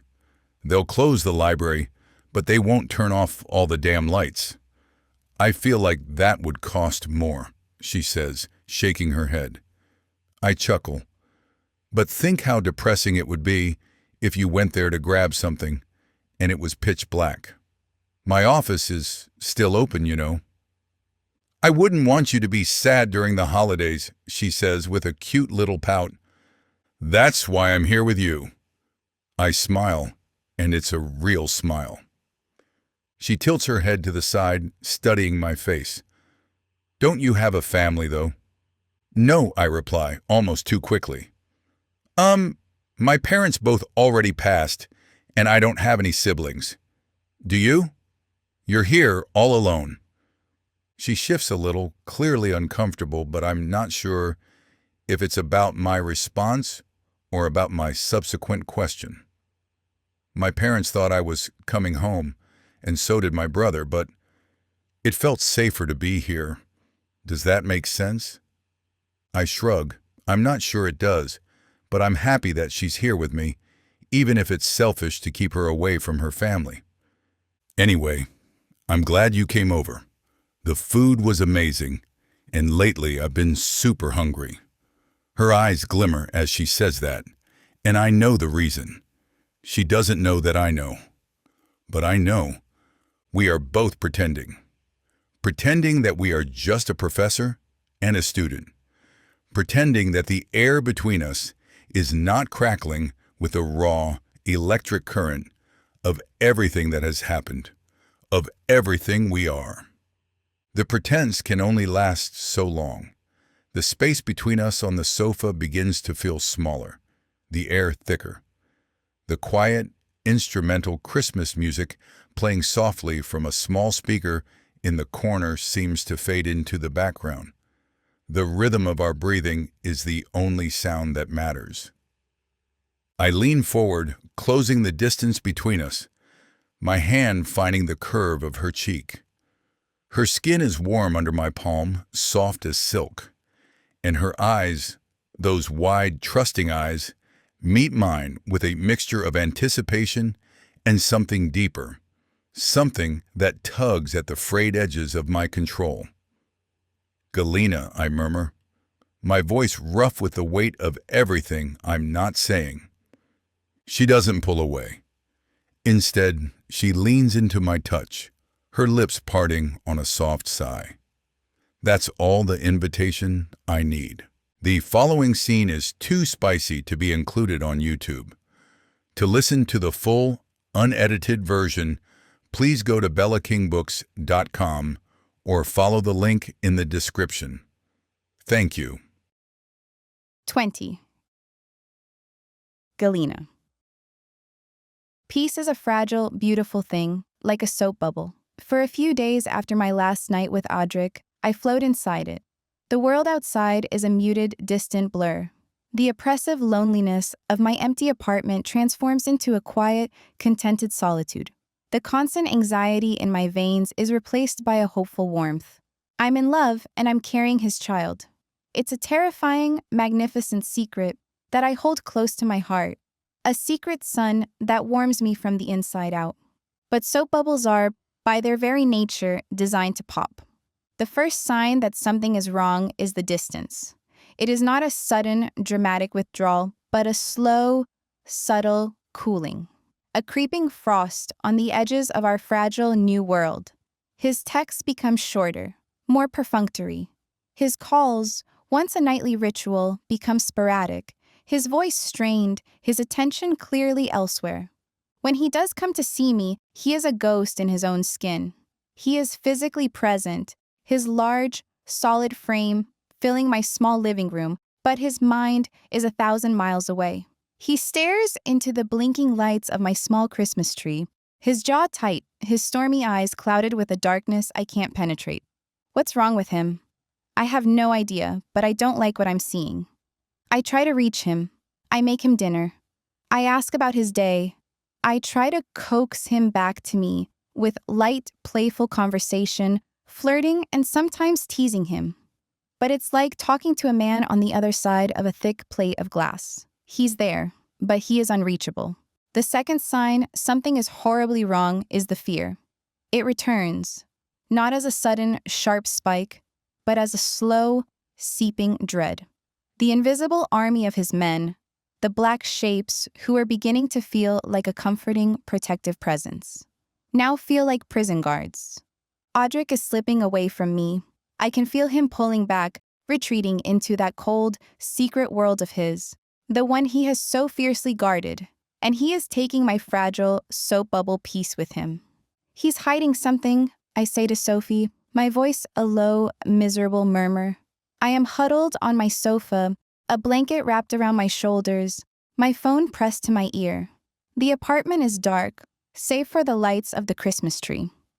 And this is a surprise because Sophie's voice, tinny and distant from 3,000 miles away, is a much-needed shot of sarcastic sanity. No, this is different, I insist, my stomach twisting into a familiar, anxious knot. Before, it was like there were two of him. The cold, scary professor and the other one. The one who was with me. Now, it's like the professor has eaten the other guy. He's all walls. He's here, but he's not. It feels like I'm losing him. Galina, she says, her voice softening with that familiar, patient concern. You were never going to have him. Not really. He was on loan from the scary Russian mob boss library, and it sounds like his due date is coming up. That's not funny. It's a little funny, she says. Look, I told you this would happen. Secrecy is a cancer in any relationship. It starts small, and then it metastasizes until it's poisoned everything. You can't build a life on a foundation of things you're not allowed to ask. So what am I supposed to do? I ask, my voice cracking. Just sit here in my cage and wait for him to remember I exist? No, she says, her voice firm. You demand the truth. You tell him that you can't do this, that you can't live like this if he's not going to let you in. You deserve honesty, Galina. And if he can't give you that, then he doesn't deserve you. Her words are a bucket of ice water, a shocking, brutal dose of clarity. She's right. I can't live like this. I can't build a future, a family, with a man I barely know. I have spent too long living a life dictated by someone else's moods, by secrets and lies. I refuse to go back there. The decision hardens inside me, a cold, painful resolve. I'm going to confront him. I'm going to demand the truth, no matter what it costs me. I find him, as I knew I would, at his university office. It's late, almost 10 p.m., but the single, glowing rectangle of his window is a familiar beacon in the dark, empty facade of the business building. The campus is a winter wonderland, every tree branch heavy with a fresh layer of snow. The air still and frigid. My boots make no sound on the pristine, white ground as I walk toward the building. My heart a heavy, rhythmic drum of dread and determination. This time, I don't knock. I use the key card he gave me for emergencies and let myself into the silent, echoing building. The security guard at the front desk is asleep, his head on his chest. The hallway on the third floor is dark and silent. As I approach his office, I hear a voice from within. Not his. A man's voice, low and guttural, with the same faint Russian accent. I freeze, my hand on the doorknob, my body hidden in the shadows of the corridor. I know I shouldn't listen. I know I should make a sound, announce my presence, walk away. But I'm paralyzed by a sudden, chilling premonition. The truth I came here for is on the other side of this door. Baranov's network is expanding into the South Shore, the voice is saying. He's using a new set of shell corporations to acquire legitimate businesses such as laundromats and car washes as fronts for distribution. Baranov. The name is loud and clear, and I've heard it before. The night I stumbled upon Audric's secret, the night this all began. He was talking about someone named Baranov then, too. And we have new evidence. The voice continues, and my blood runs cold as he says the next name. Evidence that could link Ryan Baker directly to Baranov's operations through the chemistry department. Ryan, my ex-boyfriend? The pathetic, jealous boy who screamed at my window? He's involved in this? In Adric's dark, violent world? The pieces of the puzzle begin to slam into place in my mind, forming a picture that is ugly and terrifying. This isn't just about me. It's about something bigger, something older and more dangerous than I could have ever imagined. Audric's world isn't just some abstract, shadowy thing he visits on the weekends. It's here. It's woven into the very fabric of the university, of my life. And Ryan, my Ryan, is a part of it. I feel a wave of nausea so profound it makes the hallway swim. I stumble back, my hand flying to my mouth, a choked, strangled sound escaping my throat. The voice inside the office cuts off instantly. A second later, the door is pulled open, and I'm face to face with a man I've never seen before. He is tall and broad-shouldered, with a shaved head and the coldest, most emotionless hazel eyes I have ever seen. He looks at me not as a person, but as an obstacle, a problem to be solved. He is the man who was just talking, Anton. He says nothing. He simply steps aside, his expression a mask of granite. And then I see Audric. He's standing behind his desk, his face a thundercloud of raw, unguarded fury. "What are you doing here?" he bites out, his voice a low, vicious snarl. I came to talk to you," I stammer, my carefully rehearsed speech.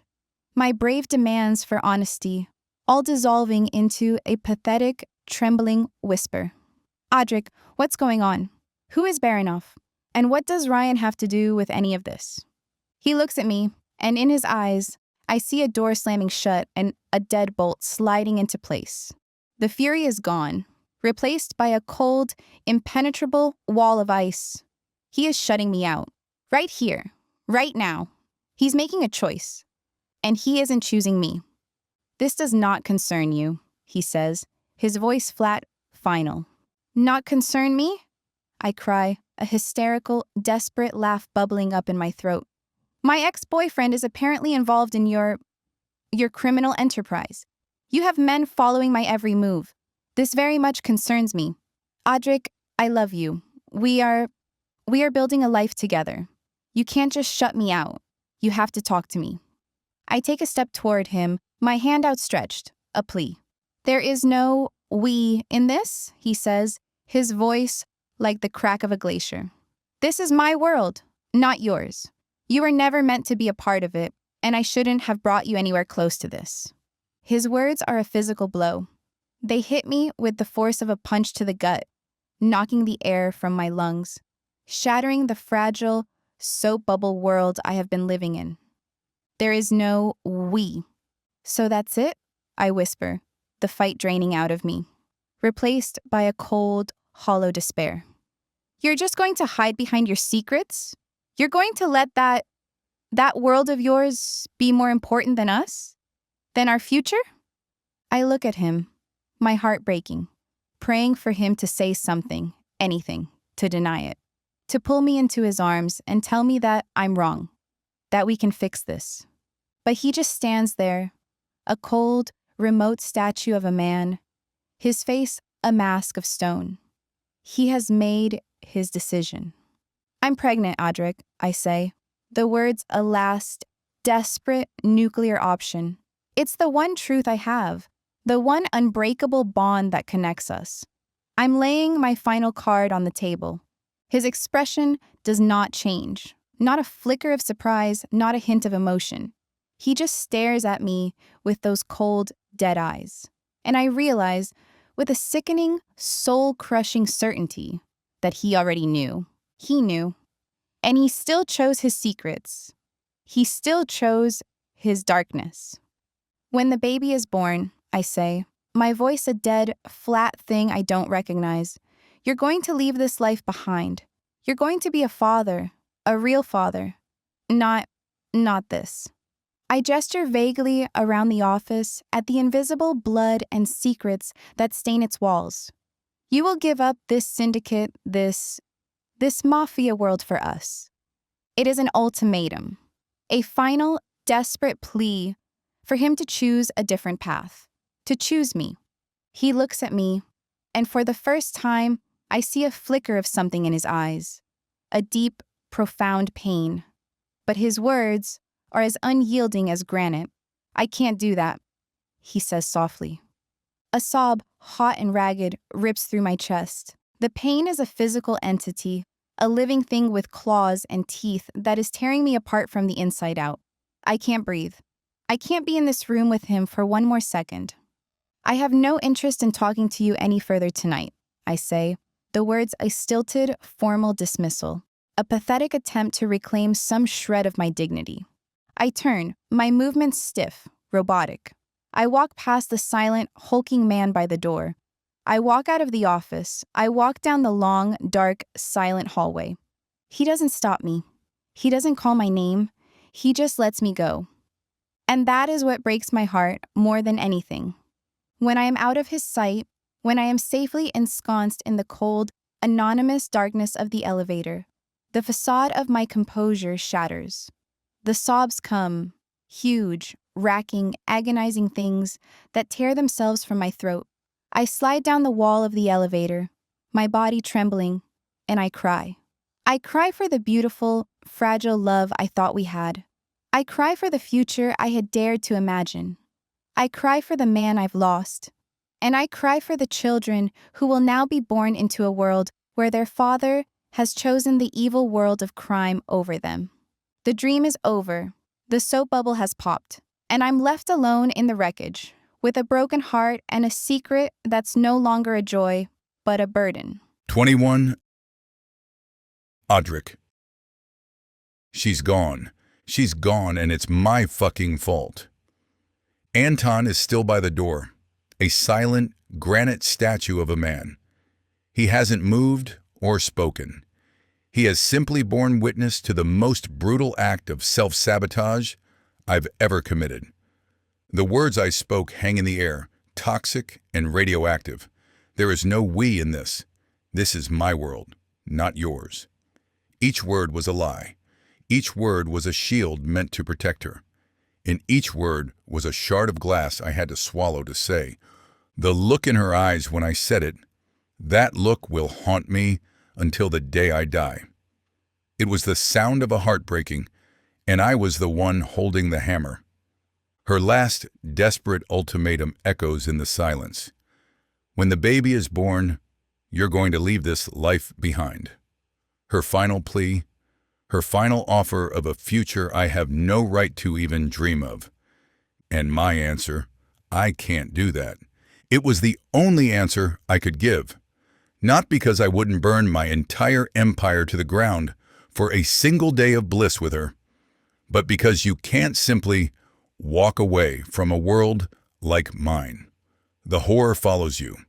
The debts come due. To leave this life is not a retirement. It's a declaration of war against men who don't believe in surrender. To stay is to control the battlefield. To leave is to abandon her on it, unprotected.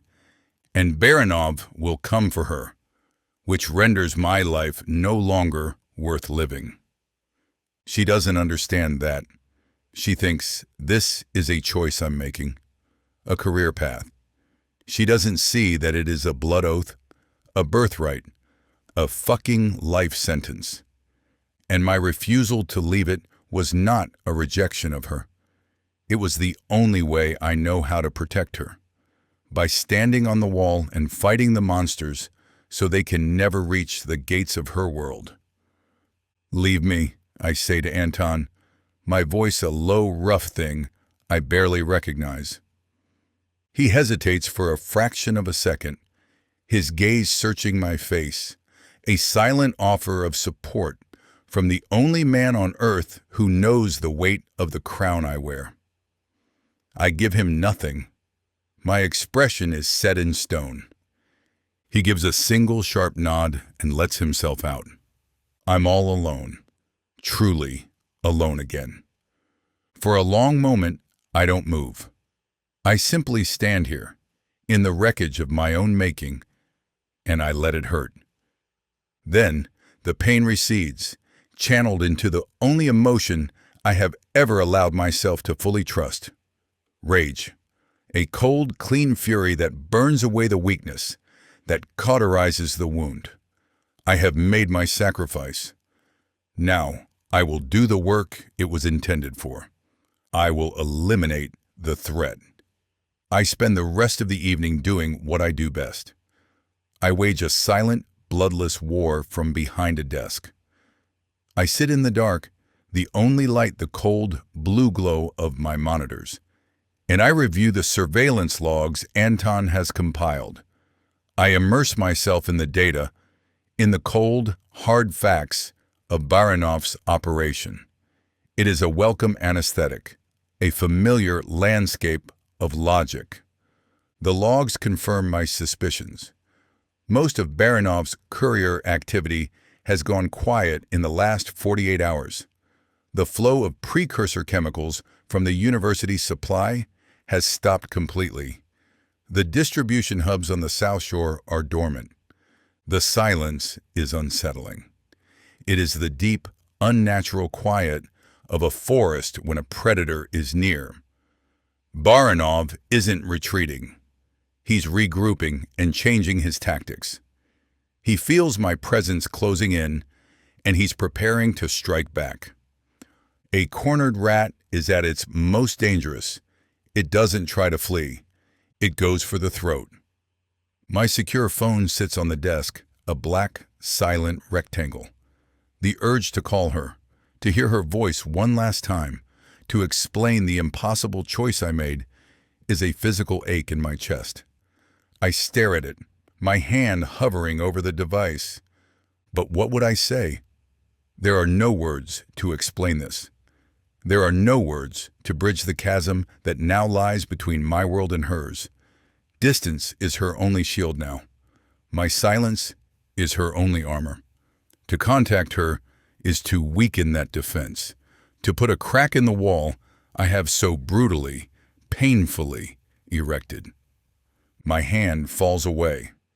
At 2:17 a.m., the phone rings. It's not my secure line this time. It's a secondary encrypted device I keep for listening, not for talking. The number on the screen is a meaningless string of digits. Nobody I know, but perhaps it is. My blood turns to ice. My heart gives a single hard, heavy thud in my chest. There's only one person who has this number. I let it ring 3 times, a small petty assertion of control in a situation where I have none. Then I answer. I say nothing. For a moment, there is only the faint electronic hiss of an open line. Then, his voice. Audric, he says, his tone as smooth and toxic as a glass of poison wine. It has been a long time.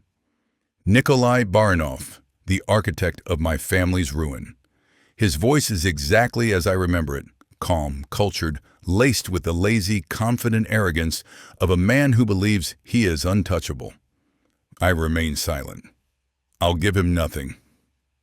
A soft, low chuckle comes down the line. Still the silent, stoic son? Just like your father. He was a man of few words, too. A weakness, I always thought. It makes it so difficult to know what a man is truly thinking. My hand clenches into a fist under the desk, my nails digging into my palm. The casual, almost fond mention of my father is a deliberate, calculated cruelty. He's reminding me of his betrayal, of the intimacy he once shared with our family, an intimacy he used as a weapon. Boston suits you, he continues, his voice a lazy, conversational drawl. Though I must admit, I was surprised to hear you'd taken up teaching. A man of your particular talents, molding the young minds of the future. It has a certain poetry to it, don't you think? He knows. He knows everything. The professorship, the university, the entire cover I've constructed. He's not guessing. He's telling me that my walls have been breached. I keep my own breathing even, my voice a dead thing in my throat. I am a stone wall. He can throw his taunts against me all night. I will not crack. It is a quiet life here, he muses, and I can almost see the thin, cruel smile on his lips. These academics, these students, they live in a world of books and theories, a world of innocence. It is a fragile ecosystem, so easily disrupted. He pauses, letting the veiled threat hang in the air between us. I have to wonder what brings a man like you to such a place. It cannot be the love of knowledge, so it must be for something else, or someone. There it is, the first probe, the first delicate insertion of the knife. My silence remains absolute. I hear you have a student, he says, his voice dropping, becoming more intimate, more conspiratorial. A bright girl, they say, ambitious, but she does not seem to fit your usual profile, Adric. She's cute, a little too innocent for a crooked man like yourself. Every muscle in my body turns to steel. The rage inside me is a white-hot, silent inferno. He has said her name without saying her name. He has just confirmed my worst, most terrifying fear. He knows about Galena. I force myself to remain calm. My voice, when I finally speak, is a low, cold, and utterly dead sound. What do you want, Nikolai? His soft, triumphant chuckle is the sound of a predator tasting blood. Ah, there he is. I was beginning to worry you'd forgotten how to speak. He sighs, a theatrical sound of mock regret. What do I want? The same thing I have always wanted, Adric. Everything that should have been mine. Your father was a sentimental old fool. He valued loyalty over profit. A fatal miscalculation. I am simply correcting his business model. My father is dead, I say, my voice cold. Your business with him is concluded. Oh no, he says, his voice turning colder, the lazy charm evaporating, revealing the snake beneath. Not concluded. You see, some debts are personal. Your father owed me a great deal more than he ever realized, and as his son, you have inherited those debts. He pauses, and his next words are a death sentence. You should watch your own house, Adric, before you worry about mine. Sometimes the ghosts of the past come knocking when you least expect it. The line goes dead. I am left in the ringing silence, the phone still pressed to my ear. He didn't just threaten me. He threatened her. He threatened my child. He has declared war, not on my business, not on my syndicate, but on my family. The rage inside me finally breaks its leash. It's not a hot, uncontrolled fury. It is a cold, precise, and utterly lethal resolve. The time for patience is over. The game is no longer about dismantling his network, but eradicating him from the face of the earth. I pick up my secure phone and dial Anton's number. He answers on the first ring. Nikolai Baranov called, I say, my voice low and vicious. He knows about Galena. The silence on the other end is heavy. I can feel Anton's own cold fury mirroring my own. I think he likes Galena, to be honest, not in a romantic way, but in a way any man would like to have someone from the outside around from time to time. Someone untainted by this lifestyle. Full surveillance is to be reinstated on every route, every hub, every man on Baranov's payroll, I order, my words sharp, definitive commands. I want to know where he sleeps, where he eats, what he breathes. I want a tactical team ready to move on my command. No negotiation, no prisoners. Understood, Anton says, his voice a low, grim promise of violence. And Anton, I add, my voice dropping to a whisper. The surveillance on Galena. I want it tripled. I want a man on every corner, an eye in every window. If a leaf falls from a tree and lands too close to her, I want to know about it. She is not to be approached. She's not to be spoken to. But she is never, ever to be left alone. Do you understand me? I understand, he says.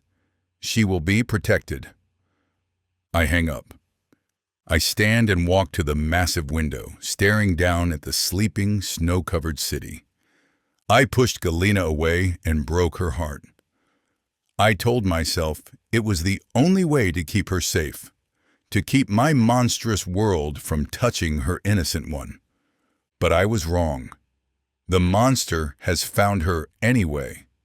He has her name. He has her scent. And he's coming for her. 22. Galena.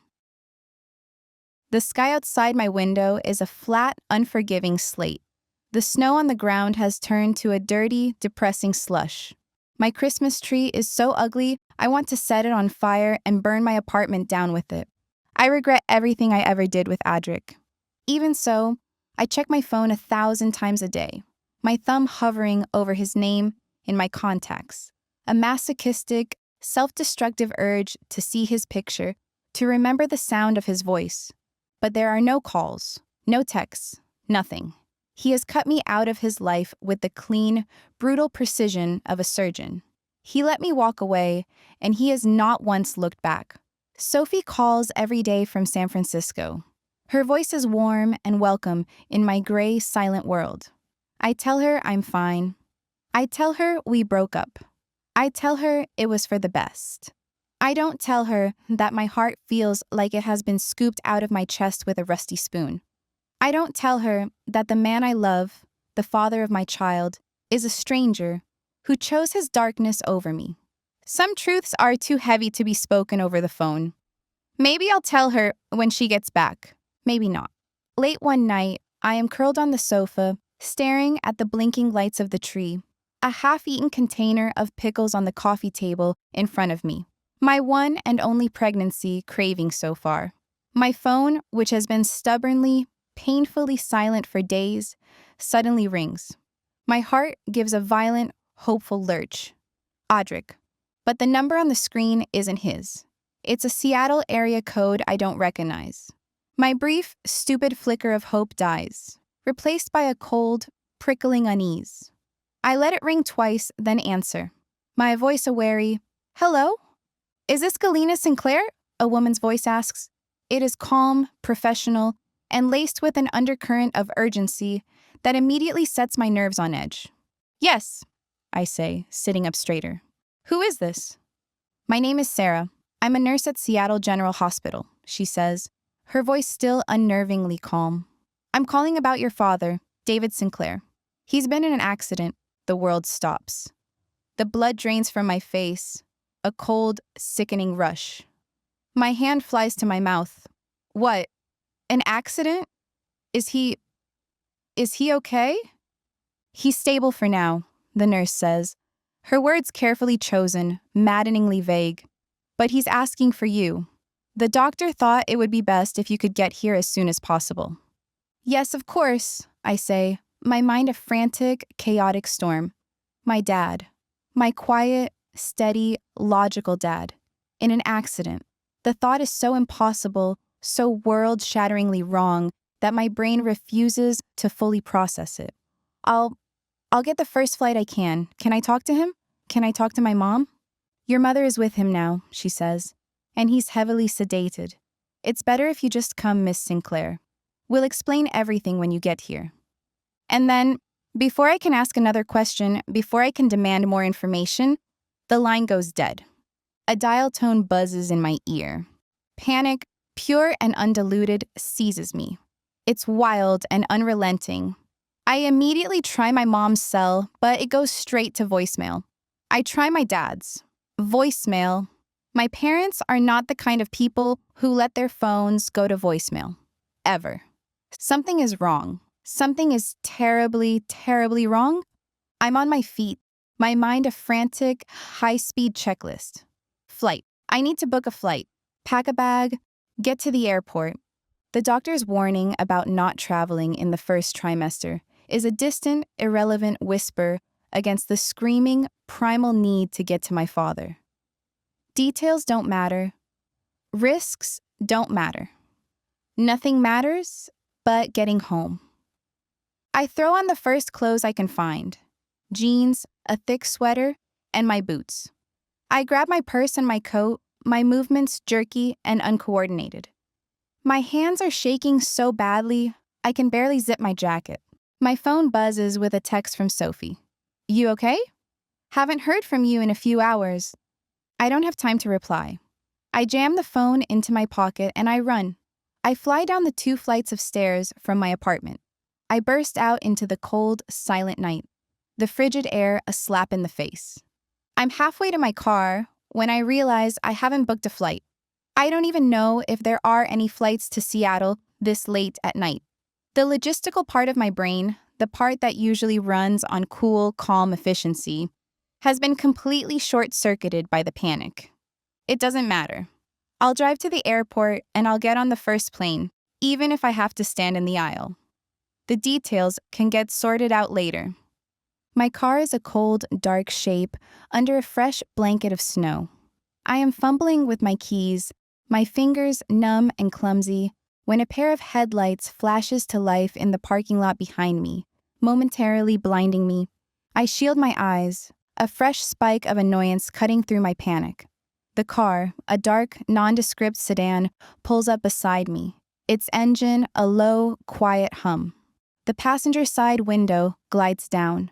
At first, I think it's one of Audric's little watchmen coming to see where I'm going in such a hurry. But it's not, and my blood turns to ice. Ryan Baker is sitting in the driver's seat. He's giving me a small, tight smile that doesn't reach his cold, green eyes. Going somewhere? He asks, his voice unnervingly calm. For a second, my panic-addled brain struggles to make sense of his presence. What's he doing here? How did he know I was leaving? Ryan, I say, my voice a confused whisper. What are you doing? I heard about your dad, he says, his voice laced with a syrupy, manufactured sympathy that makes my skin crawl. I figured you'd be in a rush. I was just coming to see if you needed a ride to the airport. How could he possibly know? The call came less than 10 minutes ago. The jumbled truth begins to come together in my mind, forming a picture so monstrous, so terrifying, that I refuse to believe it at first. The unrecognized number, the vague, evasive nurse. My parents' phones going straight to voicemail. His sudden, impossible appearance. The call was a lie. It was a trap. Get in the car, Galena, Ryan says, his voice losing its sympathetic edge, replaced by a cold, hard command. The nice guy mask is gone, and this is the Ryan I remember, the one with the dead eyes and the quiet rage. I take a step back, my hand flying to my purse, my fingers fumbling for my phone. I need to call someone. The police, Audric, anyone. I don't think so, Ryan says, his smile turning into a cruel, triumphant sneer. He kills the engine and the car door opens. He begins to get out, and then I see them. 2 other men. They come from the shadows on the sidewalk, their faces obscured by the darkness and the hoods of their dark parkas. They move toward me, their strides long and purposeful. They're flanking me. Cutting off my escape, my body finally reacts. The flight instinct takes over, and I turn bolt. I run across the snow-covered parking lot, my lungs burning, my heart slamming so hard against my ribcage that it feels like my bones are going to shatter. I don't know where I'm going. I'm just running away from these horrible men. The snow is deeper than it looks, slowing me down, my boots sinking into the soft powder. I can hear them behind me, their footsteps heavy on my heels. Galena, stop! Ryan shouts, his voice so angry I can hear the spit flying from his mouth. I risk a glance over my shoulder and see that they're almost on me. I make a desperate, last-ditch effort, my legs pumping, my breath a ragged, tearing sound in my throat. I can see the street at the end of the parking lot, the distant, hopeful glow of the streetlights. If I can just make it to the street, but I can't. One of the men lunges, his arms wrapping around my waist in a brutal iron grip.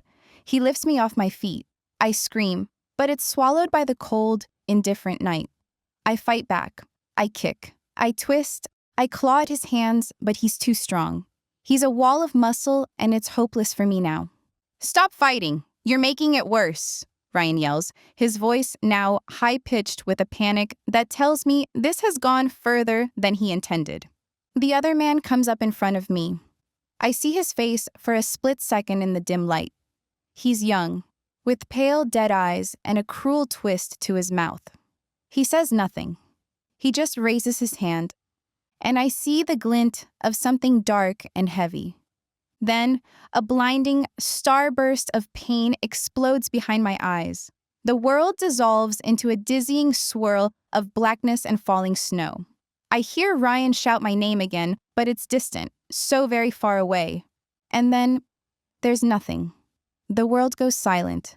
The light goes out, and I fall into the cold, deep, and utterly terrifying darkness. 23. Adric. My phone rings before the sun has even thought about staining the eastern sky with its pale, wintry light. The sound is a shrill burst into the suffocating silence of my self-made prison. It's Anton again. I hope he has something good, something I can savor in these bitter days. I answer on the first ring with a dead, flat voice. "Tell me." "We have a situation," Anton says, his own voice a low, grim rumble, stripped of its usual clinical detachment. "Galena Sinclair is missing." "Missing?" I ask, my heart quickening. My first thought is that Baranov has her, that he has my world in his hands. But that's not possible with my men watching her so closely. He wouldn't snatch up a student either, when all his operations are dependent on the school. Unless he really does know how close we are, and this is his desperate attempt to save himself. Her phone's GPS tracker went dark at 10:47 p.m. last night, Anton continues. The last known location was in the parking lot of her apartment building. The local police were alerted to an abandoned vehicle an hour later. Hers. The door was ajar, her purse and keys on the ground beside it. "Witnesses?" I ask. My mind is already working, the grief and terror being channeled into the cold, clean mechanics of the war that's now upon us. Just one. An elderly woman in an adjacent building. She reported hearing a scream followed by the sound of two vehicles leaving the area at high speed. She couldn't provide a description. It was too dark. Of course it was. Baranov is too cowardly to attack during the day. "What about our surveillance teams?" I growl. I had men on her. An invisible army. How did this happen? "They were in place," Anton says, and then he sighs. "But they were found dead.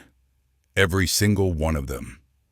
I let out a groan, rubbing my palm over my face as I process this disaster. He's not just a rat. He's a fox, a cunning, patient predator who knows how to exploit a weakness, and I handed him that weakness on a silver platter. I pushed Galena away, isolating her, leaving her vulnerable and alone. I did this. My attempt to protect her has led her directly to the slaughter. A wave of self-loathing so profound it is almost physically nauseating washes over me. It's a black, toxic tide that threatens to drown me. I fight it back. I shove it down into the deepest, darkest cellar of my soul and lock the door. I don't have time for guilt. Guilt won't bring her back. The phone call, I say, my mind racing, latching onto the one piece of this that doesn't fit. The one he made to me. The threat. What about it? He was taunting me, I say, pacing the length of the vast, empty room, my bare feet silent on the cold floor. He was arrogant. He was showing off. Men like Baranov, men who believe they are gods, they can't resist leaving their signature on their work. I stop, my gaze fixed on the first pale hint of dawn in the eastern sky.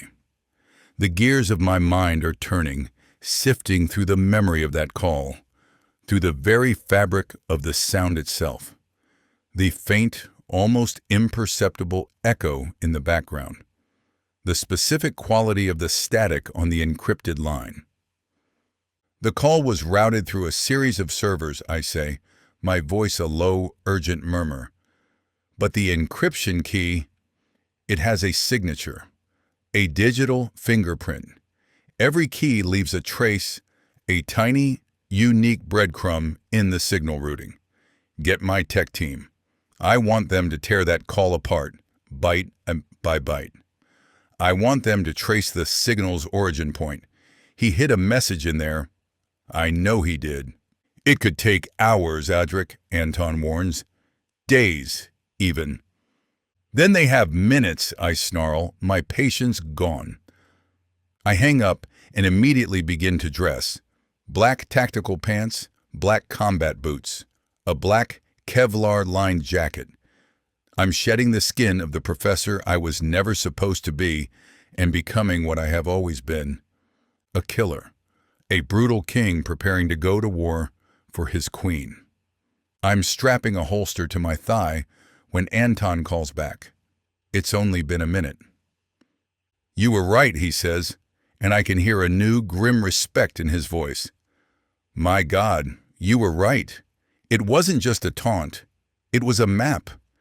He embedded a location tag into a corrupted data packet within the signal routing. A set of GPS coordinates. I go still, the cold, heavy weight of a pistol in my hand. Where? A decommissioned pharmaceutical lab in the warehouse district, Anton says. It was owned by a shell company that was liquidated 2 years ago. The name on the original incorporation papers? Arbor Chemicals, Baranov's shell company. The same one he used to purchase the lab equipment. The same one that owns the facility our asset tracked the courier to. It has been right there, under our noses, all along. He wasn't just taunting me. He was inviting me. He wants a confrontation. He wants a final, bloody end to the war our father started. And he's using the woman I love, the mother of my unborn child, as the bait. A cold, terrifying calm settles over me. The chaotic storm of my emotions has finally coalesced into a single, diamond-hard point of purpose. Confirm activity at the site, I order.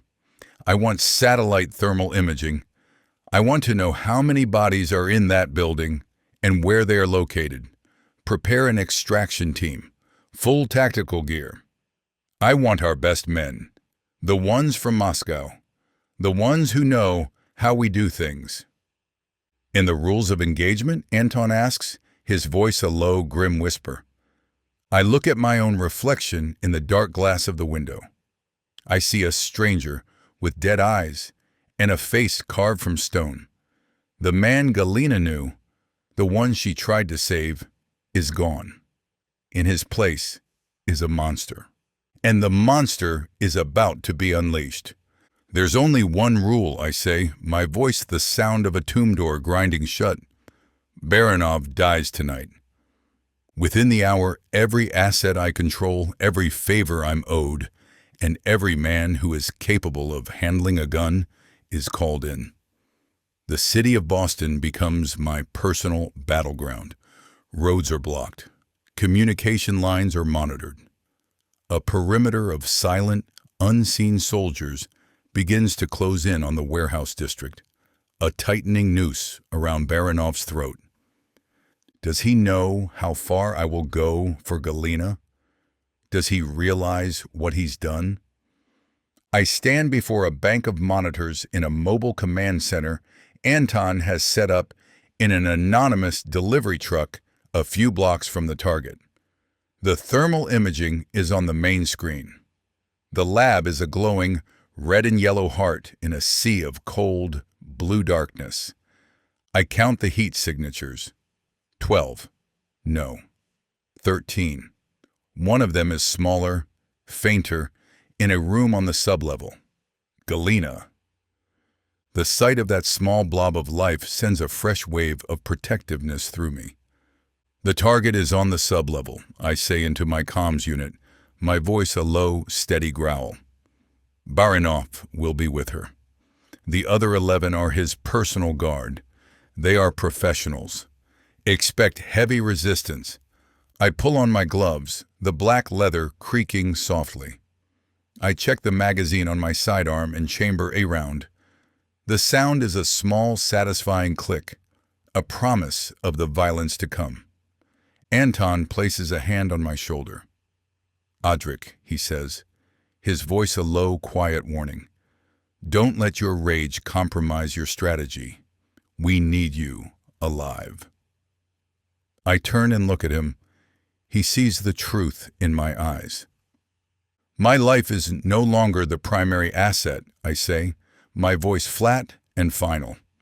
Her survival is the only mission parameter. Get her out, no matter the cost. He just nods, his jaw tight.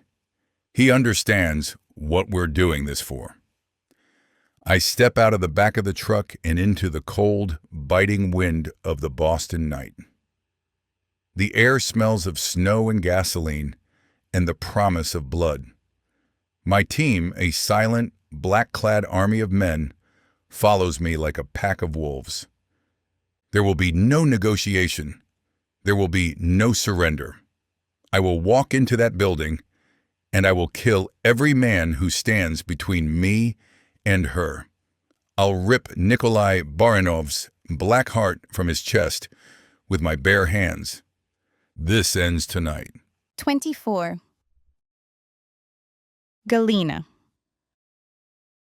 I wake up to the nauseating smell of gasoline and the rough, rumbling vibration of a moving vehicle. My head is a universe of pain, a throbbing, white-hot agony that pulses in time with the lurching of the van. For a moment, I am adrift in a sea of disorientation, with no memory of how I got here. Then, it all comes rushing back in a tidal wave of terror. The parking lot, Ryan, the men in the shadows, the blinding starburst of pain. My eyes fly open. The world is a dim, gray blur of motion. I'm in the back of a windowless cargo van, the metal walls cold and bare. My wrists are tied in front of me, the rough, synthetic rope already chafing my skin. A wave of nausea, thick and cloying, rolls through my stomach, and I have to swallow hard against the bile that rises in my throat. The baby. My first, terrified thought is for the baby. Finally awake, I see. I flinch at the sound of the voice. Ryan is sitting on the floor opposite me, his back against the vibrating wall of the van. In the dim gray light filtering in from the front of the vehicle, I can see the dark, ugly bruise blooming on his jaw, a stark contrast to his pale skin. His lip is split, and he dabs at it with the sleeve of his tweed jacket, wincing. He looks pathetic and scared.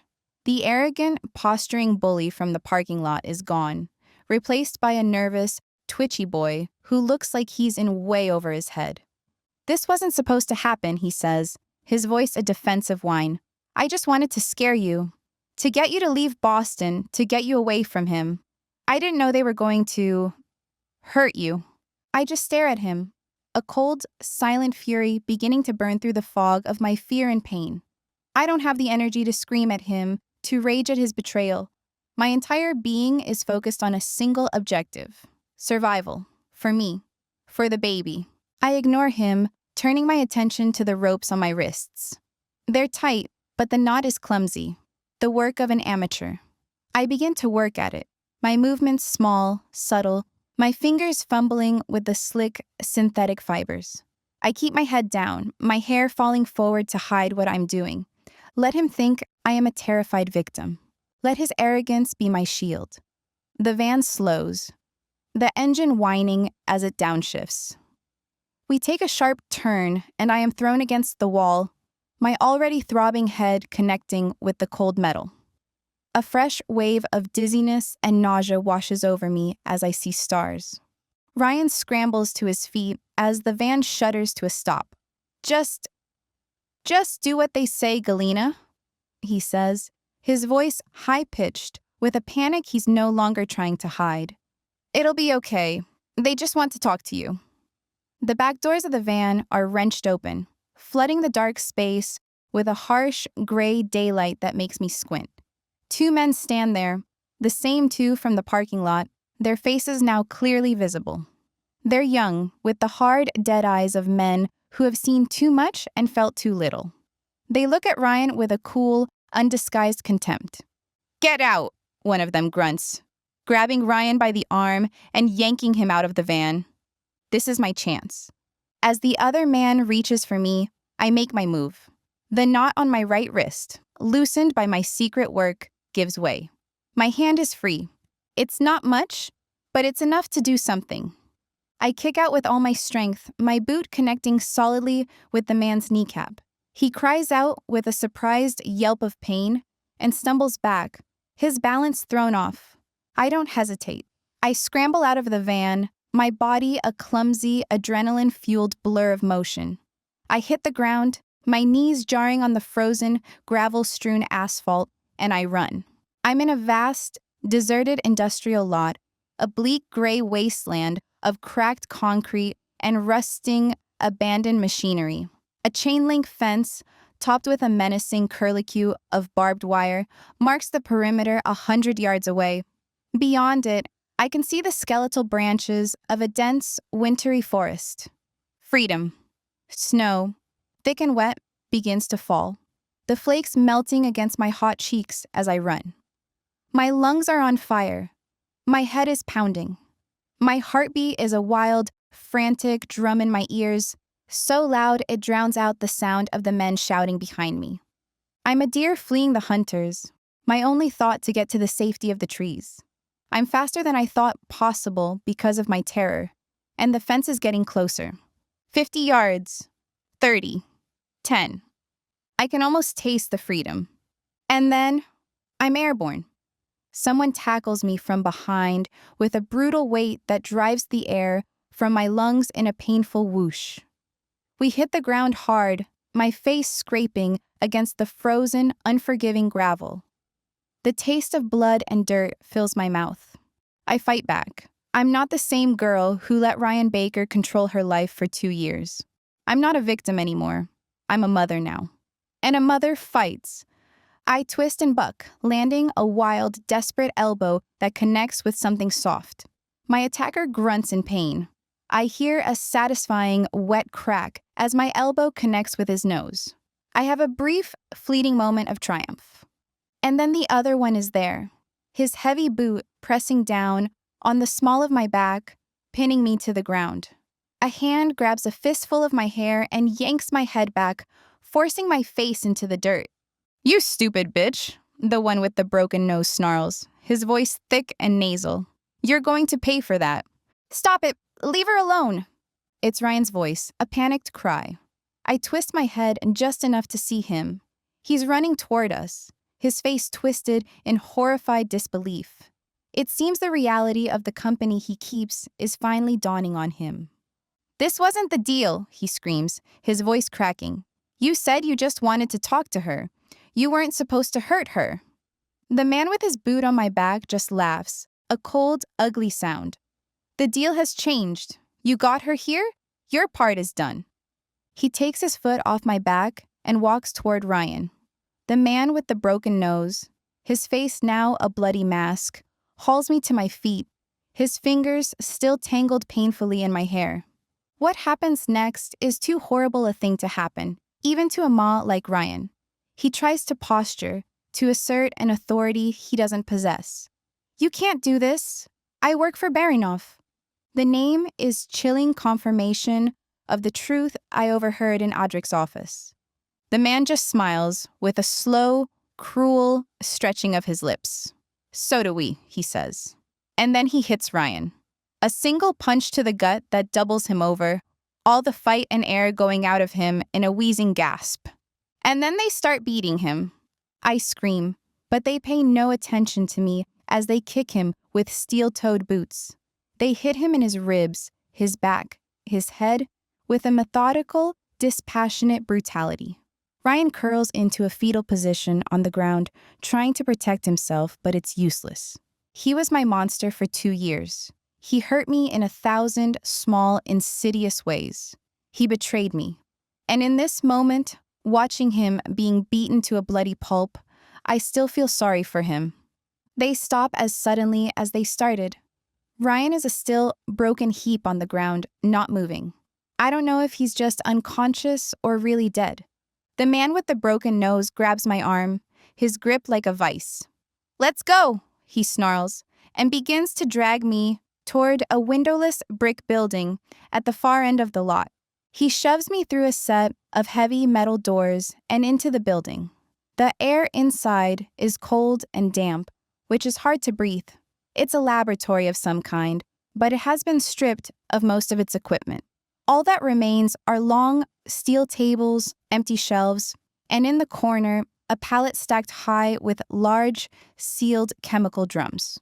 And on the side of one of those drums, I see a stylized logo of a tree, Arbor Chemicals. The man shoves me into a hard metal chair in the center of the empty room. He begins to tie me to it, this time with a grim, professional efficiency, the ropes tight and unforgiving. "Don't get any more bright ideas," he says, his voice a low, menacing growl as he finishes the last knot. "Baronoff wants you alive, for now." He and the other man retreat to the far side of the room, their voices low, urgent whispers. I'm left alone in the center of the vast, cold space, tied to a chair, my body a symphony of aches and pains. My head is throbbing, my face is scraped and bleeding, and a deep, terrifying cold has settled in my bones. I keep my eyes open.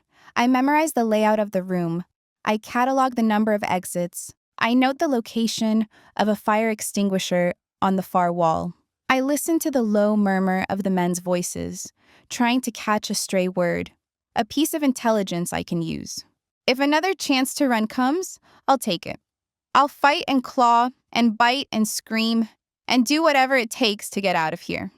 They think they've captured a frightened, helpless student. They're about to find out they have captured a mother.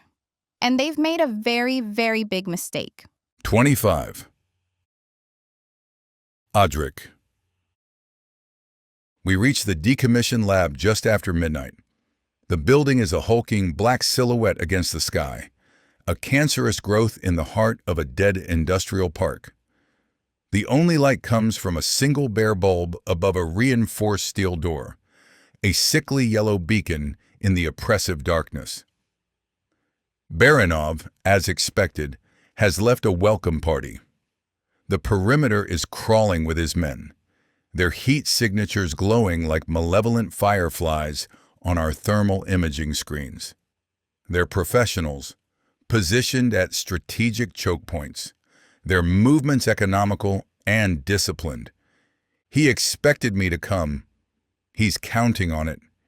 He's about to find out that you should be careful what you wish for. My team, a silent, black-clad force of 10 of my best men from the Moscow Bratva, melts into the shadows around the building.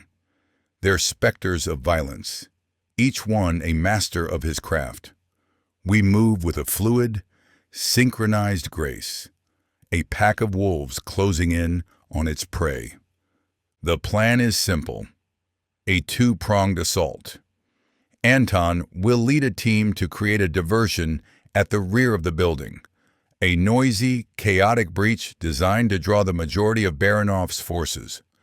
While they are distracted, my team will go in through the front, hard and fast. It's a plan built on the cold, hard logic of tactical warfare. But as I crouch behind a rusted, snow-covered dumpster, the familiar metallic scent of impending violence in the air, I feel a shift in my own internal landscape. The cold, calculating strategist is being consumed by the raw, primal fury of the man. My focus is not on the tactical success of the mission. It's on the small, faint heat signature on the sublevel of that building. It's on Galena. Anton's voice crackles in my earpiece. A low, calm whisper. Team 2, in position. On your mark. Execute, I say. My own voice a low, vicious growl. A second later, the night explodes. A controlled detonation charge blows the rear service entrance of the lab off its hinges, the sound a deafening, concussive roar that echoes through the deserted industrial park. It's immediately followed by the sharp, staccato bark of automatic weapons fire. The diversion has begun. As expected, the heat signatures on my screen converge on the rear of the building, a swarm of angry hornets rushing to the source of the disturbance. Go, I command, and my team surges forward. The first sweep fails almost immediately. As my point man approaches the front entrance, a silent, infrared alarm is triggered. The single bare bulb above the door flashes red, and a siren begins to wail. A high, piercing shriek that slices through the night. Baranov wasn't just expecting me, he was waiting for me. He left a skeleton crew at the front, a last line of defense. Gunfire erupts from a second-story window. A muzzle flash, a bright, angry spark in the darkness. My men take cover, returning fire with a disciplined, methodical prejudice. 2 of Baranov's men fall before they can retreat from the window. The battle has been joined. I don't wait. While my team lays down a relentless stream of covering fire, I break from cover. I run, a low, crouching sprint across the open ground. The sirens wail a soundtrack to the chaos. Bullets stitch the snow around my feet, kicking up small, angry puffs of white. I'm a target, a reckless, foolish king leading the charge. And I don't care. I reach the reinforced steel door and plant a breach charge. The explosion is a deafening, bone-jarring blast that sends me stumbling back. The door, now a mangled, smoking ruin, is torn from its frame. I'm the first one through. The inside of the lab is a maze of dark, echoing corridors, the air thick with the acrid smell of smoke and the sharp, chemical tang of the lab's former life. The emergency lights flicker, casting long, dancing shadows that make the space feel like a scene from a nightmare. The building's alarms are a deafening, disorienting clangor. My team follows, fanning out, their movement swift and professional. They will clear the upper levels. They will neutralize any remaining resistance. They will secure our exit routes. My job, my only job, is to get to the sublevel. I know Baranov is down there. It's his way. He has always been a creature of the dark, a snake who prefers to operate from the shadows, from the lowest, most fortified position. His patterns have not changed since the days he worked for my father in Russia. That arrogance, that predictability, will be his doom. I find the stairwell at the end of a long corridor.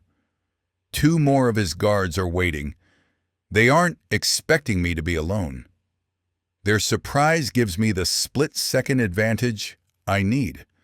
The confrontation is a brutal, close-quarters ballet of violence. It's over in less than 10 seconds. They're left in a broken, silent heap at the top of the stairs. I don't look back. I take the stairs 2 at a time, my pistol held ready, my every sense on high alert. The air grows colder as I descend, the smell of damp concrete and decay growing stronger. The sublevel is a single long corridor with a series of doors on either side. Most are closed. One at the far end is ajar, a sliver of pale, sterile light spilling out into the darkness. I approach the door, my footsteps silent on the concrete floor. The sounds of the battle on the upper floors are a distant, muffled rumble. Down here, it's quiet. Too quiet. I kick the door open and storm the room, my weapon leading. And the world stops. The room is a large open space, stripped bare of all equipment. In the center, under the harsh, unforgiving glare of a single buzzing fluorescent light, is a single metal chair. Galena is tied to it. Her head is down, her hair a tangled light brown curtain hiding her face. She's pale, so pale she's almost translucent. There's a dark bruise on her temple and a scrape on her cheek. The sight of her, so small, so broken, so utterly defenseless, is a physical blow. The rage inside me, the cold, controlled fury I have been wielding like a weapon, transforms into something else entirely. Something hotter, more primal, a pure murderous agony. And then I see him. Nikolai Barinov steps out from the shadows behind her chair. He's exactly as I remember him, a nightmare from a past I have spent 14 years trying to bury. He's tall and lean, with pale blonde hair and eyes the color of a frozen lake. He's wearing a simple, dark, and ridiculously expensive suit. He looks more like a Scandinavian architect than a narcotics kingpin.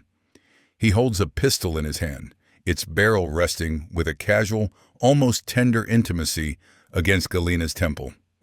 He smiles. It's a slow, cruel, and utterly triumphant smile. "Audric," he says, his voice a soft purr. "I was beginning to think you weren't going to come to my little party." I raise my own weapon, my aim steady, my sights fixed on the space between his cold, dead eyes. We're two kings, two predators, facing each other across a battlefield where the only prize is the woman in the chair.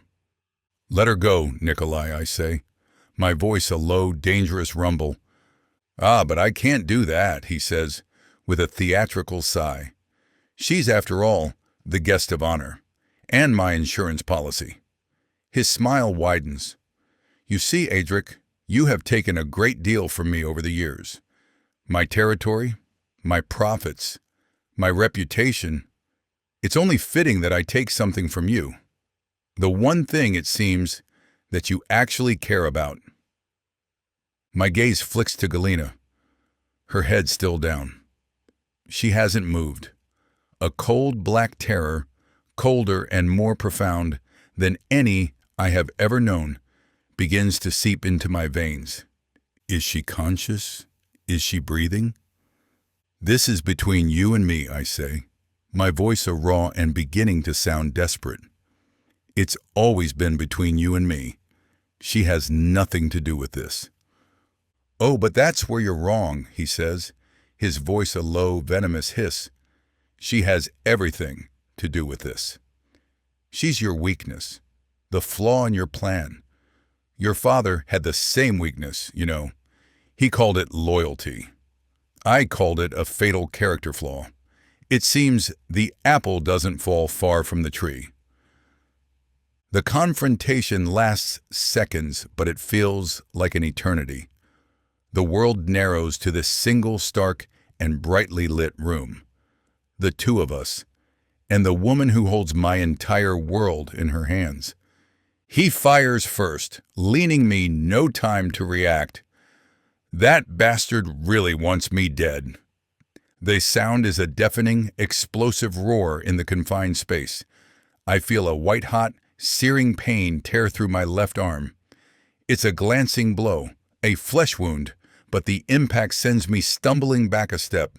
I fire back. My aim is true. My hand is steady. My resolve is absolute. And I don't miss because I'm not rushing to the punchline like he is. The bullet takes him in the center of the chest.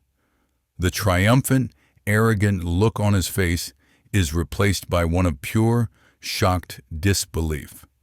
A small dark flower of red blossoms on the front of his pristine white shirt. He stumbles backward, his gun clattering to the concrete floor. He looks down at his chest, then back up at me, his frozen lake eyes wide with a final, silent question. Then he collapses like a rag doll tossed into the bin. The war is over. The feud that began with my father's betrayal, the vendetta that has consumed 14 years of my life, has ended with a single brutal and profoundly unsatisfying bullet. I don't give him a second glance. My world, my entire focus, is on Galena. I'm at her side in an instant, my knife flashing in the harsh light as I slice through the ropes that bind her to the chair. She slumps forward, and I catch her, my wounded arms screaming in protest. I don't care. "Galena," I whisper. "Galena, can you hear me?" She stirs in my arms, a soft, wounded moan escaping her lips. Her eyelids flutter open. Her hazel eyes, clouded with pain and confusion, find mine. "Adric," she breathes, her voice a reedy, fragile thread of sound. "I'm here," I say, my own voice thick with an emotion I can't name. "I have you. You're safe." Relief. So potent and overwhelming, it's almost a physical pain, washes over me. She's alive. Anton and two of my men appear in the doorway, their weapons raised, their faces grim. "The upper levels are secure," Anton says. "Is she?" "She's alive," I say, cutting him off. I gently scoop her into my arms. She's lighter than I expected, a fragile bird-boned weight against my chest. Her hands come up to weakly clutch the front of my jacket, and she buries her face in my shoulder. We move fast. Through the smoky, echoing corridors, past the bodies of the men who tried to stand in our way. The building's alarms have finally been silenced, leaving an eerie, ringing silence in their wake. Anton and my men form a protective cordon around us, their weapons still raised, their eyes scanning the shadows for any remaining threats. We emerge from the ruined doorway and into the cold, clean air of the winter night. The world is quiet. The battle is over. And snow, thick and white and silent, has begun to fall. It lands on her hair, on my shoulders, a soft, gentle blanket of absolution. I load her into the back of a waiting armored SUV, blood from the wound in my arm staining the sleeve of my jacket, the pain a dull, distant throb. The exhaustion, the full crushing weight of the last 12 hours, finally begins to settle in, but only once she is safe beside me, her small cold hand clutched in mine. The war is finished. The skeleton of my father's past is finally buried. But as I look down at Galena's pale face, I know that survival has come at a cost I will spend the rest of my life trying to repay. The world I tried so desperately to keep her from has touched her, has scarred her, and I will never, ever forget it. 26. Galena. I wake up slowly, surfacing from a deep, dark, and blessedly dreamless sleep. My first coherent thought is that I am warm. Not just warm, but enveloped in a soft, profound heat that seems to have seeped into my very bones, chasing away the deep, biting cold that has been my constant companion for what feels like an eternity. My second thought is that the world smells of wood smoke and antiseptic. A strange and jarring combination of a cozy winter hearth and the sterile, impersonal scent of a hospital. I try to open my eyes, but my eyelids feel heavy, weighted down with a bone-deep exhaustion. I manage to pry them open a crack. The world is a soft, blurry watercolor of warm, golden light and dark, rustic wood. I'm in a bed. Not my bed. This one is huge, a vast, pillowy expanse of soft, high thread count sheets and a heavy, down-filled duvet. A fire crackles and spits in a massive stone fireplace across the room, its flames casting a warm, dancing glow on a timber-framed ceiling. I am in a luxurious, impossibly cozy log cabin, the kind you see in magazines about rustic winter getaways for the rich and famous. The memories of the last 24 hours come rushing back, not in a chaotic, terrifying flood, but in a series of disconnected, dreamlike vignettes. The cold, damp air of the lab, the rough, biting ropes on my wrists, Baranov's cold, dead eyes, the deafening roar of a gunshot, the feel of Audric's strong arms lifting me, carrying me out into the cold, clean, snow-filled night. Audric. I turn my head on the pillow, the movement slow, sluggish, and I see him. He is sitting in a large leather armchair near the fire, his posture rigid, a silent, unmoving sentinel. He is not looking at the fire. He is looking at me.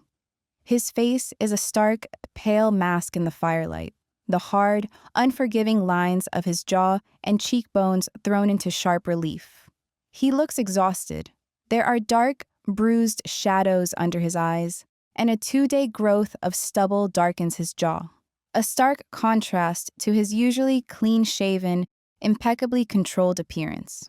His left arm is in a sling, the clean, white fabric a stark slash against the black of his sweater. And on his temple, just at his hairline, is a dark, angry-looking bruise, a mirror image of the one that is throbbing on my own. He looks like a fallen angel, a beautiful, terrifying warrior who has just walked through the fires of hell and has brought a few of the shadows back with him. Our eyes meet. The relief that floods his stormy gray eyes is raw and unguarded, a flash of pure emotion that he is too exhausted to hide. It's the most beautiful, most heartbreaking thing I have ever seen. "You're awake," he says. "Where are we?" I ask, my voice a dry, scratchy whisper. I push myself up onto my elbows, the movement sending a fresh wave of aches and pains through my bruised, battered body. "A cabin," he says, standing and walking toward the bed. "North of the city. It's private." He moves with a stiff, pained grace, and I can see that it's not just his arm that's injured. His entire body seems to be stiff and aching. A woman I haven't noticed before, who has been sitting in a chair in the corner of the room, stands up. She is in her 40s, with a kind, no-nonsense face and her hair pulled back in a neat, efficient bun. She is wearing scrubs. "It's good to see you awake, Galina," she says, her voice calm and gentle. "I'm Dr. Maria. Audric asked me to come and check on you." "A private doctor?" "Of course. Audric doesn't do public hospitals. He's part of the Mafia, and that comes with some interesting compromises." The doctor comes to the side of the bed and begins a series of gentle, professional examinations. She takes my pulse, shines a light in my eyes, checks my reflexes. Audric stands at the foot of the bed, his arms crossed over his chest, his gaze fixed on me, a silent, intimidating thundercloud of a man. The doctor, to her credit, seems completely unfazed by his presence. "Well," she says, finally, a warm, professional smile on her face. "You're bruised, and you have a mild concussion, so you're going to have a nasty headache for a few days. You'll need to take it easy. Complete rest. No stress." She pauses, her smile widening slightly. "But the good news is, you are all perfectly healthy." "All?" I ask, my brow furrowing in confusion. "All of you," she clarifies, her gaze dropping to my still flat stomach. "The babies are just fine. Strong, steady heartbeats. All of them." The breath I have been holding for what feels like a lifetime leaves my lungs in a long, shaky whoosh. The tears that I have been holding back, the tears of terror and pain, and 1,000 other unspeakable emotions, finally come. Audric is at my side in an instant, his large, warm hand covering mine. His touch is a steady, grounding anchor in the swirling sea of my emotions. The doctor seems to sense that she is intruding on a private, sacred moment. "I will leave you two alone," she says softly. "I have some paperwork for you, Adric, regarding the unusual circumstances of Galina's pregnancy." "Unusual?" I ask, wiping my eyes with the back of my free hand. Dr. Maria's smile is a mixture of professional calm and genuine, unadulterated shock. "Well," she says, her eyes twinkling, "it's not every day I get to tell a patient that she's having quadruplets." The world stops. The fire crackles. Audric's hand tightens on mine. "Quadruplets?" I whisper, the word a foreign, impossible sound on my tongue. "As in, 4? 4, she confirms, her smile now a full-blown, delighted grin. 4 very strong, very healthy, and very active heartbeats. It's quite remarkable. And given that you're far enough along, I was able to get some preliminary results from the blood work. I can tell you the genders if you'd like. I'll leave the results on the table for you to look at when you're ready." She gives us another warm smile and then quietly lets herself out of the room, closing the door softly behind her, leaving me and Audric alone in the warm, firelit silence, in the echoing, world-shattering wake of her announcement. 4, not one baby. 4. 4 tiny, secret lives that have been growing inside me. 4 tiny, resilient sparks that have just survived the worst night of my life. The thought is so vast, so overwhelming, so utterly, terrifyingly, magnificently insane that I can't quite wrap my head around it. I just stare at the timber-framed ceiling, my mind a blank slate of pure, unadulterated shock. Audric says nothing. He just sits on the edge of the bed, his hand still covering mine, his thumb stroking a slow, soothing rhythm over my knuckles. After a long, silent moment, he speaks. "Ryan is dead." I turn my head and look at him. His face is a mask of stone, his eyes dark with a grief that is not for Ryan, but for the innocence that has been stolen from me. "He died from his injuries before we arrived," he continues, his voice flat, devoid of any emotion. "The report will say he was the victim of a drug deal gone wrong. There will be no investigation." I close my eyes. I think of Ryan, the brilliant, charming boy I first fell in love with. Then the cruel, manipulative man he became. The terrified, broken heap of a person I last saw on the cold, unforgiving gravel of that industrial lot. I feel a pang of something, not grief, but a profound, weary sadness for the bright, promising life he so thoroughly, tragically wasted. He made a deal with the devil, and the devil has finally come to collect. "Thank you," I whisper, the words feeling small and inadequate. For coming for me. "Always," he says, his voice a low, fierce vow. He lifts my hand to his lips and presses a gentle, reverent kiss to my knuckles. We are silent for a long time after that, the only sound, the soft crackle and spit of the fire. The world outside the warm, cozy walls of this cabin feels a million miles away. The violence, the fear, the blood and the terror, it is all a distant, half-remembered nightmare. In here, there's only this, the warmth of the fire, the soft, heavy weight of the duvet, and the steady, grounding presence of the man sitting beside me, his hand a warm, solid anchor in the storm of my emotions. Later, after I have slept again, I see the envelope that Dr. Maria left on the bedside table. It's a simple, white envelope with my name on it. Inside, I know, is a secret. The first of a million secrets that our children will hold. "Should we?" I ask, my voice a soft whisper in the quiet room. Audric nods, his eyes never leaving my face. He moves to sit beside me on the bed, his broad back resting against the headboard. I lean against him, my head finding the familiar, solid strength of his shoulder. He feels like home. My fingers are trembling slightly as I open the envelope and pull out the single, folded piece of paper. I unfold it. There, in the doctor's neat, clinical script, is our future. 2 boys and 2 girls. A perfectly, impossibly, miraculously balanced set. A laugh, a real, genuine, and slightly hysterical laugh, bubbles up out of my chest. It's the first time I have laughed in what feels like a lifetime. Audric's arm tightens around me, and I can feel the low, rumbling vibration of his own quiet, surprised chuckle against my back. We lay there together in the warm, firelit glow of the cabin, the piece of paper resting on the duvet between us. 2 boys and 2 girls, a family, a whole, entire, chaotic, and ridiculously large family. The thought is so overwhelming, so terrifying, and so profoundly, breathtakingly beautiful that it makes my heart ache. Later, as I am drifting off to sleep, tucked safely against his side, I hear Adric get up. I hear the soft, familiar sound of his footsteps as he moves around the room. I hear the quiet, definitive click of him checking the lock on the door. And then, the heavier thud of him checking the locks on the windows. It's the ritual of a man who has been at war his entire life, of a man who refuses to trust peace, a man who will spend the rest of his life standing guard, a silent, sleepless sentinel at the gates of his family's world. And I'm grateful for him, even amongst this uncertain new reality he's brought upon me. I'm so very grateful. 27. Audric.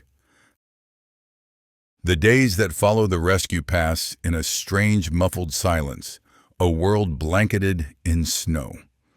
This cabin, a fortified sanctuary of wood and stone, nestled deep in the New Hampshire wilderness, is a world away from the blood and concrete of Boston.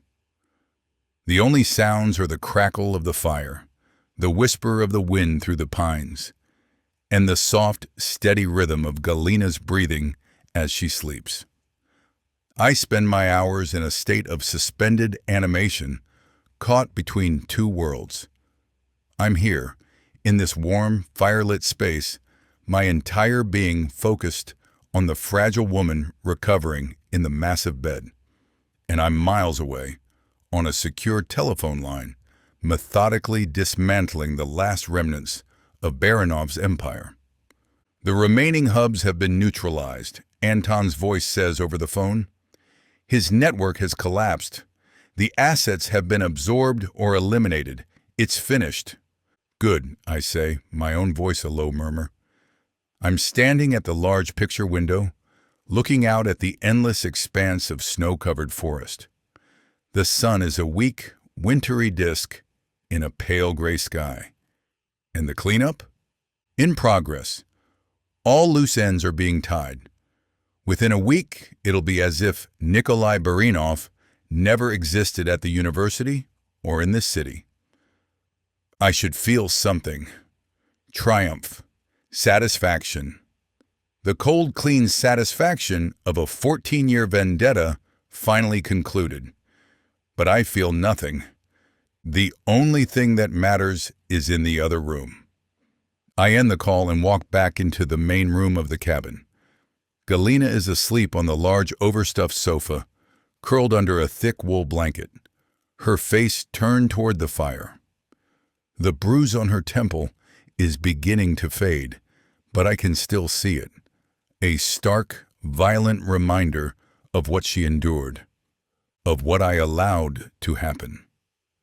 I watch her sleep, the guilt of physical weight in my chest. It's a cold, heavy stone that has taken up permanent residence inside of me, especially now that she's here with me, and I regret ever letting her out of my sight. I brought this darkness into her life. My world, a world of violence and secrets, reached out and scarred her. I built a fortress of lies to protect her, and all I did was make her a more visible target. The memory of her, tied to that chair, pale and broken, will be etched into my soul for the rest of my days. I pray that she might one day forgive me for my ignorance. With Baranov gone, with the war finally over, an unfamiliar stillness settles over me. For my entire adult life, I've been a man defined by conflict, by the relentless pursuit of an enemy, by the constant, vigilant defense of an empire. Now there is no enemy left to pursue, and no war remaining to be fought.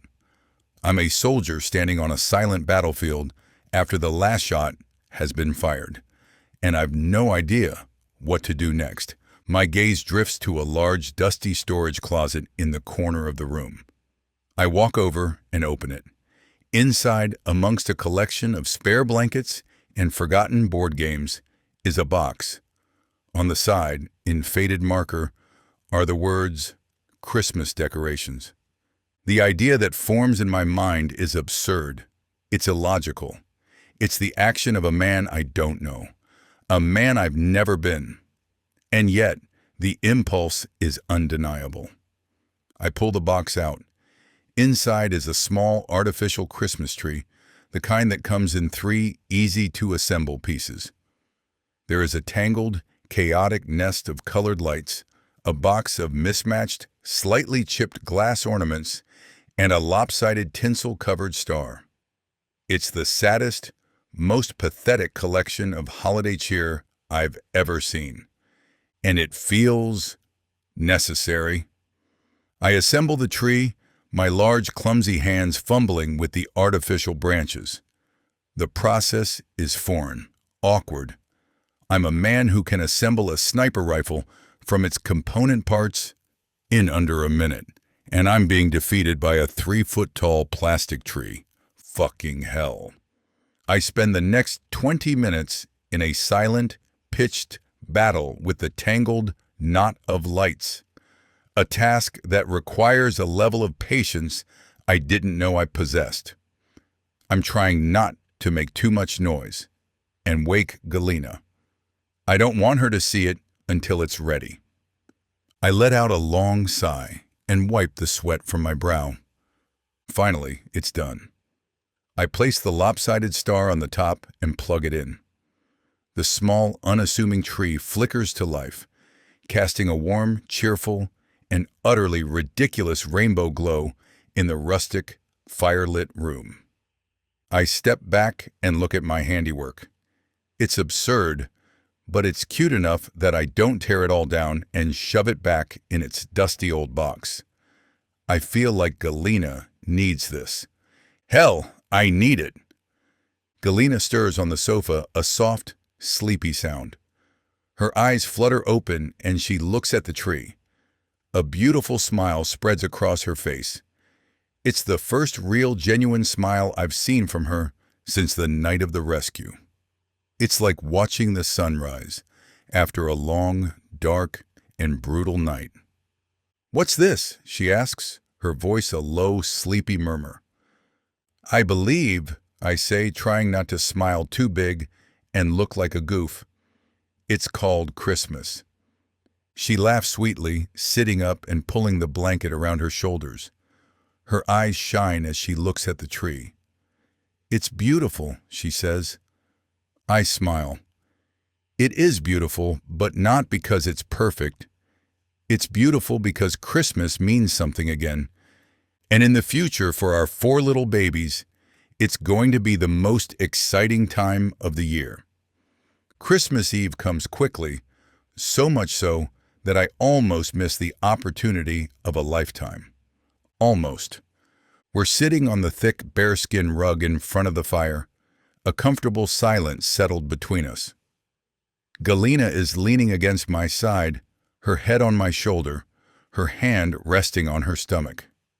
The only light in the room comes from the fire and the soft, steady glow of the small tree. Now's the time to do this.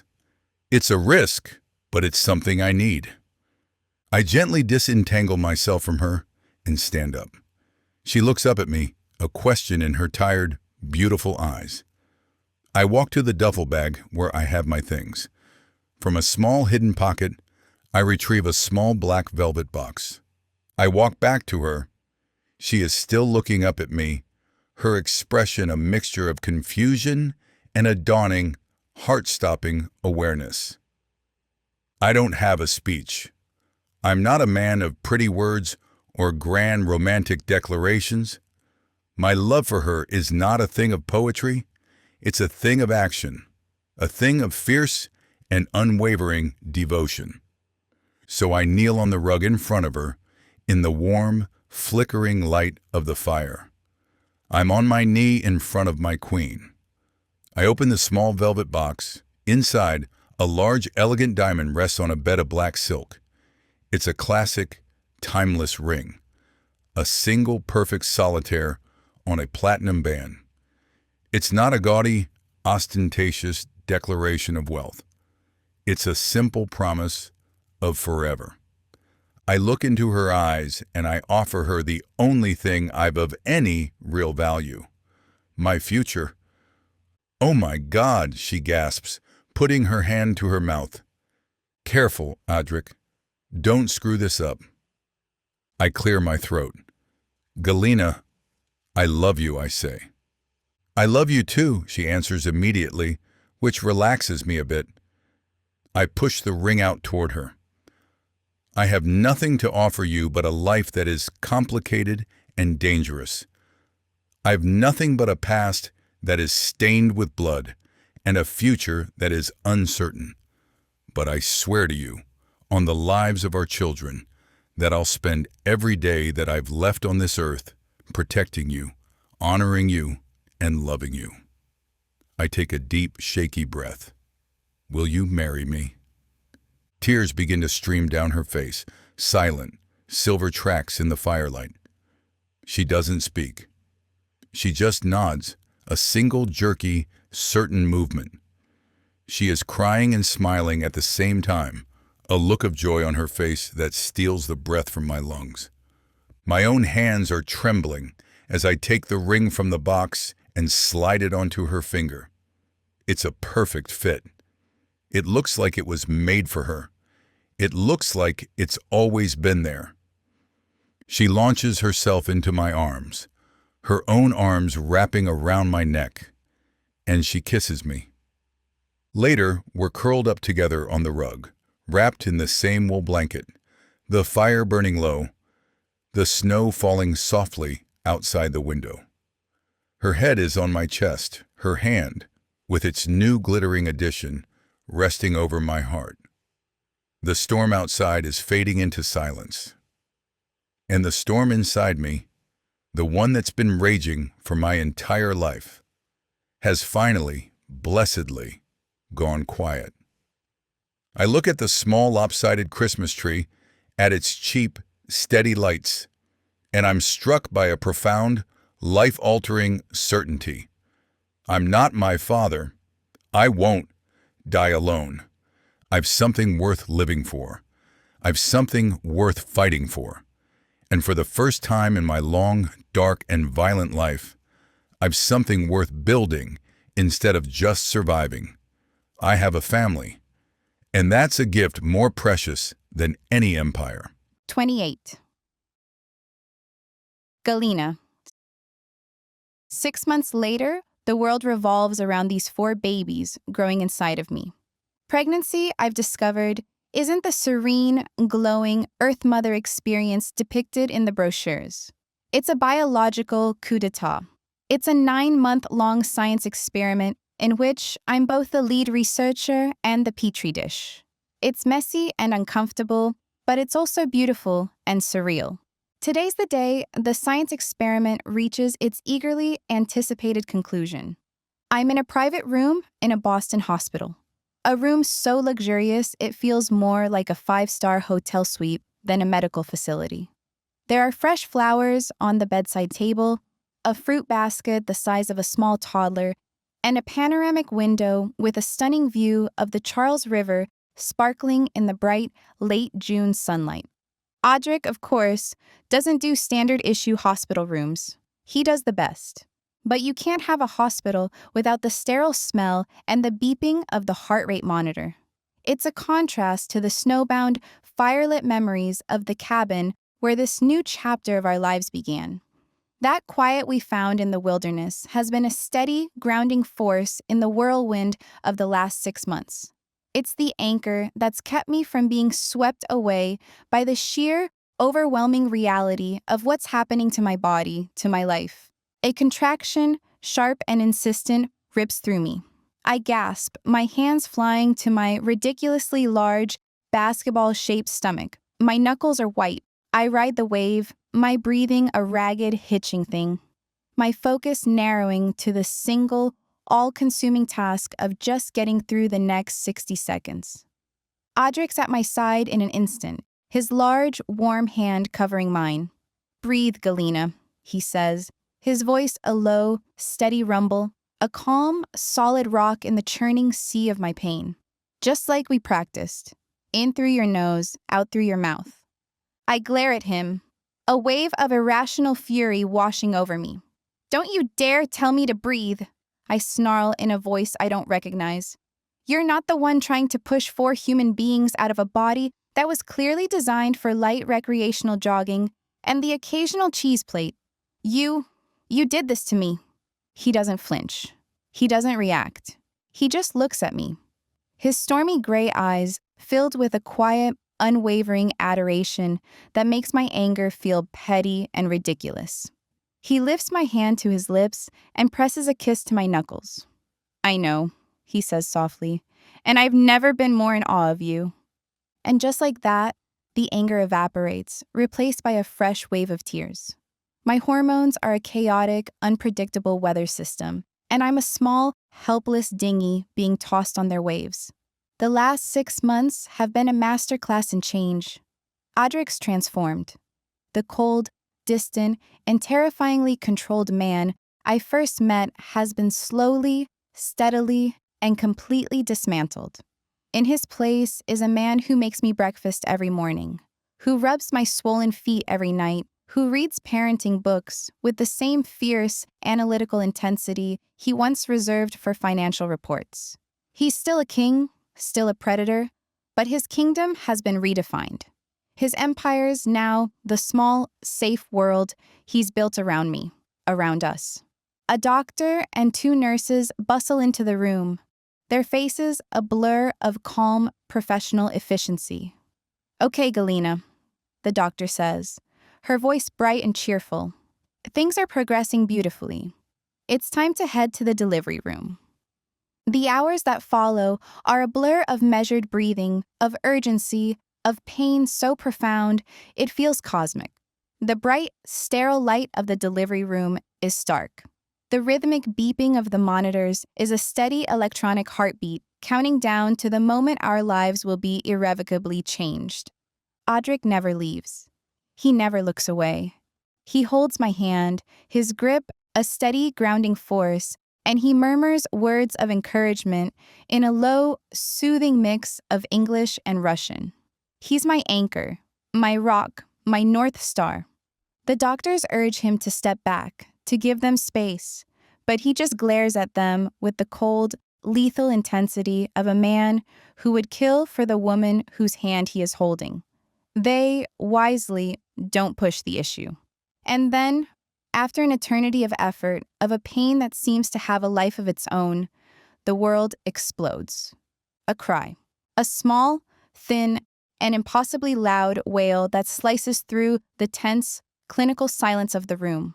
It's the most beautiful sound I've ever heard. "It's a boy," the doctor announces, her voice filled with a triumphant, joyful pride. Tears are streaming down my face, tears of relief, of exhaustion, of a love so fierce and primal it's a physical entity in the room. I look at Audric. He's staring at the small, wriggling, and surprisingly loud creature that the nurse is holding, his face a mask of pure, unadulterated shock. The man who's faced down armies, who's built and run a criminal empire, looks utterly, completely, and beautifully poleaxed. And then the chaos doubles, and triples, and quadruples. The room becomes a blur of motion, a symphony of coordinated, professional activity. More cries fill the air, each one a unique, distinct, and miraculously strong note. 2 boys and 2 girls. Small and loud, and so incredibly, unbelievably alive. They're placed on my chest, a warm, wriggling, and impossibly heavy pile of humanity. Their tiny, wrinkled faces are a blur through my tears. Their small, perfect hands clutch at my hospital gown, I feel the weight of them, the heat of them, and a wave of relief so profound it's a physical force, a tidal wave that washes away the pain, the fear, the exhaustion, leaving only a pure, luminous, and utterly overwhelming love. They're here.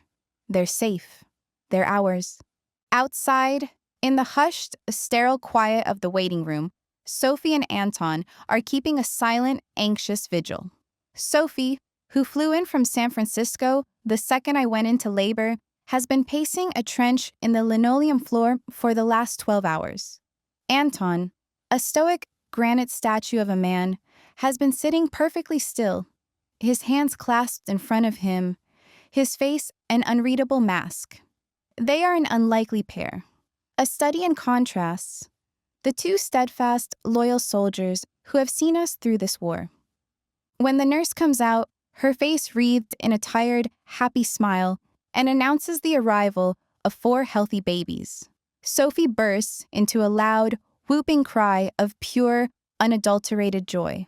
Anton, for the first time since I've known him, allows himself a small, almost imperceptible smile. It's a look of profound, quiet relief, the look of a man whose king and queen and their new, ridiculously large court are finally, truly safe. When Adric returns to my bedside, the fierce, intimidating warrior is gone. He's been stripped of his armor. The man who stands before me now is simply a father. His dark, stormy eyes are soft, luminous with an emotion I've never seen in them before. His hands, the hands that have wielded so much power, that have caused so much pain, are shaking slightly as he reaches out to touch our children for the first time. He touches each tiny, perfect head with a reverence, a gentleness that makes my heart ache.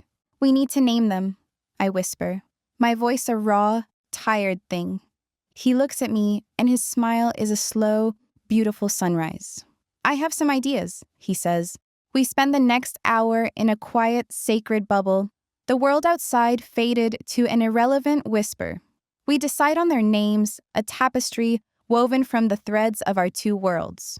Rowan Alexei Makarov, for the strength of the mountain ash and the memory of a grandfather he will never know. Callum Victor Makarov, for the quiet peace of the dove and the promise of a victory that has finally been won. Lila Anya Sinclair Makarov, for the delicate, resilient beauty of the lilac and a mother's grace. And Tessa Milena Sinclair Makarov, for a bountiful harvest and a beloved, gentle strength. Our family, our beautiful, chaotic, and impossibly perfect family. I look from their 4 tiny, sleeping faces to the face of the man beside me, the man I've come to love with a fierceness that defies logic, that defies reason, the man who has walked through fire for me, who has torn down his own world to build a new one for us. The semester that began with a cold, intimidating professor and a quiet, determined student has ended here. In this quiet, sunlit room, surrounded by the triumphant, messy, and magnificent proof of a love that should have been impossible. The war is over. The evil has been laid to rest. And our lives, our real lives, have finally, truly begun. 29. Adric. The empire I inherited, the one I rebuilt from the ashes of my father's ruin, is dismantled with the stroke of a pen. I sit in the study of my home, a house now, not just a penthouse fortress, and sign the last of the documents. Each signature is a quiet, deliberate act of demolition. A warehouse in the Seaport District, once a hub for untraceable goods, is now a holding of a legitimate logistics firm. A network of shell corporations, once a labyrinth for laundering money, is now dissolved, its assets absorbed into a charitable foundation that bears 4 new names: Rowan, Callum, Lila, and Tessa. Anton stands on the other side of the massive oak desk, a silent, stoic witness to the end of an era. He places the final document in front of me, a transfer of deed for a shipping company that has been in my family for 3 generations. It is the last and most significant piece of the old world. My pen hovers over the signature line. I think of my father, of the pride he took in this legacy, in the power our name commanded. He would see this as a betrayal, a surrender. I look up, my gaze drifting through the open study doors, down the hall to the soft, warm glow of the nursery. I can hear the gentle, rhythmic hum of the white noise machine, a sound that has become the soundtrack to my new life. In that room, 4 tiny, perfect human beings are sleeping, their breaths a soft, miraculous whisper in the quiet of the house. Each signature is a brick in the wall I am building around them. Each liquidated asset is a dragon slain at their gate. My father built an empire to protect a name. I am dismantling one to protect my family. I sign the document. The stroke of the pen is firm, clean, and utterly without regret. It's done, I say, sliding the paper across the desk to Anton. He picks it up, his movements as precise and economical as ever.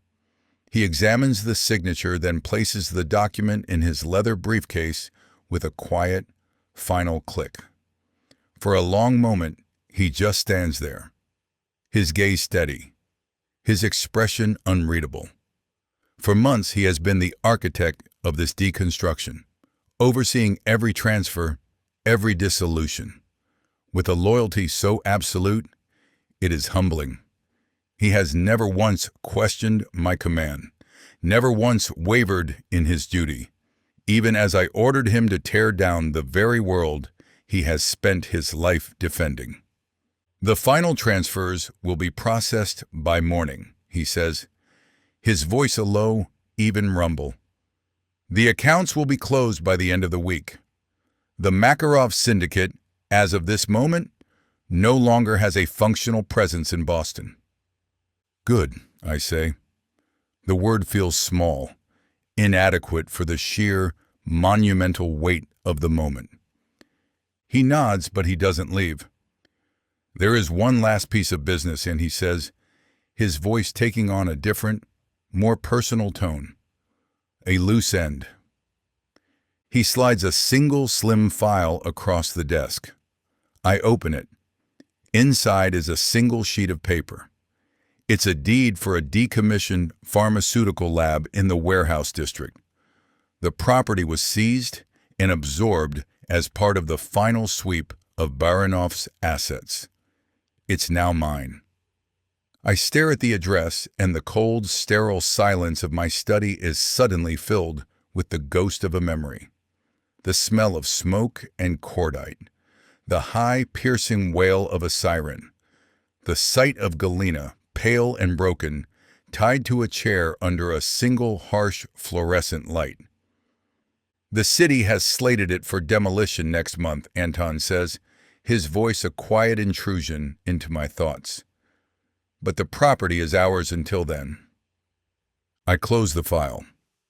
Thank you, Anton, I say. That will be all. He gives me a long, searching look, the kind a loyal soldier gives his king when he suspects he is about to do something foolish.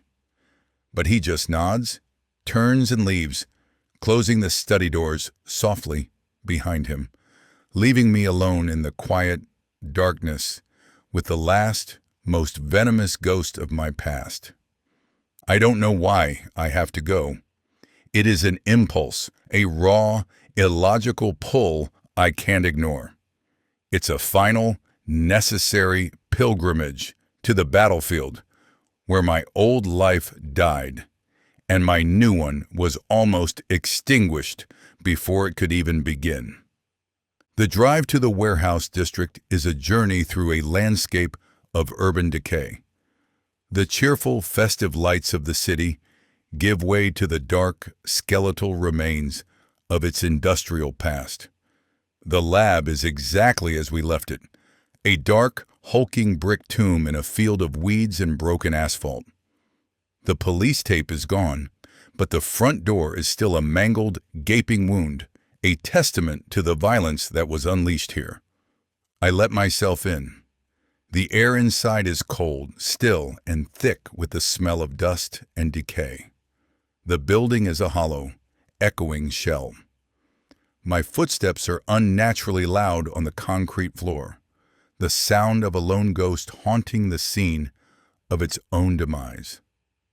I walk through the dark, empty corridors, my mind a blank slate. I am not here to remember. I am here to forget. I am here to confirm that the monsters are well and truly dead. I make my way to the sublevel, to the room where it all ended. It is empty. The metal chair is gone. The bloodstains have been scrubbed from the floor. But the memory of what happened here is a stain on the very air, a cold spot in the heart of the building. I stand in the exact spot where Baranov fell.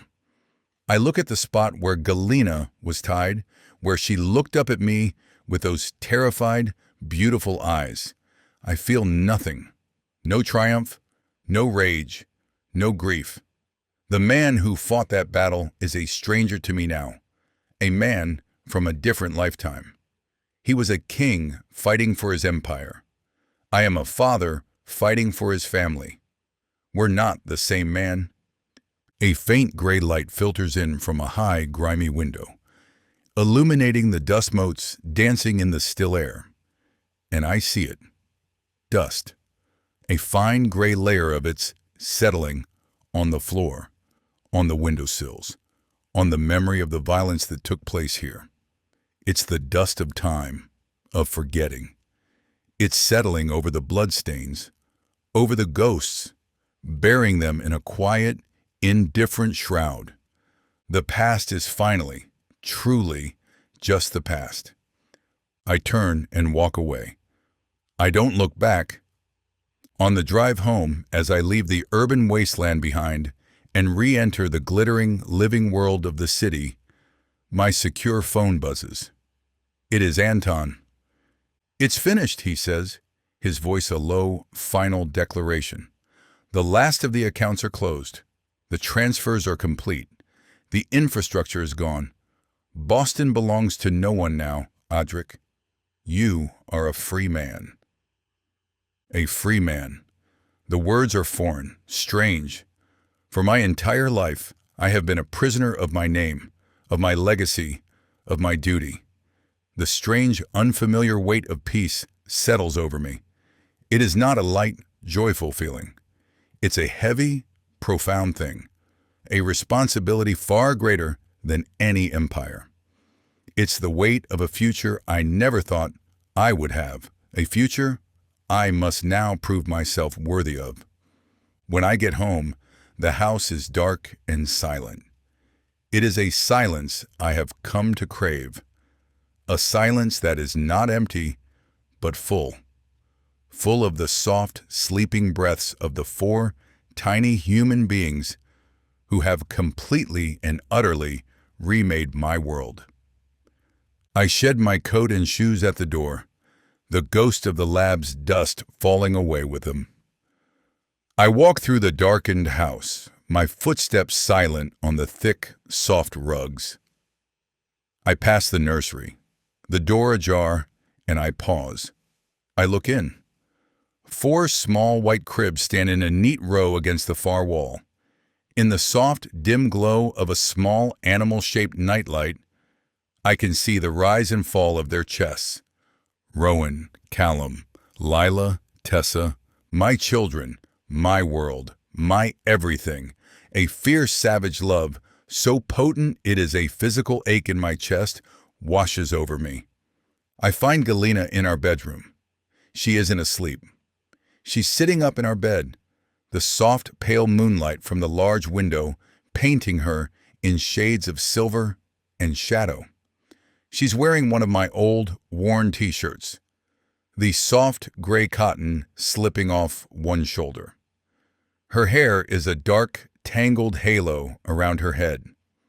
She looks up as I enter, and a slow, sleepy smile spreads across her face.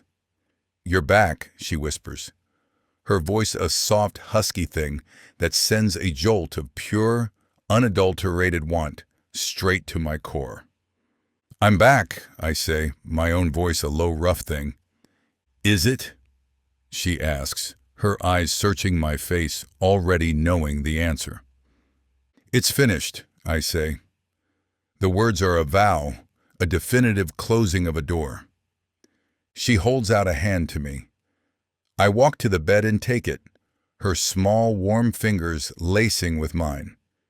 She tugs me down, and I come to her, sitting on the edge of the bed.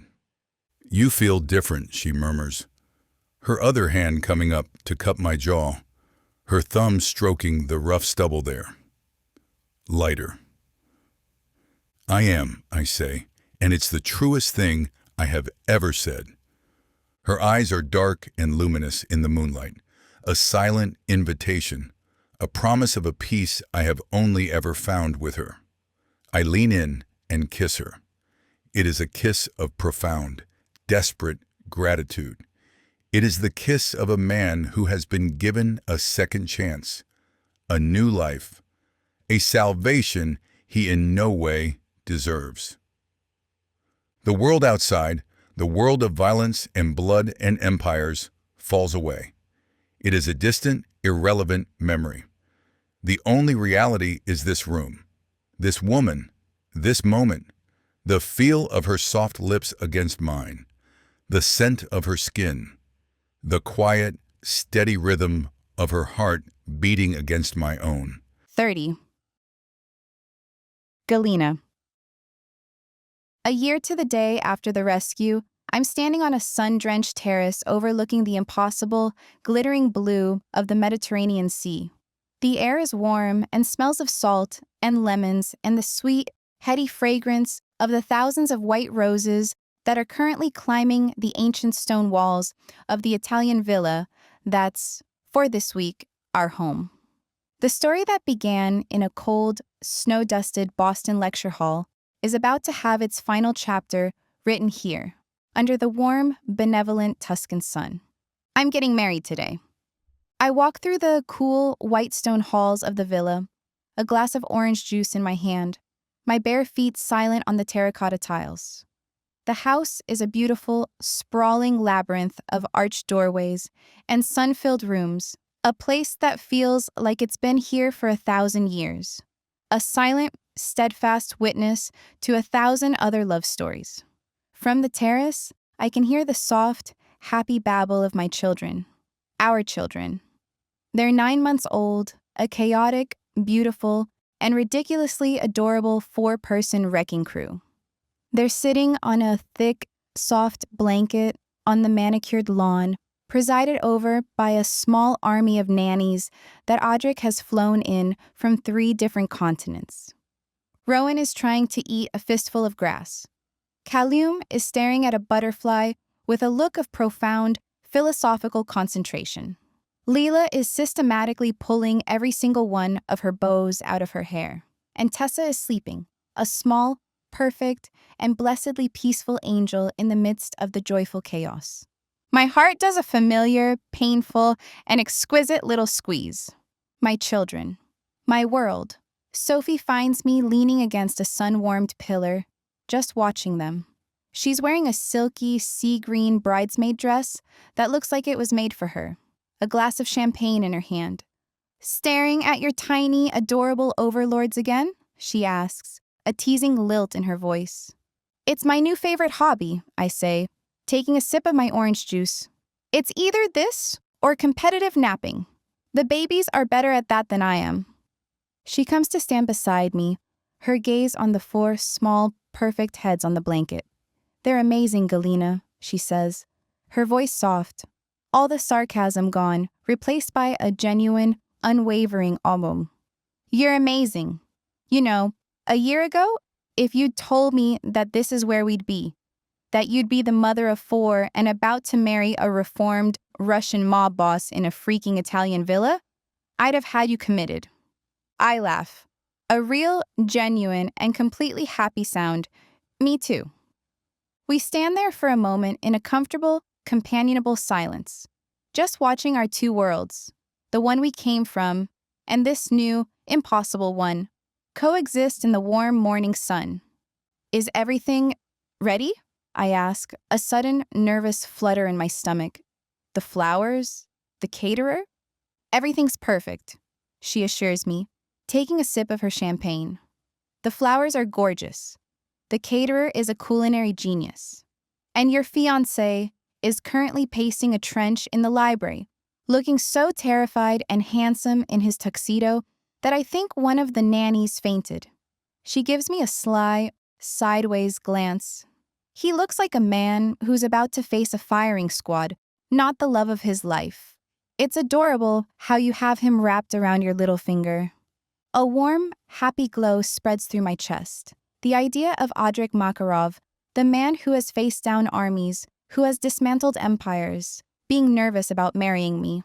It's the most romantic thing I've ever heard. But then again, he's really grown into a softie lately. Later that afternoon, the guests begin to arrive. The ceremony will be small, intimate, a quiet, private celebration for the few trusted people who have seen us through the storm. Sophie is here, of course, my maid of honor, my rock, my voice of reason. And Anton is there, standing beside Audric, a stoic, silent, and fiercely loyal best man. He looks surprisingly dapper in a tuxedo, a quiet, almost imperceptible smile playing on his lips as he watches the children. And then, my family arrives. The knot of nerves in my stomach, the one that's been there for the last 24 hours, tightens. This is the moment I've been dreading. The moment my two worlds will finally, truly collide. My quiet, suburban parents from Seattle are about to meet my ex-criminal mastermind fiancé and the 4 children he's given me. It's a social experiment of epic proportions. I watch from the balcony as their taxi pulls up the long, cypress-lined driveway. My mom gets out first, her face a mask of anxious, excited wonder as she takes in the breathtaking beauty of the villa. My dad follows, looking slightly overwhelmed and deeply out of his element in his new suit. And then, my little brother, Ethan, who's no longer so little, unfolds his lanky 17-year-old frame from the back seat, his eyes wide with a look of pure awe. Audric is the one who goes to greet them. I watch, my heart in my throat, as he walks down the stone steps of the terrace, his movements fluid and graceful, a king in his castle. He shakes my father's hand. He kisses my mother's cheek. He even manages a small, almost smile for my brother. And I watch as the tension in my parents' shoulders, the tentative, polite fear in their eyes, begins to melt away under the force of his quiet, confident charm. He's not the monster they've been picturing.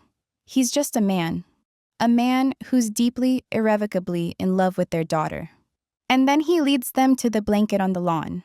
He leads them to their grandchildren. I watch as my mother kneels on the grass, her face crumbling into a mask of pure, luminous joy as she picks up Lila. I watch as my father, my quiet, reserved, and logical father, crouches down and lets Rowan grab his finger with a surprisingly strong grip, a look of such profound, tender love on his face that it makes my eyes well up with tears. Ethan, my too cool for school little brother, is completely captivated, making funny faces at Callum until the baby lets out a delighted, gurgling laugh. This is it. This is the moment. The final, beautiful, and terrifying collision of my past and my future. And it's not a collision at all. It's a quiet, seamless, and breathtakingly beautiful merging. I spend the rest of the afternoon getting ready. A happy, chaotic blur of hair and makeup, and Sophie's endless, cheerful chatter. I put on my dress. It's a simple, elegant gown of ivory silk with a classic, timeless silhouette that skims my body. It's not the dress of a princess. It's the dress of a woman, a mother, a wife. As I look at my reflection in the long, antique mirror, I see the woman I have become. The quiet, determined student from Boston is still there, but she's different now. She's stronger. She's braver. The shadows of the past, the ghosts of Ryan and Baranov, and the terror of that night will always be a part of my story. But they're no longer the whole story. They're just a chapter. A dark, terrifying chapter, yes, but one that's led me here. To this sun-drenched terrace, to the man who's both nearly destroyed and ultimately, completely rebuilt my life. To the 4 beautiful, miraculous children who are the living, breathing proof of our impossible love. The light of our new life has finally, blessedly, outweighed the darkness of our past. The world we fought so hard and so desperately to create finally feels real. It feels permanent. The music starts. A soft, simple melody played on a single acoustic guitar. It's my cue. Sophie gives my hand a final, reassuring squeeze. "You ready for this?" she whispers, her eyes shining. I take a deep, steadying breath. I look out at the impossible blue of the sea, at the smiling faces of my family, at the 4 beautiful, perfect children who are my heart, my soul, my everything. And then I look at the end of the aisle, at the tall, dark, and impossibly handsome man who's waiting for me there, his stormy gray eyes filled with a love so fierce, so profound, it's a physical entity in the warm, still air. More than I've ever been for anything in my life, I say, and I walk out into the sunlight to meet my future. Epilogue. Galena. The morning sun spills over the cliffs of the Amalfi Coast, washing the ancient, white stone villa in a light so pure and golden it feels like a benediction. The air is a heady, intoxicating perfume of sea salt, sun-warmed roses, and the sharp, clean scent of lemon groves drifting up from the terraced gardens below. A gentle breeze, a soft, warm sigh from the Mediterranean catches the edge of my simple silk gown. The veil I insisted I didn't want, and which Sophie insisted I did, tugging gently at my hair. 1 year ago, my world was a battleground. Today, it's a paradise. I stand on a secluded balcony, looking down at the terrace where my life is about to officially, legally, and irrevocably merge with Audric Makarov's. White rose petals are scattered across the terracotta tiles, a fragrant, delicate carpet leading to a simple archway woven with more roses and trailing green ivy. Beyond it, the sea and the sky meet in a seamless, impossible expanse of blue. It is a scene of such breathtaking, almost absurd beauty that a part of my practical, Seattle-bred brain can't quite process it. It feels like a painting, a dream, a story happening to someone else. Then I see him, and the world slams into sharp focus. Audric is standing beneath the archway, his back to the sea. He is not the man I met in that cold Boston lecture hall. That man was a fortress, a king encased in the impenetrable armor of tailored suits and icy control. The man waiting for me today is unguarded. The weight of the world, the heavy, invisible mantle of his past, is finally gone from his shoulders. The hard, unforgiving lines of his face have softened. He is wearing a classic black tuxedo, but it is the man inside it who has been so thoroughly, beautifully remade. He looks at peace. He looks like a man who has finally, after a lifetime of war, come home. He is talking to Anton, who stands beside him, a stoic, loyal pillar of a man. Anton, my unlikely and fiercely protective friend. He looks almost human in his own tuxedo, though his posture is still that of a soldier on watch. But the object of his watch has changed. He isn't scanning the horizon for threats. He is watching our children.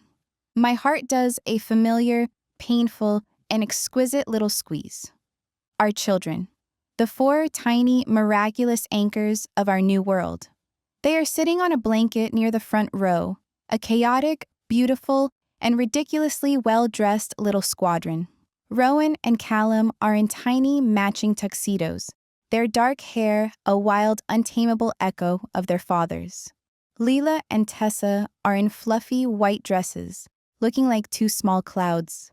Sophie is on the blanket with them, a vision in her sea green dress, trying to simultaneously keep Rowan from eating his bow tie and stop Lila from launching herself headfirst into a nearby rose bush. This is my family. This beautiful, impossible, chaotic, and fiercely loving collection of survivors. A reformed mob boss, a loyal soldier, a sarcastic best friend, a graduate student who stumbled into a fairy tale armed with a statistics textbook, and the four tiny, perfect human beings who are the living, breathing proof that even in the darkest of nights, the sun can and will rise again.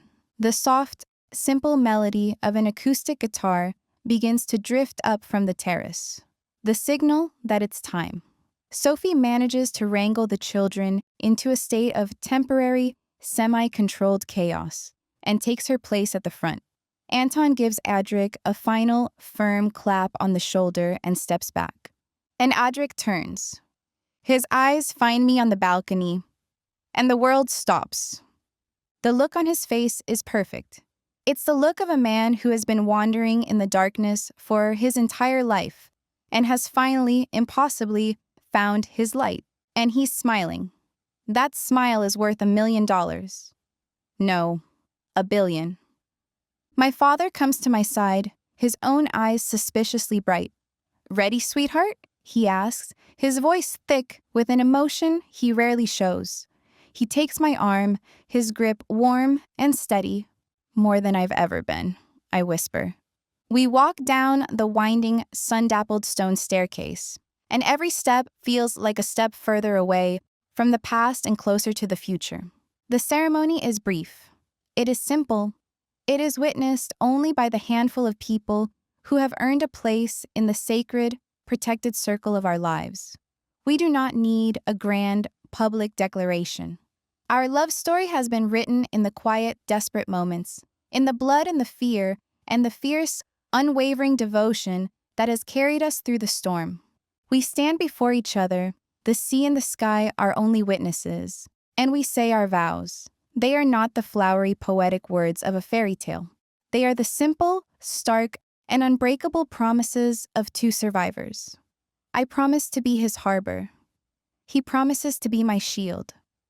We promise to build a life of peace, of joy, of a love so strong it can banish any shadow. When he slides the simple platinum wedding band onto my finger, it settles next to the beautiful diamond engagement ring he gave me in that snowbound cabin on Christmas Eve. The two rings, the two promises, feel like a single, perfect, and unbreakable whole. "You may kiss your bride," the officiant says, his voice a warm, gentle sound against the soft whisper of the sea. Adric's hands come up to cut my face, his touch so tender it makes my heart ache. "Moja zvezda," he murmurs, his voice low and meant only for me, my star, my everything. And then he kisses me, and I feel the love spread through me. When it ends, we walk, hand in hand, through the villa's gardens. The sun is beginning to dip toward the horizon, painting the sky in fiery strokes of orange and pink and gold. The air is cooling, the scent of the night-blooming jasmine beginning to perfume the air. We walk in a comfortable, companionable silence, our fingers laced together. "Baranov's empire is dust," Adric says, his voice a low, quiet rumble against the soft sound of the sea. He is not looking at me. He is looking out at the endless, open horizon. My own, it has been folded into legitimacy. The Makarov Educational Foundation is now one of the largest private scholarship funds in New England. He turns to look at me, a small, wry smile on his lips. It seems my name will now be associated with books, not bullets. A definite upgrade, I say, my own smile matching his. My own work, through the foundation, continues. The research I started as a terrified, ambitious graduate student is now the basis for a program that helps underprivileged students find their own paths. We're taking the assets of a dark, violent past and using them to build a brighter future, not just for our own children, but for hundreds of others. We are building a legacy of light. Is this real? I ask, my voice a soft whisper. All of this. You, me, the babies, this perfection? Sometimes I'm afraid I'm going to wake up back in my sad little Boston apartment and find out this was all just a very elaborate, very strange, and very, very sexy dream. He stops walking and turns to face me. He takes my other hand in his stormy gray eyes soft and serious. "This is the only thing that has ever been real, Galena," he says. "Everything before you was a dream, a nightmare. You are my reality, you and our children. You are the world." As the evening light begins to fade, we make our way back to the terrace. The stone is now lit by hundreds of twinkling fairy lights and the soft, romantic glow of 1,000 candles. A small orchestra is playing a slow, beautiful waltz. We dance. He holds me close, his arm a strong, steady band around my waist, and we move as one, a slow, graceful rhythm under the star-dusted Italian sky. It is the first dance of our new life, the first of 1,000 more to come. And then our children come to join us. Sophie and my mother bring them out onto the terrace. Our 4 adorable wedding crashers.